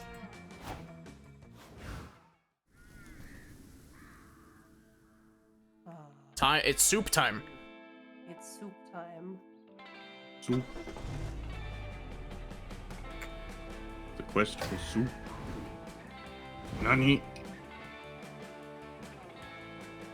Oh. You drive past Suzanne and Whiskey, wiping grease off their arms outside of an old car mechanic shop. You pull over to say hi. Hey Bruce, what are you up to? We're working on our bumper car to enter in the annual Bumpin' Uglies tournament. It's a no-holds-barred knockout battle royale held at Knifeland every year, and we're gonna fucking crush it. Especially with my incredible misdirection strategy. Those amateurs won't even know what hit them. Nah, fuck misdirection. The best strategy is to crash into everyone else first and hard. Suzanne, I don't know if bumping uglies is the right place for a full frontal assault. We should play defensively. I know you'd rather take the thrill-seeking route, but the only thrill I seek is the thrill of victory. But what's the point of even bumping uglies if you're not willing to play hard enough and dirty and possibly kill your partner? Because I'm your partner, and I don't want to die. Some of Suzanne's faces are very joy-esque, aren't they? Yeah. Especially this one. Ugh, that non-team player thinking is exactly why we haven't settled on a final design for our bumper car yet.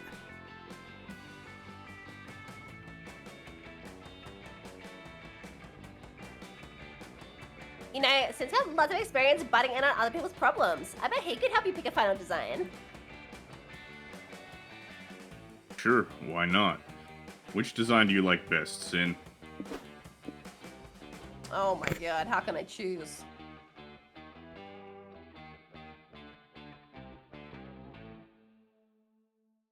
Actually, paper and glue.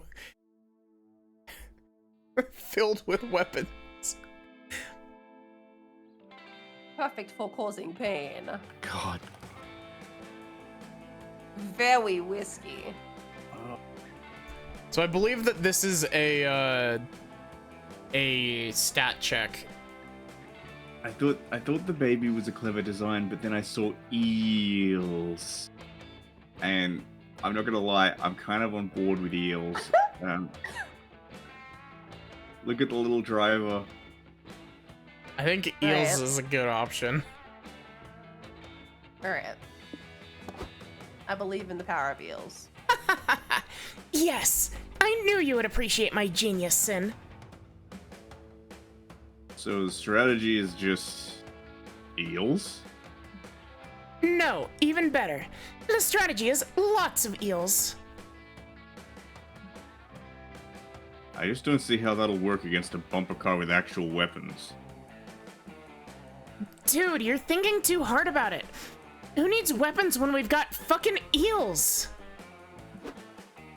Well, actually, we don't have fucking eels because we don't know how eels fuck. Oh my god, not this again. Later at Knifeland's 12th And he's annual always out Bumpin'... here about these eels. He doesn't know how We they don't- fuck, he wants to know so bad. We don't know where they go, we don't know how they fuck. It's a mystery. Thank you for the hydrate, Azzy.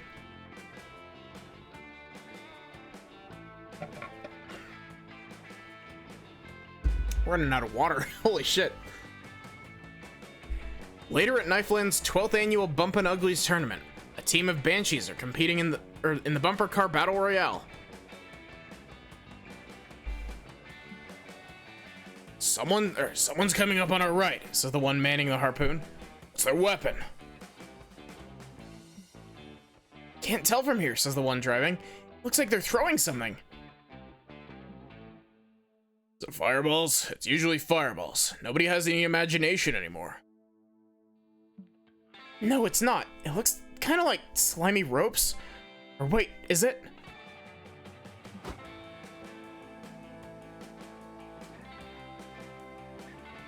Fuck yeah! Get eeled, bitches! Quit jumping, Suzanne. You're gonna spill the eels.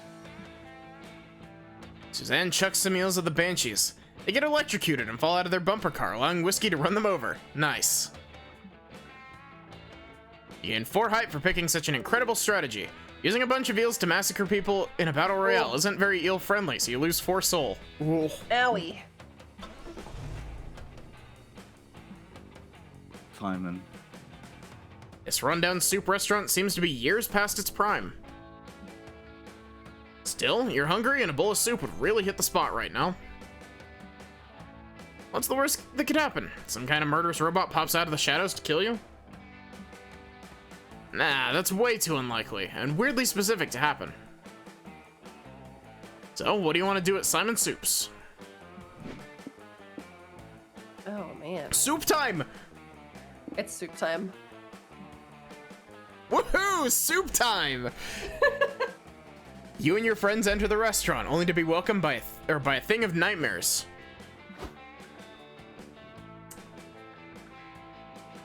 Is this Ando? Alright. I think No, so. I don't think it was. I don't think these guys had lines last time, did they? They did. I also They just have did. to go get a I think drink this real was quick. Liz, maybe? It, I'll it just leave you definitely to sit with wasn't these me. guys. Because I've never played, whatchamacallit, Five Nights at Freddy's, so I have no contextual references. I mean, they don't really talk in those games either. Except for Sister Location and on, but... Wait, isn't that where the whole Michael, don't leave me, Michael thing is from? I think that's like a fan voiceover. Okay. Because again, I know nothing of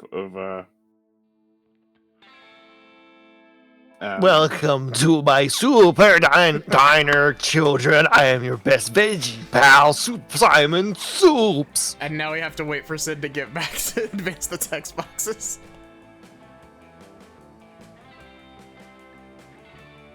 But yeah, I've never played any of the Five Nights at Freddy's games. But like, it's one of those things where I cannot like focus on shit unless I have background audio. And so I have listened to a very large amount of Five Nights at Freddy's lore shit. Just because I was like, oh, this is from a person that I, like, am aware of and enjoy listening to. Let's put on this, like, 6.5 hour long Five Nights at Freddy's video. Sometimes you get desperate when you're needing background audio.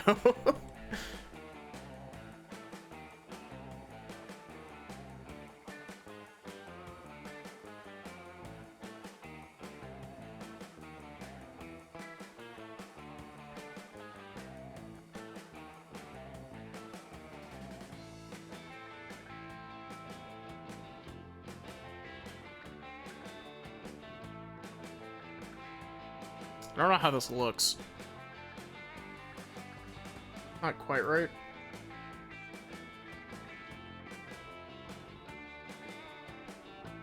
There we go. Perfect.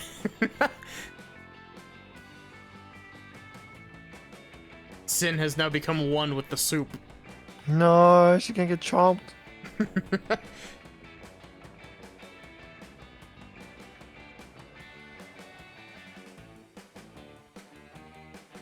Soaky soup cat.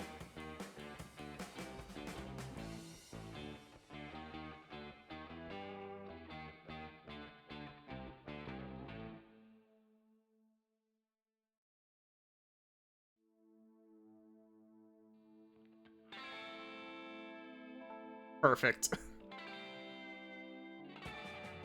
I don't know why, like, dicking around with the random pictures I have in my sources is so fun to me, but it's just... Soup, soup, soup, soup, soup, soup, soup, soup, soup, soup. Come get your soup. Come get your soup. Hey, what's happening? You nearly got eaten by Simon. No! Nice to meet you, Simon Soup. What kind of food do you serve here? I'm unclear.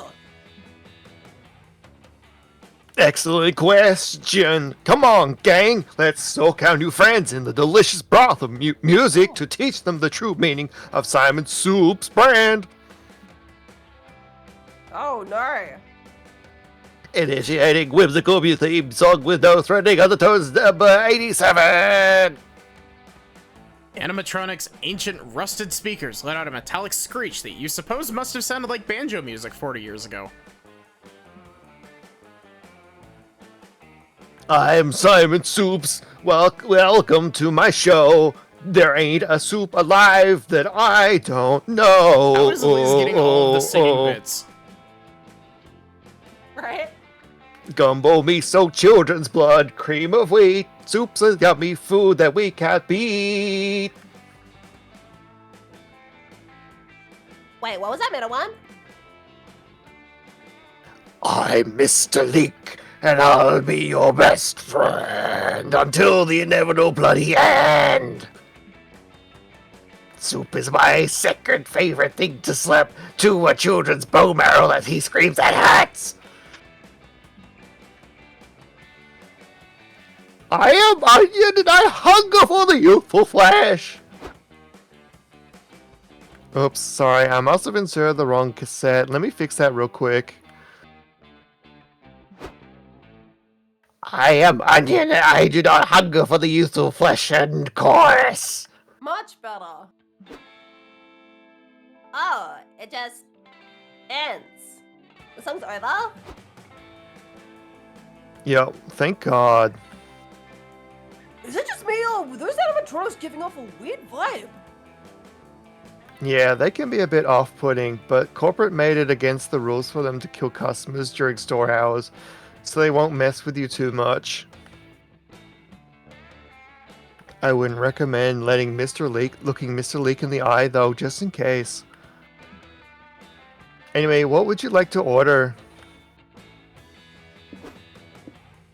Oh, Breakfast. Oh, soups. What kind of delicious soup do I want?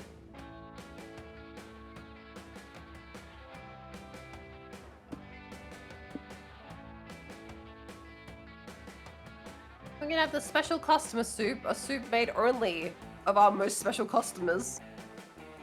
I might lose a soul, though. Yeah. Because we're picking what we're losing here. Yeah. Delicious breakfast soup.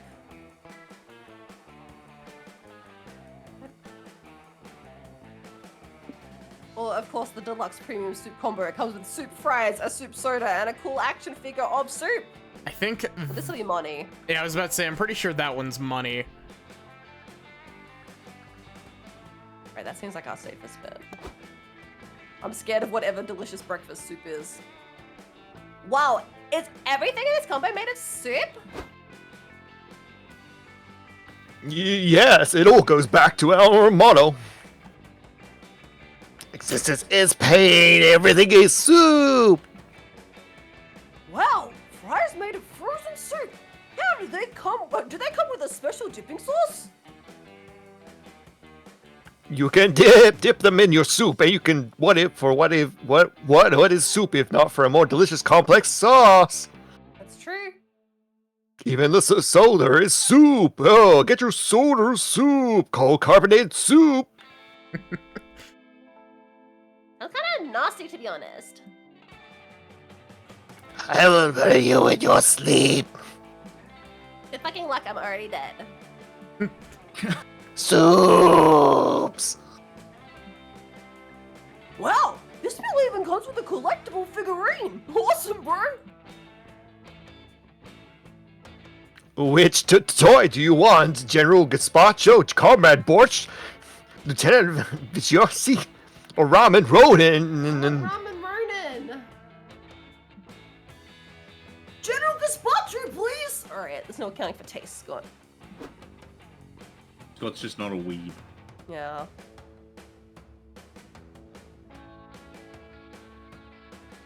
I forgot I was the narrator. That's you.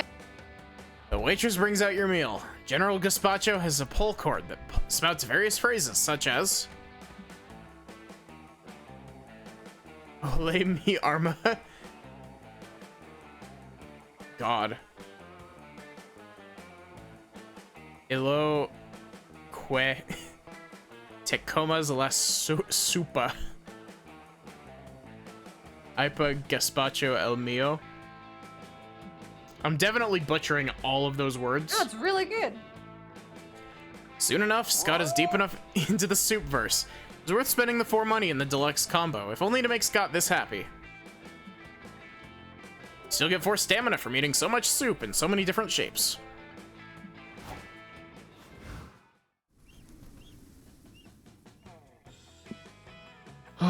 Dungeon. Lock. Could do with that soup. We need soup. Or not soup, we need soul. Soup? Why do we say soup? Soup. We need soup. Go get your soup. Brainworms. So, alright, Everything into the is dungeon soup. we go. Everything returns to soup. Existence is pain, everything is soup.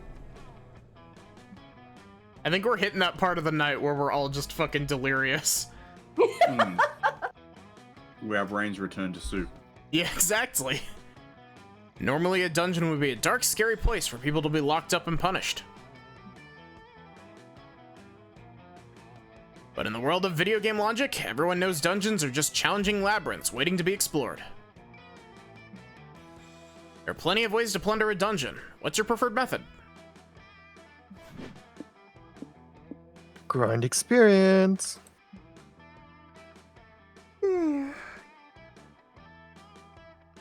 Time to get your RPG on. You suggest grinding this dungeon for experience points.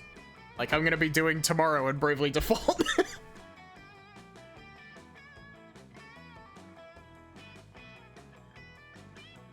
I love being on the grind. Let's do it. I like grinding too, so it should be fun. Not the right kind of grinding, but it's too late to explain. You're surrounded by slimes to kill. Time to grind for EXP. Oh god, it's gonna be the ugly slime again. No. You get to work slaying slimes. You think this would be a difficult task, but these slimes are actually stupid easy to kill. Practically explode at your touch. In fact, you kill a couple by staring at them really hard. What the fuck?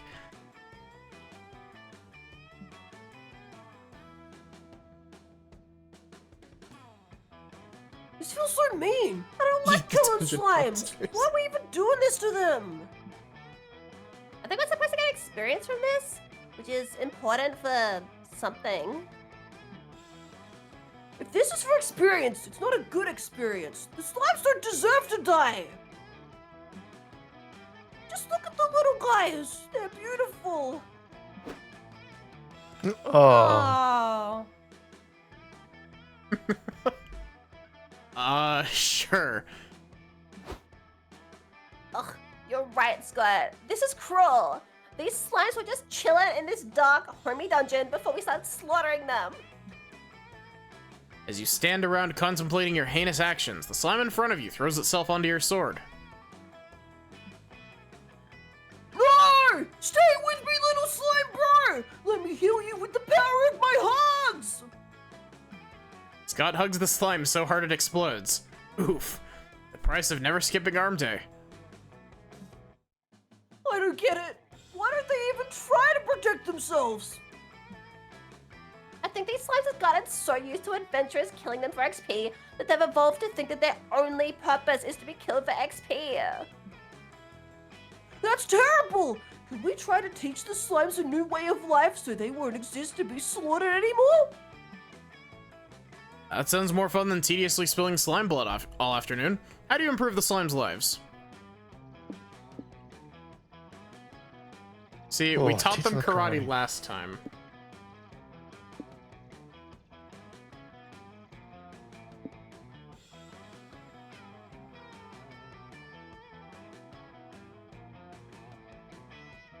I feel like the second option would be money, which we're fine with losing. Kind of. Yeah.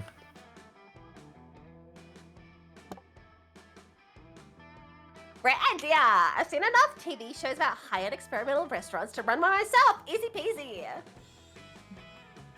You gather up the slimes and work on opening your restaurant. Ollie helps out by drinking lots of wine and yelling at people. I said to cut these slimes to look like strawberries. You're not supposed to actually make them strawberries, you absolute fucking walnuts. And what's this? I said to paint a surrealist rendition of the Mona Lisa out of pistachio paste on these crackers. This is impressionism! What do you think we're doing here? Making food? Yeah? That's exactly what I thought we were doing. No! We're not making food! We're making an experience! That's what people are paying for! After much preparation, it's finally the opening day of your restaurant. Adventurers line up to loot the dungeon, but instead they find... Welcome to Lead Dungeon! I am your waiter, Scott! May I recommend the animated skeleton crisp for your first course? They're very yummy with mulberry wine. Scott, 86 of mulberry wine. Someone, not me, drink it all, and anyone that says it was me, they're fired. What the hell's going on here? The adventurers ask. Came here to slay the Elder Dragon boss, not to have fine dining. Oh, speaking of that, we're running a special on the Ender Dragon Tartar entree. It comes with treasure hoard gold shavings on top. You fail to make a profit. In fact, you lose 4 money on ingredients. But that's business. Les Donjon's opening day is still a great success.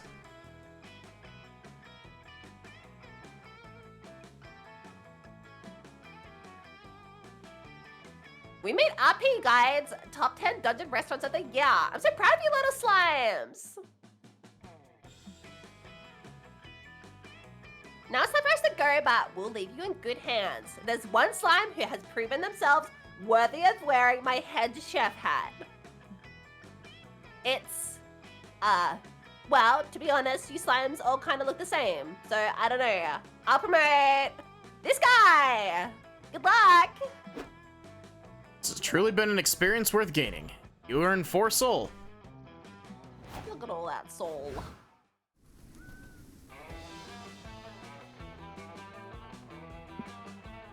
We have factory or graveyard. We should go to the graveyard and spend our soul that we just got. Well, but also I think, is there a hype option in the graveyard? I can't remember. I can't remember. Beep beep. Oh, Andrew, you're the road trip accountant. How did that happen to you? Because I'm the boring one. Oh. Graveyards That's are not solemn. true. Exactly, I'm shit at math.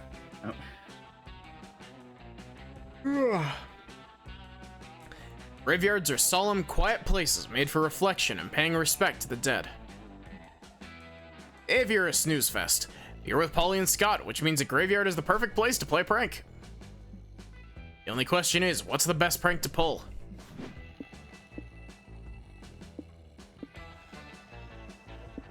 I think we should spend the soul and hopefully get hype from it. But also, I was gonna say raise the dead because it gives us its magic for soul, so we can afford to use some magic. You know what I'm saying?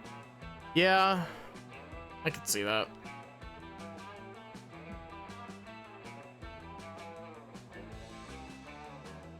You're all wandering around the graveyard when you hear gritty guitar riffs and the guy whine singing about how much he hates this town. You follow the sound of Gerald, the necromancer, lounging in the graves, listening to music and drinking beer. Oh, he's back. Oh, great. I see you found my secret hideout for rare nights that I choose to do my brooding outdoors.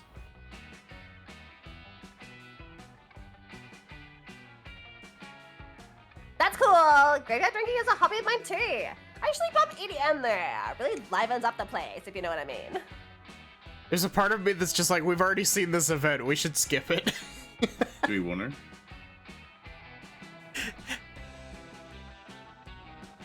Yeah, alright. Take us through. Lorem Ipsum.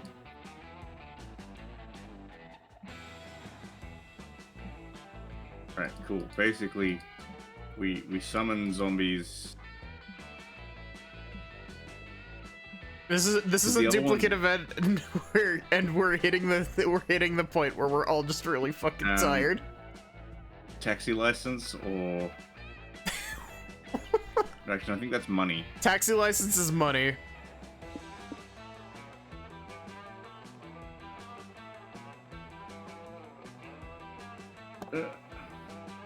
I don't think we've seen this, but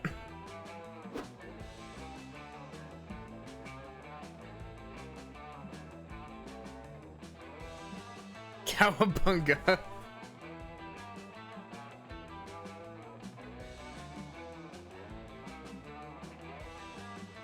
Cares what it's saying, shoot it in the fucking head. No time to read it. Just fucking go. Well, that stuff was new stuff. I was just saying we should skip Yes. the stuff that we have already read. Doesn't matter. We had to get that soul for the cost of the magic.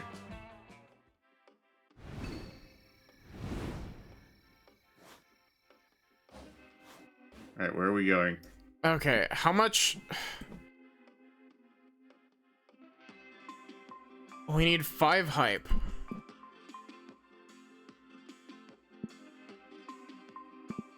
So, theoretically, if we get a good trade at Noodles' stand, we can trade 2 points of money for hype and hit the threshold before the next day, which will cause us to go to the destination.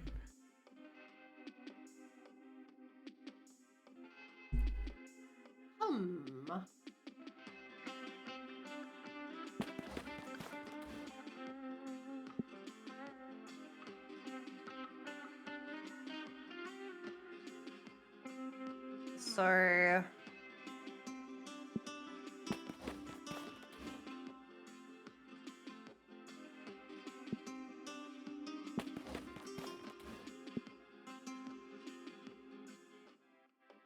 Ando, what are you doing? What are What you am I doing? doing? What am I doing? I'm gonna get the van. Ando, tempted by Fishwife. Or not Fishwife, Snakewife, different character. Well, I was also thinking maybe I should set us up a good location, but Nah.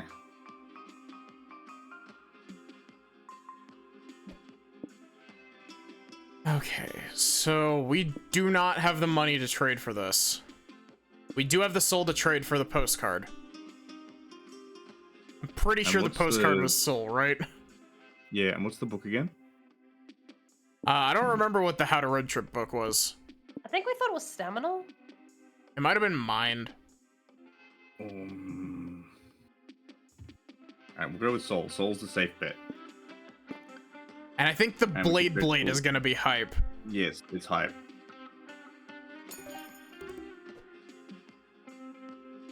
Oh, it's so close. Sin, can you please read this one? That's true. Actually got that at your 12th birthday party. You... what? Have a good night. So yeah, I believe if you check the destinations list, we should be able to pick Risky Traveler once, and then... Right. Oh wait, we've got Wait, 3 people in the car, right? Yeah. Someone pick... And do one. Someone Yeah, do pick cautious. cautious. And then someone. and then pick Risky again. Won't that put us just back in exactly the same position?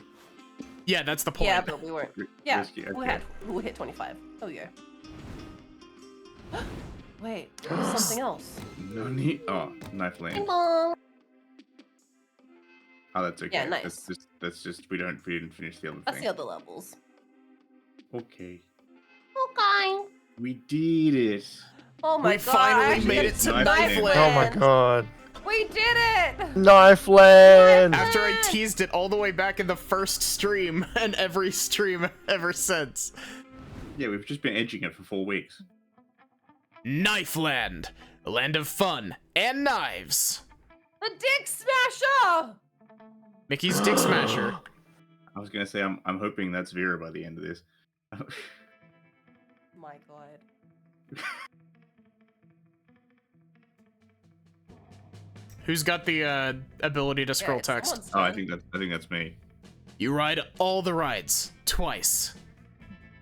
They're awesome and deadly in equal parts.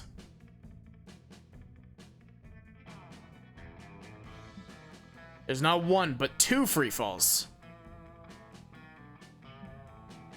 There's the pitfall of spikes and the guillotine, which let you keep a severed head as a silly memento. Wow, my reading comprehension is going out the window.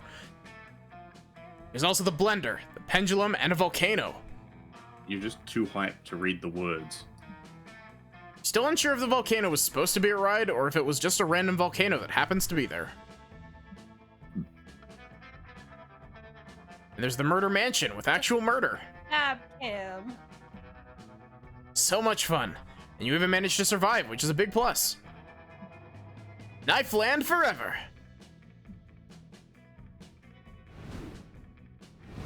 And that wasn't all. Oh no. You were so excited to get to Knife Land. I was.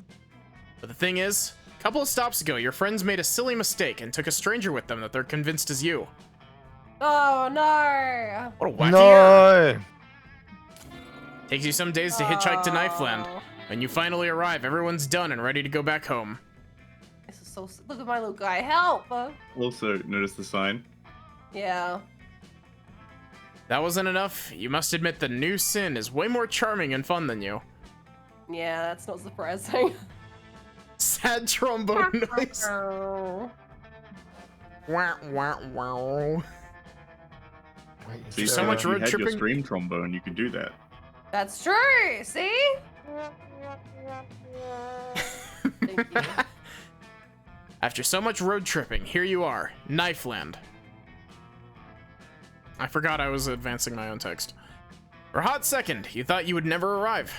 Yes, mood. You're so hyped to be here. And yet, although you're sure you'll enjoy Knife Land a lot, you realize what they say is true, as corny as it sounds. It's not about the destination, it's the journey. Whatever cheesy bastard said that, they were hella right. What a road trip.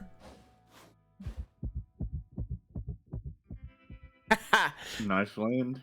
Knife Land? Who cares about Knife Land when you have Vera Oberlin sitting in a car next to you? I mean, she's my own personal knife land when you think about it. That's true. She looks a bit stressed, though. She takes her shoes off. Oh yes, we're getting to the good stuff. Ugh, my feet are killing me. Hey, Ando, is it okay if I... Step on me? Yes. Yeah, of course. She rests her legs on your lap. See, I don't think I'm dating Vera. I think I'm dating that one snake. Pair of legs. They're longer than a day without water. Longer than life. Hell yeah, brother.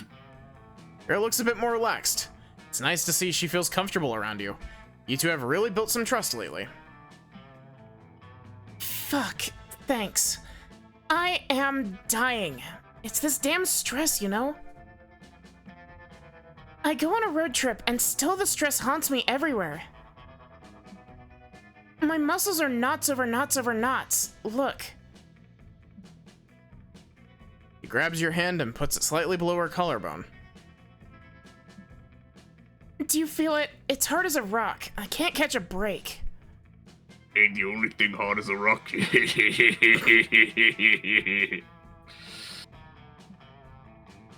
Two stop looking at the spot below Vera's collarbone. You look at each other. You good, Liz? Yes.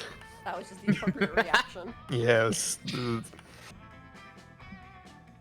It's right at that moment that when she realizes that, in taking your hand, she's brought you close to her. A bit too close. Your faces are mere inches away from each other. As she gazes into your eyes, she looks for once, disarmed, vulnerable. You even caught her looking at your mouth, too.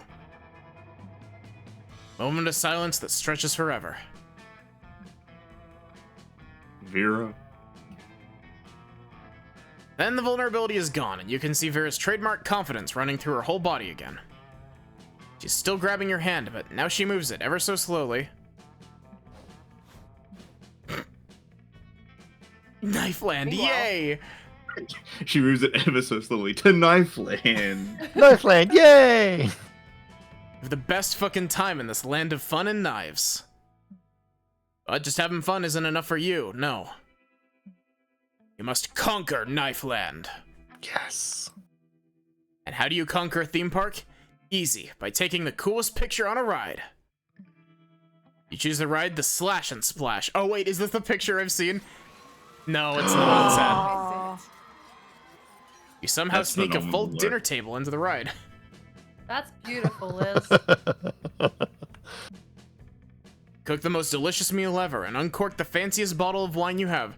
There's another version of this CG that I'll send you after that's it's a recreation of basically, have y'all seen the picture of the guys on Splash Mountain with the GameCube?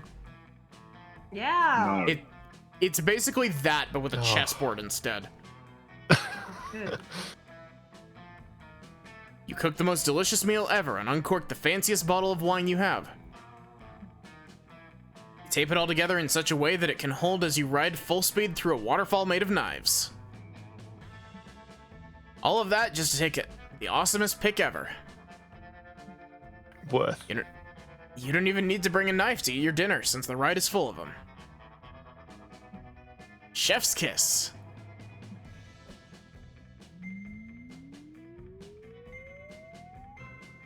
Sin definitely got glad. screwed over there by us pivoting off of money.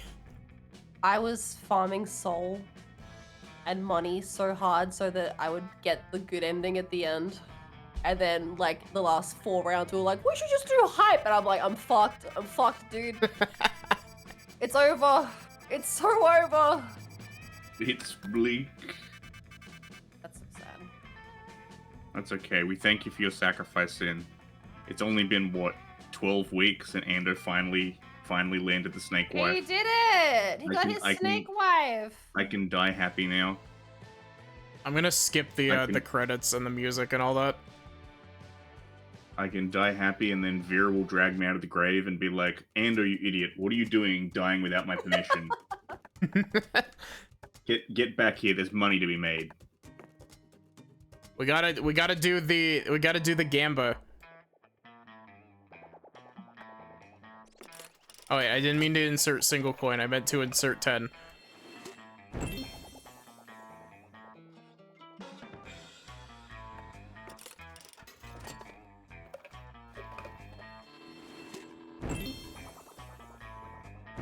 But yeah, finally we got Vera feet after all these months. Right? I feel like they really knew who the Vera daters were when they wrote that. They were like, we know what we fucking want. Can y'all look at stream real quick and look at the name of this? The horse. Persona Amira. Okay.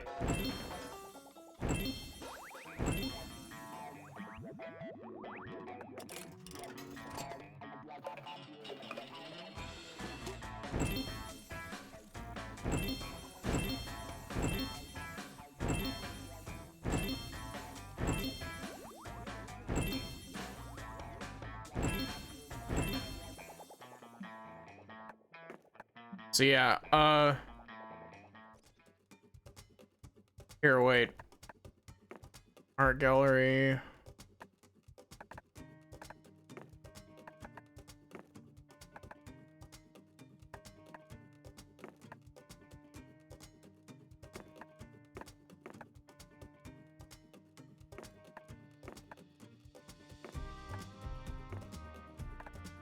Where are these?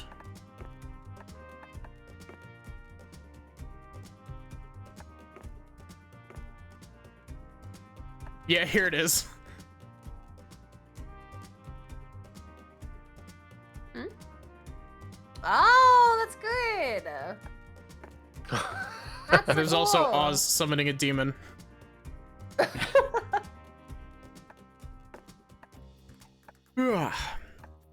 But yeah. You know, this isn't too much later than we usually go, but like, man, it feels later. I feel like we were more locked in with this one. Yeah. So yeah, My snake wife. He's done it. you finally did it. Exactly. I have no reason to play anymore. Which is why there won't be any monster like game next Exactly. week. Exactly. We gotta go for a month until Vera leaves me, and then I have to go to MonsterCon. I have no clue what any of our ideas are for next week, but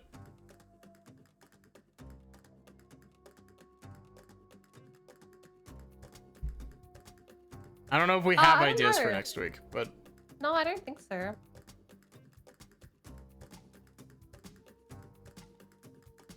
yeah, let's raid Lune. It's been a hot Good minute. plan. They're playing Ace Attorney Investigations, Nice. which I basically have to pop in and then immediately leave because I don't want to be spoiled.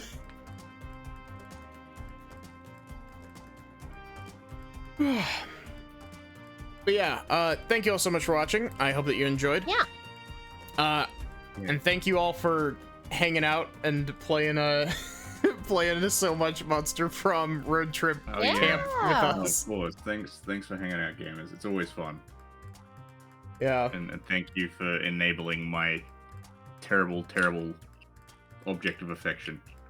Worst girl destroying our souls. But yeah. I don't know about y'all, but I will be streaming Bravely Default tomorrow. Are y'all streaming anything over the next little bit? I think I'm back on Sunday. Doing something. Ando, Liz? Nope. Might be back on Monday. Nothing else this week. Okay. Yeah, the only odd thing for me is normally I stream Thursdays. I will not be doing so this week because I'm out of town, so I might do a Wednesday, I don't know, or a Friday. Oh. But yeah, I'm going to the big smoke. other than that, have a good one and take care, everyone. Bye bye. Thank you, Maddie.